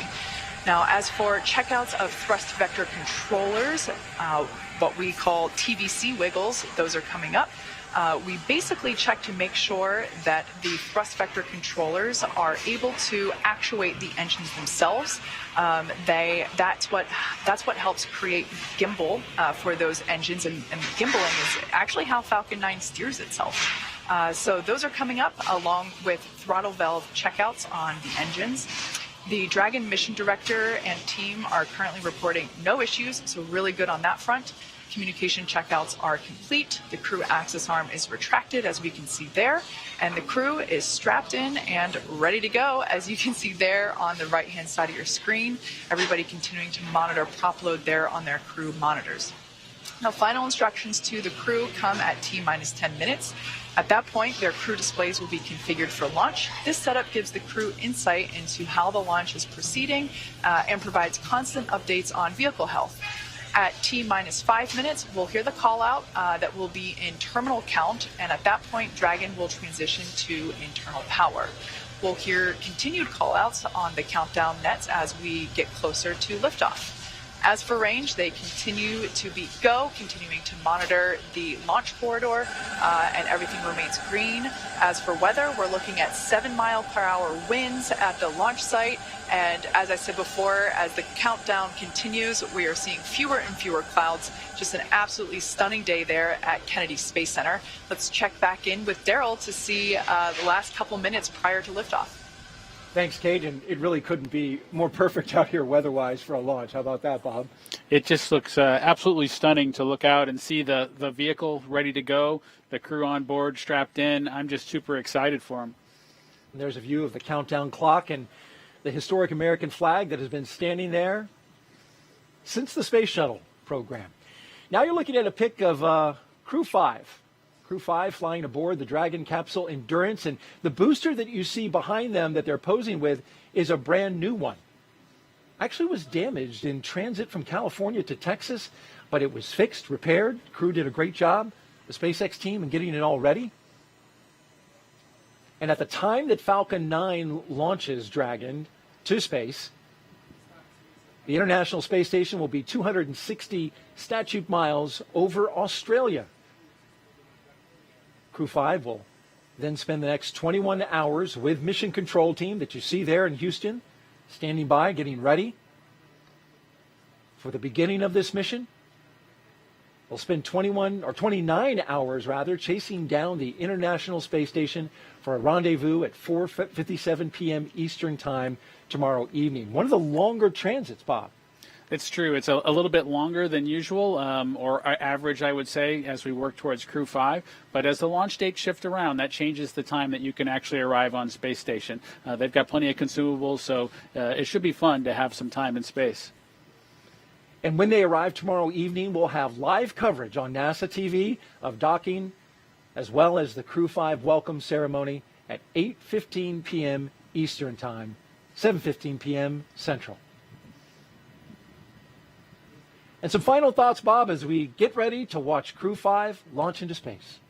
My opportunity to sit here and watch Crew 5 go has just been inspiring again to see another vehicle head towards the International Space Station. Again, I'm excited for them and just hopeful that Nicole, Josh, Koichi, and Anna have just a wonderful mission. I know that they've got a wonderful launch in front of them. Absolutely, and that's what we're rooting for here. And so with T-minus 11 minutes and counting, we're going to spin our chairs around and watch the launch. But we're going to let Kate and the team focus on the pad as we proceed through the final stretch of the countdown. We'll turn it over to Kate Tice at SpaceX headquarters in California to take us through. Take it away, Kate.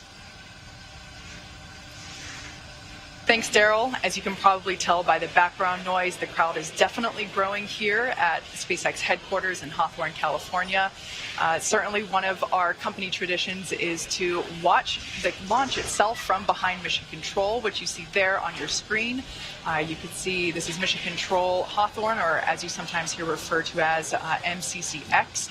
And then, of course, a crowd of employees watching from behind. I personally also stand there if I'm not doing the webcast, so I can confirm it's a great spot to watch launch. Like I said, as you can see, the energy is certainly starting to grow now that we're about to hit T-minus 10 minutes. Beautiful view there of Falcon 9 and Dragon on the pad, ready to take Crew 5 to space. We did discuss Dragon, SpaceX, confirm crew displays are configured for launch. Welcome. We would like to give a huge thanks to the NASA and SpaceX team, the thousands of people for their development, preparation, and training in getting Endurance and Crew 5 to the launch pad today, and your continued support in helping to make this a successful mission. We look forward to joining the rest of our Expedition 68 crew members aboard the International Space Station. And a special thanks on behalf of all the crew to our family and friends. It is your love and support that help make dreams come true. Now let's do this. Crew 5 displays are configured for launch. Copy. And Nicole, Josh, Koichi, and Anna, on behalf of the entire team at SpaceX, good luck, Godspeed, and enjoy the ride. And those words from Nicole Mann, the first female commander of a Dragon, as she thanked the many folks that have helped get them to this point. We're now less than 9 minutes away from launch today. Upon liftoff, you'll hear a number and letter combinations which mark different abort zones throughout the flight, as well as some performance calls. The first two are 1A and 1B, and those signify the first stage and will last up to the very north tip of North Carolina. The next are 2A through 2E, and those will come into play once the second stage kicks in, lasting from the top of North Carolina all the way to the tip of Newfoundland in the northern Atlantic. You'll also hear a spot that is to be avoided, and you might hear Shannon or forward to Shannon, and that actually refers to Shannon, Ireland, meaning they would target off the east coast of Ireland if they were later in that second stage and did need to abort for some reason. So the next major milestone that we're looking towards will come just seconds from now, and that will be when engine chill begins on the first stage of the engine.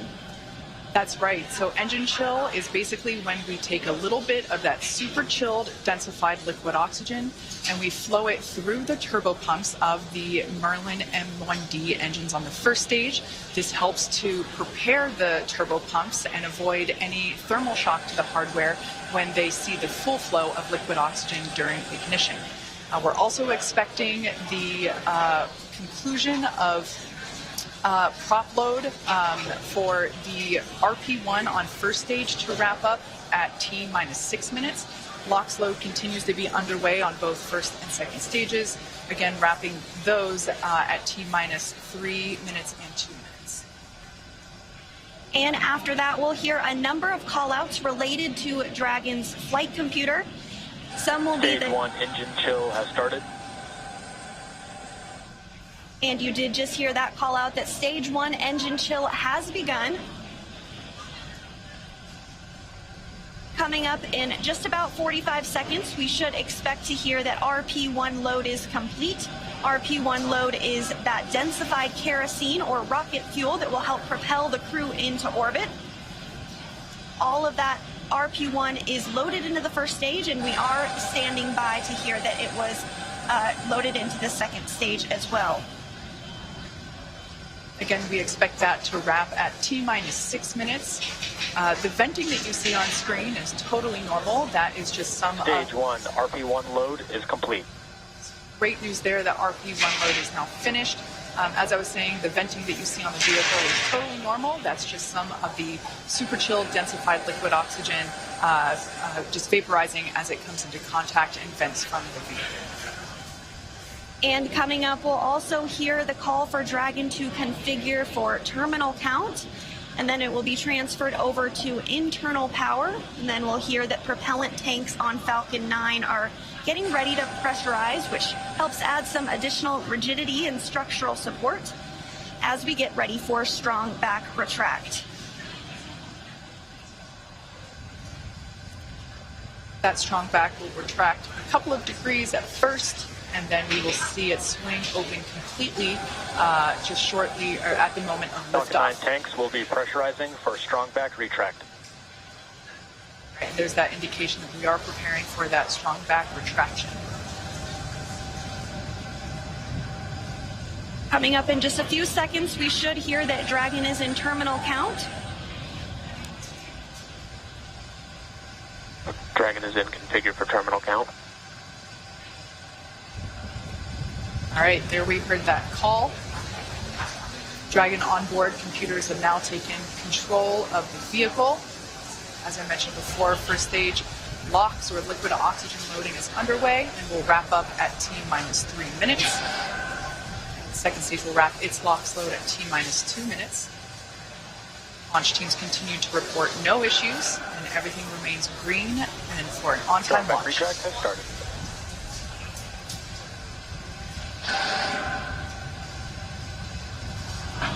And here in just a couple seconds, you might be able to see the strong back arm as it does begin to retract. As Kate said, it will recline 2 degrees. We can just barely make out the clamp arms are now beginning to move.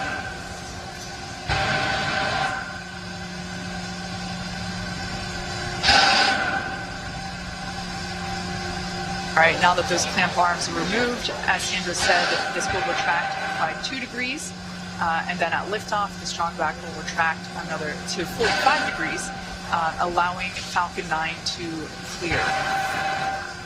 Strong back is part of the transporter erector, and the transporter erector is what provides the liquids, the gases, and the electrical connections to the vehicle. It's also what we use to integrate the vehicle in its horizontal position, and we can see that 2 degree retraction just now complete. And the next call out that we should hear in about 20 seconds is that the first stage LOX load is complete.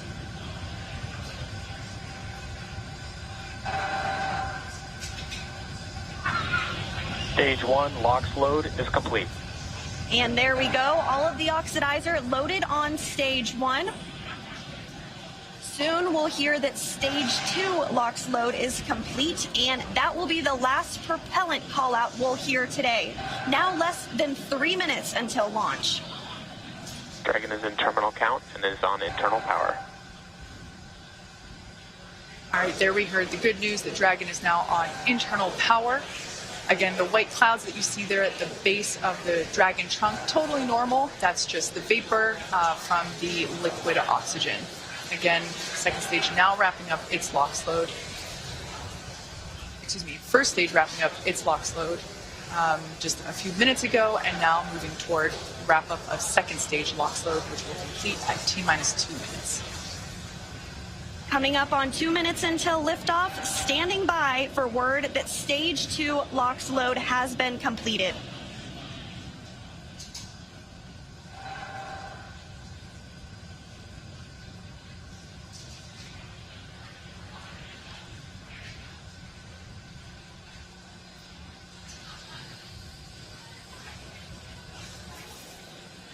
Dragon is in auto idle.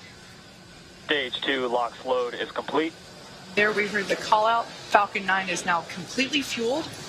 All of its propellants. So closeouts are starting. Expect loud landing.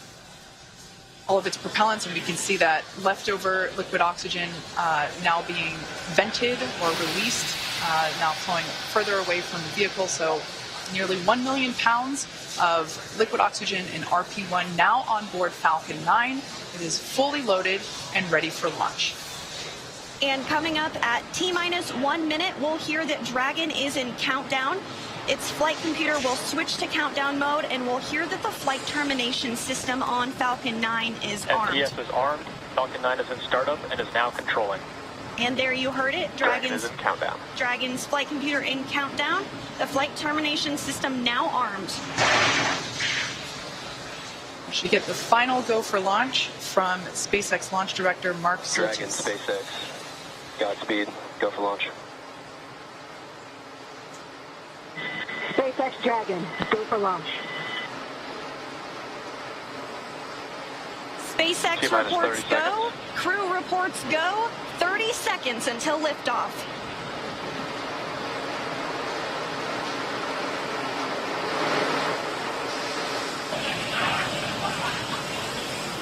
T-minus 15.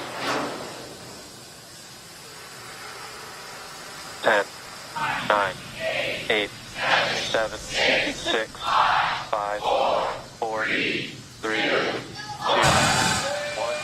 Ignition. Engines full power. And liftoff.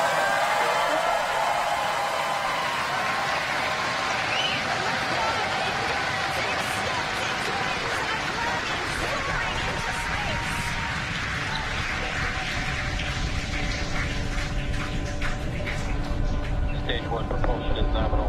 Vehicle is pitching downrange. Stage 1 propulsion is nominal.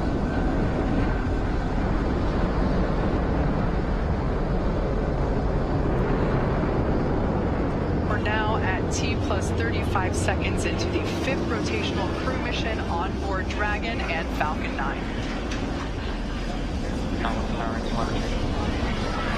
Coming up in just a few seconds, we'll hear the call out for Stage 1 throttle down. Stage 1 throttle down. Falcon 9 engines throttling down to help pass through the period of maximum dynamic pressure. This period is known as max Q, and once the vehicle... There we just heard that the vehicle is now traveling faster than the speed of sound. Once through max Q, we'll throttle those Merlin engines back up. Max Q. Stage 1 throttle up. Stage 1 throttle. Stage 1 Bravo. Copy 1 Bravo. That call out for 1 Bravo means we're in the second and final abort mode for the first stage, continuing to get good performance. The crew is already pulling over 2 Gs. And next up is going to be a couple of events in rapid succession. First will be engine chill on the second stage and back engine. And there you heard that call out. And then we'll have MECO, or main engine cutoff, where the 9 engines igniting will cut off in preparation for second stage separation. Then we'll see the single Merlin vacuum engine on the second stage ignite and continue to carry the Crew 5 astronauts to orbit. Just like we did on first stage, that MVAC chill is intended to help pre-chill the hardware prior to the full flow of that densified liquid oxygen. Stage 1 throttle down. At this point in time, those 9 Merlin engines are beginning to throttle down in preparation for MECO, or main engine cutoff.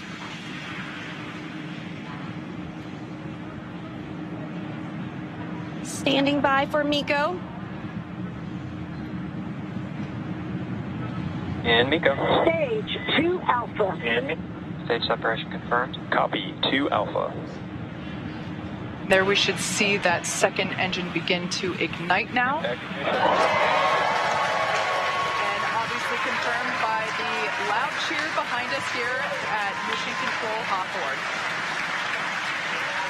And we're also in 2 Alpha for the aborts if needed. Again, second stage is lit and continuing to carry the Crew 5 astronauts into orbit. We're now getting a view of the first stage after that stage separation. The second stage still being illuminated by that single Merlin vacuum engine, and that's on the right-hand side of your screen. First stage on the left-hand side of your screen making its way back to Earth. We will be attempting to land it on our drone ship, which today we are using Just Read the Instructions. Acquisition signal, Bermuda.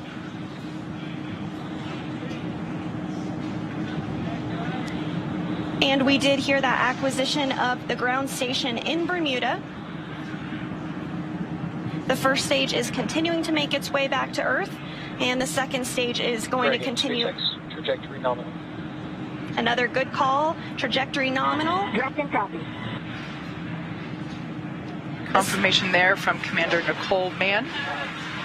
You can also sort of see the Space Coast there in the background of the first stage on the left-hand side of your screen. It also looks like you can actually see the thrust plume created by the first stage as it's now rotating just out of screen. Second stage is going to continue firing until a little over 8 minutes into the flight, really doing the heavy lifting now, getting the crew into orbit.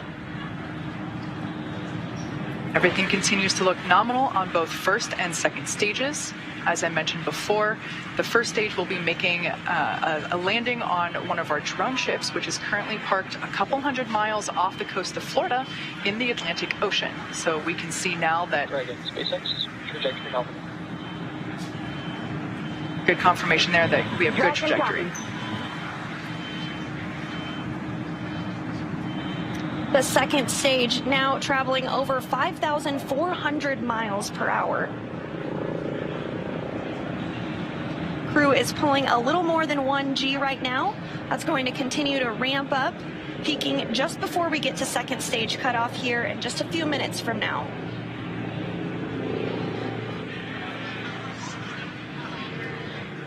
First stage will be performing 2 separate burns, a re-entry burn where we reignite 3 of the Merlin the Merlin M1D engines on the first stage.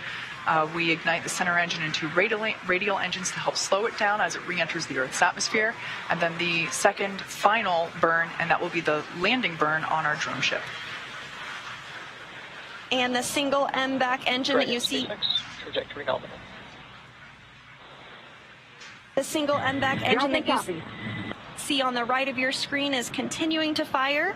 We did hear another call out that trajectory is nominal.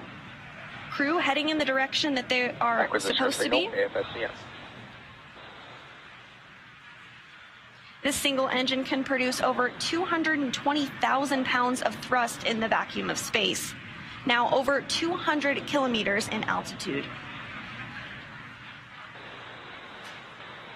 We will start to hit events now in a rapid succession as the first stage continues to make its way back to Earth and the second stage continues its burn. Just a couple minutes left in that burn. For those of you just joining us, just over 6.5 minutes ago, our 4 Crew 5 astronauts launched from Kennedy Space Center in Florida, and they are now making their way into orbit on the second stage inside Crew Dragon. Trajectory nominal. Which we're hearing that the trajectory on that is nominal. Dragon copy. They are safe inside Dragon Endurance, whereas the first stage on the left-hand side of your screen is making its way back to Earth.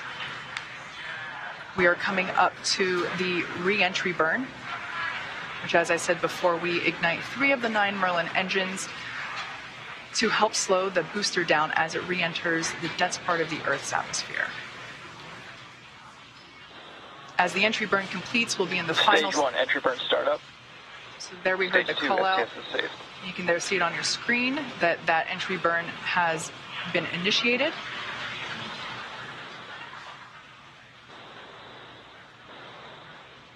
And as that entry burn completes, we'll be in the final different abort phases here shortly, which essentially correspond to areas along the very northeastern seaboard of the U.S. Stage 1, entry burn shut down.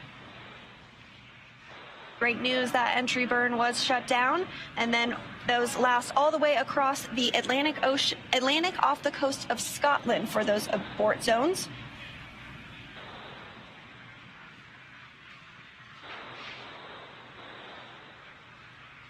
Everything continues to look nominal for both the first and second stages.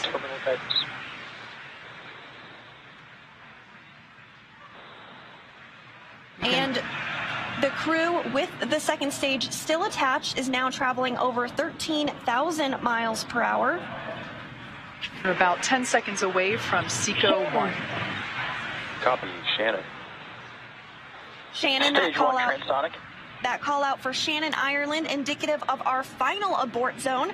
After this, we'll see second stage shut off, and we'll be listening for confirmation of a good orbit, which tells us the crew and Dragon are exactly where they need to be. And there we had confirmation that the Stage MVAC 1 landing burn. has shut down simultaneously. The entry. Dragon SpaceX nominal orbit insertion. And you heard that call for a good insertion. We will coast for a few minutes.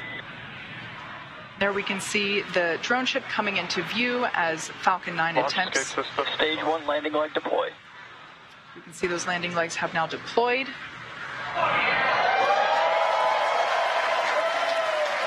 as you can see on your screen, and you can hear by the clapping and cheering behind me, Falcon 9 has landed on our drone ship just through the instructions, parked off the coast of Florida. And again, that second stage separation will be coming up just a couple of minutes now. We do coast for a few minutes after second engine cutoff to allow any rates or motion to dampen out and settle. And looks like we're going to get a view of the second stage as it separates here shortly. We did hear that the crew has been successfully inserted into a good orbit.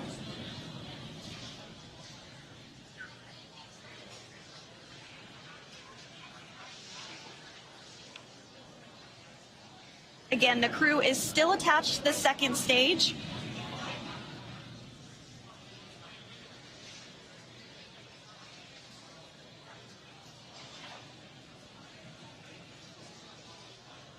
We are expecting stage separation to occur in just over a minute from now, about 1 minute and 8 seconds. And that's when when the second stage will separate from the Dragon trunk. The Dragon trunk is the part of hardware where we are able to house the cargo that is able to be exposed to the vacuum of space, as well as the solar panels which help power Dragon while it is on orbit.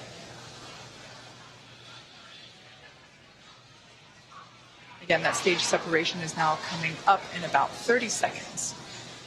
After stage separation, we will have nose cone deployment.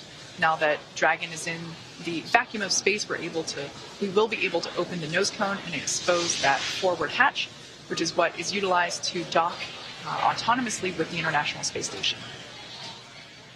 And that nose cone does stay closed for the flight uphill to help protect all of the guidance, navigation, and control sensors. We are standing by for second stage separation.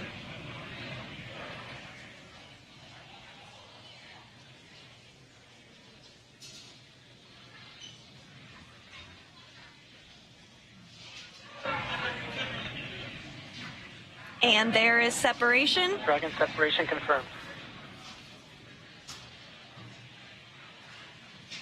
And Dragon, this is your launch director. Dragon crossing zone. And Dragon, this is your launch director on Dragon. On behalf of the entire launch and recovery team, it was an honor and a pleasure to be a part of this mission with you. And while October 3rd may belong to the Mean Girls, October 5th will forever belong to Crew 5. Godspeed, Endurance. Cheers.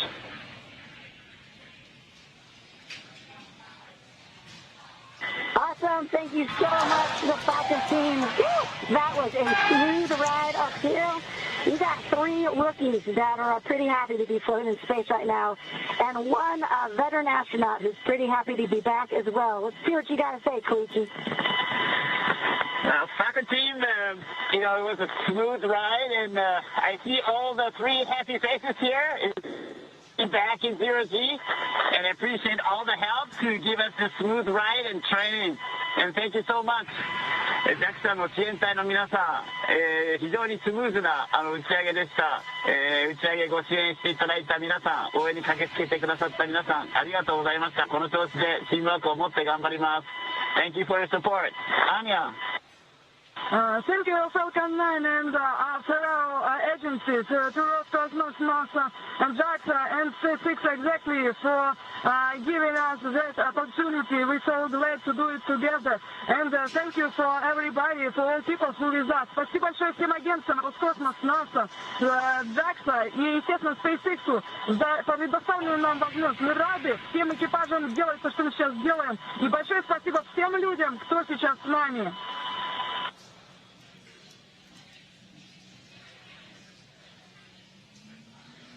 Some really nice words there from the Crew 5 crew, as well as... And Dragon Falcon 9, see you. Thanks for the words.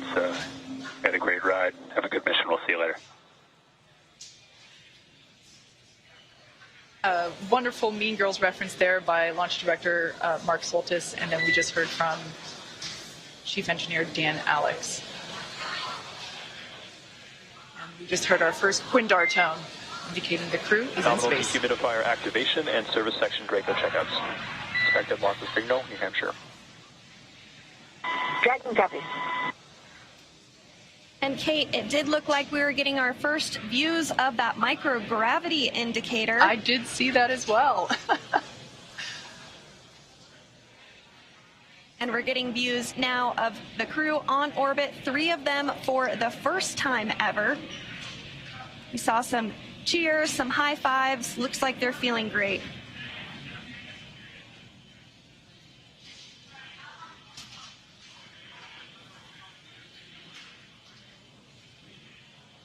Hopefully we can see that zero-G indicator float back into view and hopefully get a better shot of it. I couldn't quite tell what it was, although it kind of looked like it may have been an Einstein doll.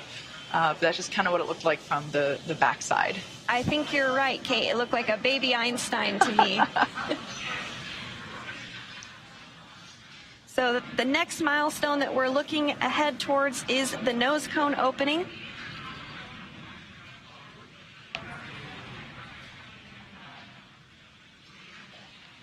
If you've just joined us, we had a successful liftoff exactly 16 minutes ago of the Crew 5 mission. They had an on-time liftoff from Kennedy Space Center at noon Eastern Time. They had a smooth ride up to orbit. The first stage landed successfully on our drone ship. Just read the instructions, and everything has been looking good so far. We are hoping to get another view on board Dragon once we're able to get that camera back. But so far, everything leading up to this point in time, we got a shot there of the MVAC engine, which is no longer firing. It is coasting with that attached to the second stage, which has been separated from Dragon. So everything was super smooth this morning, starting all the way back. I think we got here around T-4 hours, and super smooth countdown. Beautiful day from Kennedy Space Center. It looked like a gorgeous view from where Daryl and Bob were sitting. But yeah, we are standing by for the nose cone opening. Now that the Dragon spacecraft is in space, we are able to loss of signal, inland. We are able to open up that nose cone and expose the forward hatch, which is what is utilized to autonomously dock with the International Space Station, but of course to protect that hardware as well as protect the guidance and navigation control hardware. We keep that nose cone closed during launch preparations and during the ascent portion. So as you can saw there momentarily, Dragon is in space, and the Crew 5 astronauts, all 4 of them are floating, or they will be able to float soon. We're hoping to get another view of that zero-G indicator once we're able to bring onboard cabin views back to you of the Crew 5 crew. We always like to see what the zero-G gravity indicator is. As you saw earlier in the webcast, Bob actually brought the zero-G indicator that he and Doug used on the Demo 2 mission, a lovely sequin dinosaur, which I also have one at my desk. Not the Bob obviously has the one that went to space. Mine is a replica, but we love seeing these zero-G indicators. It's a really nice way to connect those of us on ground with the folks up in space. So as I said before, we are anticipating nose cone deployment shortly. Just I'm going to do a quick check-in, and there we can see now the nose cone, the hooks have been released, and we see that nose cone moving with a pretty up-close shot.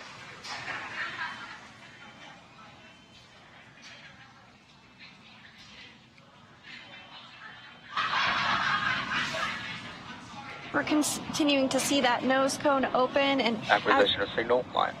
as we've mentioned, this does uncover a number of critical systems for the flight up to the space station that will be required for docking. There are 6 hooks that hold the nose cone in place during the launch and ascent portions. Those have begun to retract, and the nose cone is beginning to swing open.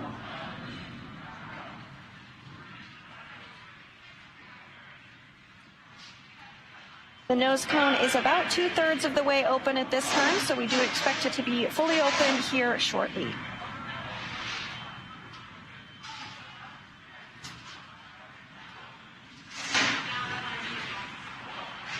Shortly after nose cone deployment, the crew will be able to get their visors open, and they'll be given the okay to get out of their suits, and that will allow them to settle in for their ride to the International Space Station. It is about a 29-hour journey for the crew from launch to docking to the space station, but as you said, they'll be able to get out of their suits, get comfortable, get some rest, and just enjoy being in the microgravity environment of space. Again, we have 3 first-time flyers and 1 veteran on today's flight, but I'm sure it was an exciting moment. No matter how many times you've been to space, I can't imagine that it ever gets old.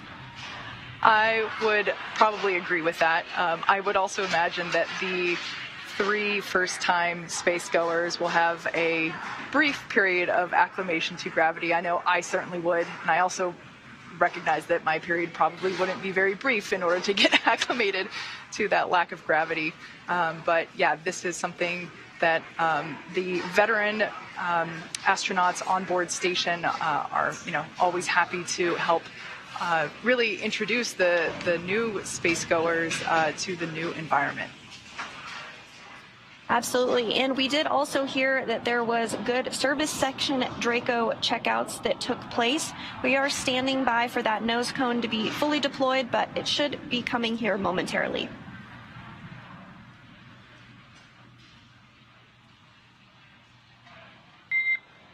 Dragon, we see a nominal nose cone opening, TCS and forward bulkhead Draco checkouts.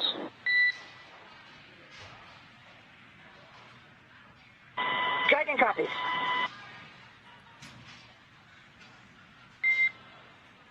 Next burn is the upcoming phase burn per your displays. We see the phase burn in 28 minutes. Good readback.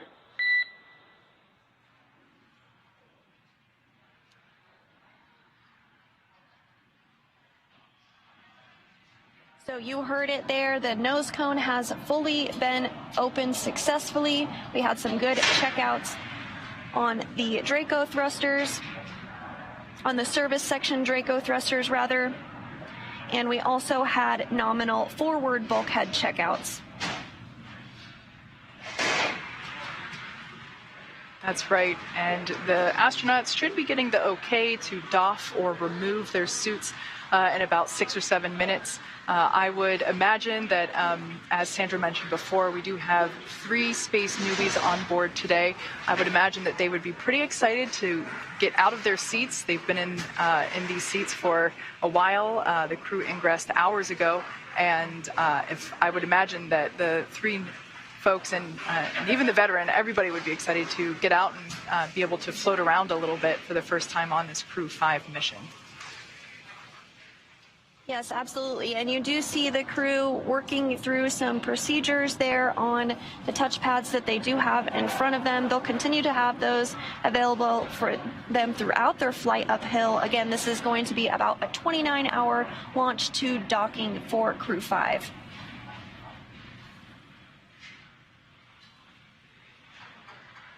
It seems as though that zero-G indicator may have floated out of view, perhaps up above the crew displays. We can see that the visors are up. Dragon, SpaceX, environments are looking good for suit doffing. For today, we can leave the camera configured for a little while longer, but at this time, you are go for 4.012 and 4.300. As a reminder, please stow the suits with the visors closed. I'll copy.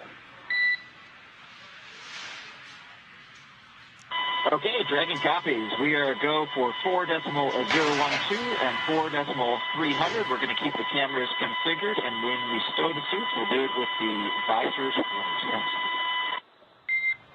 Good readback. At this time, you're also go to tell the world a little bit about that stowaway we saw shortly after second engine cutoff.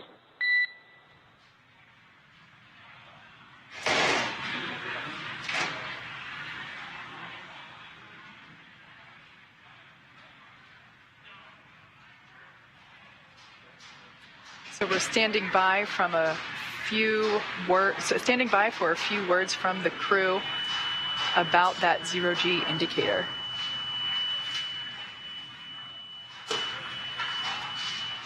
And there it is.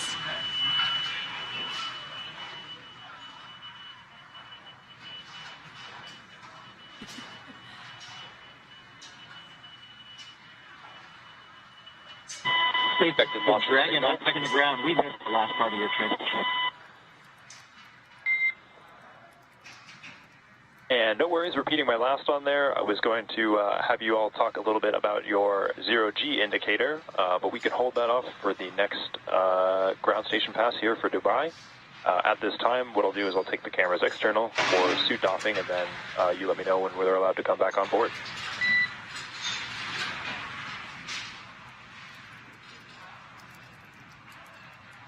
Okay, Dragon copies. So we'll let you know when you come back on with the cameras, and we're excited to talk about our stowaway here. Okay, Dragon copies and working.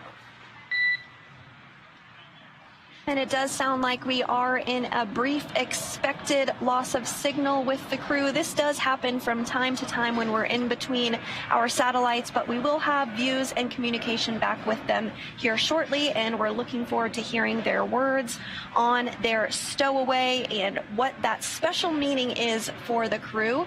So with Crew 5 now successfully on orbit, let's head over to our counterparts at Kennedy Space Center in Florida. Daryl, it was spectacular to watch this launch from here in Hawthorne, but tell me, what was it like to see it on the ground? It was amazing. First of all, we got an idyllic day right here on the Space Coast. I mean, the temperatures are like, mid 70s. There's a cool breeze. Phenomenal launch. Bob, I want to get your thoughts. You've flown, you've watched. This was pretty perfect. No, this was just outstanding. It was picturesque, with the blue sky, the blue background, a beautiful day here in Florida. The only thing I wish was that I was there with them, because that is the one place that is better to watch a launch from than right here at the Kennedy Space Center is on board the rocket ship. I got to believe that. And though we weren't on board, we did get to watch the views as we were going up and saw them land the booster, which, by the way, that booster also going to be SpaceX's and NASA's Crew 6 booster. So more the reuse, NASA taking advantage of that as well. Absolutely. Every chance that we get to reuse a capsule or reuse a booster kind of drives down costs and increases the opportunity for more folks to fly in space. Now I'm headed out to take a swim, right? I mean, this is just perfect out here. Bob, thank you for your thoughts. And now we're going to move on. We've got an interview here with Robin Gatens, the director of the International Space Station, who also joins us here. And you got to experience the launch from right here outside the press site. And I want to ask you, how did you enjoy it? Well, it's always exciting to see launch to the International Space Station. I've seen many, but especially to see a new international crew headed to the International Space Station was very exciting. And of course, you nailed it. Beautiful day. Really glad we got this one off today. Absolutely, and they'll make that 29-hour transit to the space station. You're the director of the International Space Station, so I want to ask you, I heard there's a book coming out that's, there have been books before about the International Space Station, but a new one's coming out. Tell me a little bit about that. Yeah, it's called Our Benefits to Humanity. It is a publication we have put out before, and we actually released it in July, so it's out. It's both in print format as well as online, so people can just search on Benefits for Humanity, International Space Station, and find that book. And it highlights all of the wonderful research that's going on the space station. This crew will be doing over 200 experiments during their time on the International Space Station, ranging from medical kinds of research that will help treat diseases and produce new drugs here on Earth, regenerative medicine. One day we might even print organs for transplant on Earth. We have Earth science going on Space Station, a number of climate instruments to help us understand Earth's climate. Really exciting results. This is truly what we call the decade of results on the International Space Station, where we're building on past lessons and capabilities to just compound the results that we're able to get out of the space station. And 235 investigations, 76 new ones, and you mentioned the decade. 2 decades, more than 2 decades, the International Space Station has been operating. You mentioned some of the science that they're going to be doing. Now I'm wondering if you have a favorite that you've kind of identified, like, oh, I can't wait to find out the results of that. Well, I've been tracking a lot of them. I'm really excited about some of the medical things. We're flying again a payload by a company called Lambda Vision, and they're producing retinal implants that could be used to help patients with ocular degeneration.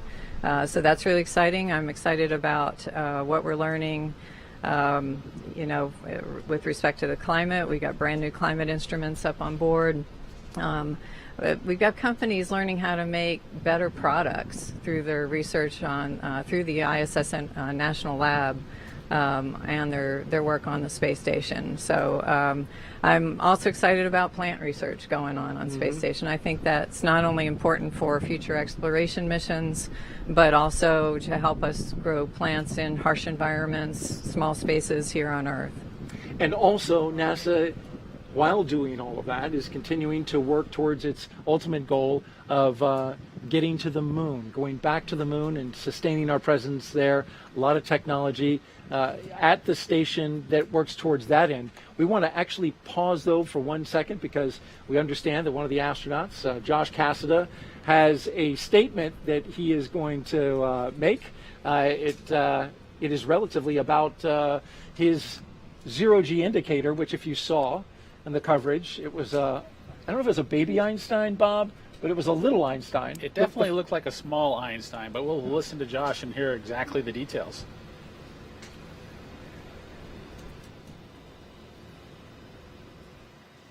Let's listen in.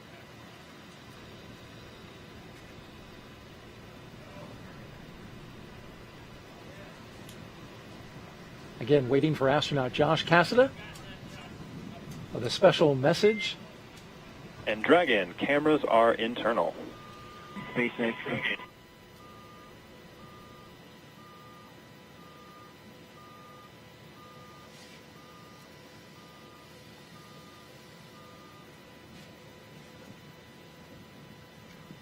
Dragon copies. We are internal with the waistbands off and stand by for the cabin mic check. You see Koichi Wakata is out of his seat.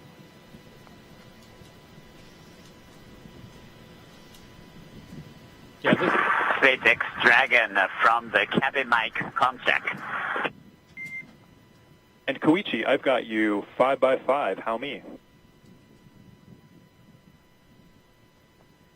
Mike, we have you loud and clear also. Great news, and we're also getting some great views inside the capsule here. So if you all want to get a chance to talk about your indicator, we'd all love to hear some.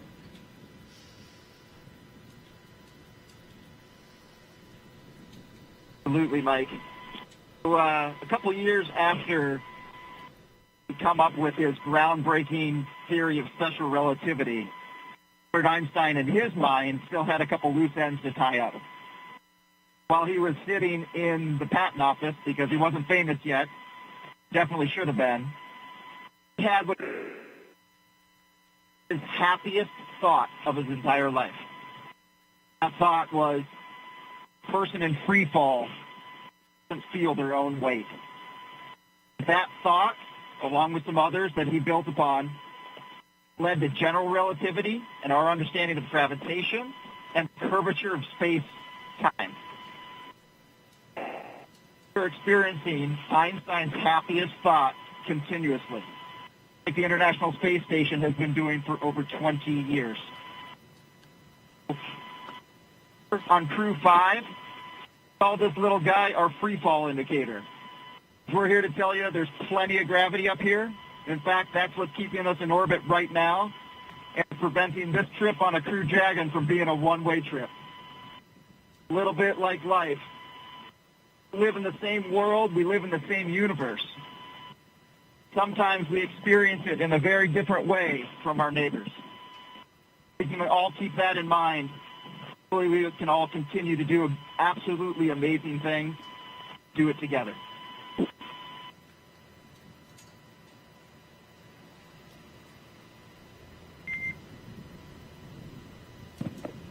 Well, that was excellent, Josh. We appreciate you all taking the chance to share with us some of those special words and some of the meaning to you all.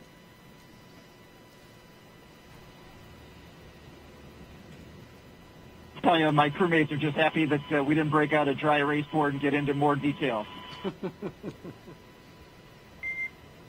We'll chat lensing later. Absolutely. A message from at this time, astronaut Josh Cassada, the pilot of Crew 5, and his fellow astronauts and cosmonaut, floating in space high above the Earth as they head to the International Space Station with a special message about Albert Einstein, who is represented there floating around space as the zero-G indicator, but then also a nod to his theory of relativity. E equals MC squared, I believe, Bob. Well, there are a lot of great things that Einstein was responsible for, and I would just say that maybe there are 5 folks experiencing his happiest thought on board the Dragon capsule just right now. Absolutely, and NASA is looking to return humans to the surface of the moon, and this is part of it, going to the International Space Station. We mentioned some of the efforts in going up there, and of course the science that's going to be done by Crew 5. We're looking forward to that as well. Some final thoughts, Bob, about the day today. Well, it was just a wonderful day, a chance for me to relive the launch experience with the Falcon 9 and the Dragon capsule, and I'm just super excited for the Crew 5 and little Einstein on board and in free fall right now. A very special moment indeed. Before we wrap up, I want to send it over to Megan Cruz, who is with Deputy Administrator and former Space Shuttle astronaut Pam Melroy. I am Pam, and I have just been chatting about how wonderful of a day this was for a launch. Oh, it's a gorgeous day here at the historic Kennedy Space Center. For me to see the next generation of launch vehicles launching to the space station was thrilling. And also the next generation of young explorers. You know, you and I were talking about a young boy here, guys, that bought a space suit, an astronaut suit from downstairs at our store and was wearing it around and running around. How cute was that to see him so excited? Well, I found it pretty cute to see the 3 rookies who were on the flight, as well as my very dear personal friend, Koichi Wakata, who I flew with in 2000 to the space station. So I'm inspired by both the young and the experienced. And speak to me about that like you said, you've flown on the space shuttle 3 times. Talk to me about that ascent, how it must feel as they're going up through the atmosphere. It's absolutely a remarkable experience, and I found myself thinking as I was looking at the schedule for this rocket, how physics drives so much of what we do. So it's very similar in the timing of everything, but the space shuttle was a little bit of a wild ride, I have to say. It had a lot of vibration, particularly the first 2 minutes. But you know, it's a very different experience when you're here on the ground. It always brings tears to my eyes. I pray for the crew. When you're inside the vehicle, you're having a blast. So I'm glad to hear that they were having a blast. Talk to me about why these commercial crew missions are so important. Well, they're really important to us for a lot of different reasons. The whole value that NASA brings to the American people, and in fact to humanity, is around science, a strong science and technology posture for the country, and inspiration. And we see that all wrapped up in commercial crew, because we see the ability to do more science on orbit because we can carry more crew members. We see the advancements that have been made through NASA investments in commercial crew and commercial cargo that are lifting our entire space industry. And of course, there's nothing better than seeing an astronaut fly to space for inspiration. Sure. And what's next for NASA? You know, right behind us, we have the vehicle assembly building. Inside is NASA's Artemis 1 rocket. Are you excited for that? Oh, I'm very excited. I'll tell you, it's a big deal when a new rocket flies for the first time. And we have learned a lot. We have a lot to learn, just like I was a test pilot. So when we flew airplanes, we never actually launched the first try. Usually we just taxied down the runway. So we've taken her out to the runway a couple of times now, and we've learned a lot. And I cannot wait to see the most powerful rocket in the world launch going to the moon. Yeah, we're doing a lot of great stuff here, and we're so happy to bring viewers on the ride with us, right? You bet. That's the whole idea. NASA shares and inspires. Perfect. Pam, thank you so much. I appreciate you being here. Guys, we're going to send it back to you for the last time today. Thank you very much, Megan. Great job out there. Appreciate it. And Nicole, Josh, and Koichi and Anna are now on course to arrive at the International Space Station around 4:57 p.m. Eastern Time tomorrow. And of course, NASA TV will stay on the air for continuous live coverage along Crew 5's entire ride to station. Meanwhile, SpaceX's YouTube channel will join live coverage starting at roughly 2 hours prior to docking. And though our coverage here at Kennedy is coming to a close, we will turn it over to the team in Houston to take us through the next phases of the Crew 5 mission all the way through their arrival at the International Space Station. For those of you watching online on NASA's YouTube, make sure you take a look at the description below. You'll see the video link there, and you'll find that for Crew 5 Coast Phase. Live coverage will continue at that link shortly. You can see it at the bottom of your screen. Pull that up for you. If you're watching on NASA TV, you won't notice a thing, and coverage will continue. So a post-launch news conference is scheduled for 1:30 p.m. Eastern Time on NASA TV, and you can find mission updates on Twitter at NASA, at SpaceX, and on the web at nasa.gov, including timing on any potential live tours of Dragon Endurance during the trip to station. Now, before we sign off from Kennedy, I want to thank my partner and co-host, Bob Benkin, for being on the launch broadcast, sharing your incredible insight and experiences. Bob, I really enjoyed listening to you today. Thank you so much. To you and to Megan, your wife, who helped us with Crew 4. We look forward to hearing more from your family, as well as maybe seeing Theo on a future launch broadcast. Well, thank you, Daryl. I very much appreciate that. And, of course, thank you to my wife and my son and our dog Shadow for joining us for a short period of time during today's broadcast. And, again, I just want to echo Deputy Administrator Pam Mulroy's words with it's been an exciting year. The Crew 5 folks are just getting started on their excitement for the year, if you will, on their way to the space station right now. But we've got an Artemis 1 rocket over there, the SLS, in the vehicle assembly building. Looking forward to seeing that back out on the pad and getting her launched later this year. Coming to a launch pad soon, mid-November, we all hope, and we're looking forward to that as well immensely. Huge thanks to all of our guests for joining us today, and thank you to all of you for watching. Here now are the highlights from the journey we took today, and just a reminder from here at the Kennedy Space Center to keep looking up.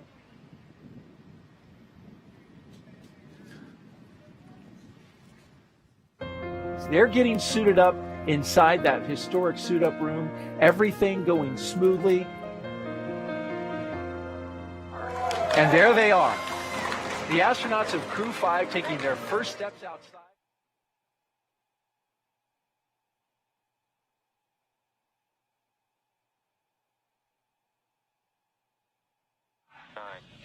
8, 7, 6, 5, 4, 3, 3, 2, 1. Ignition. Engines full power. And liftoff.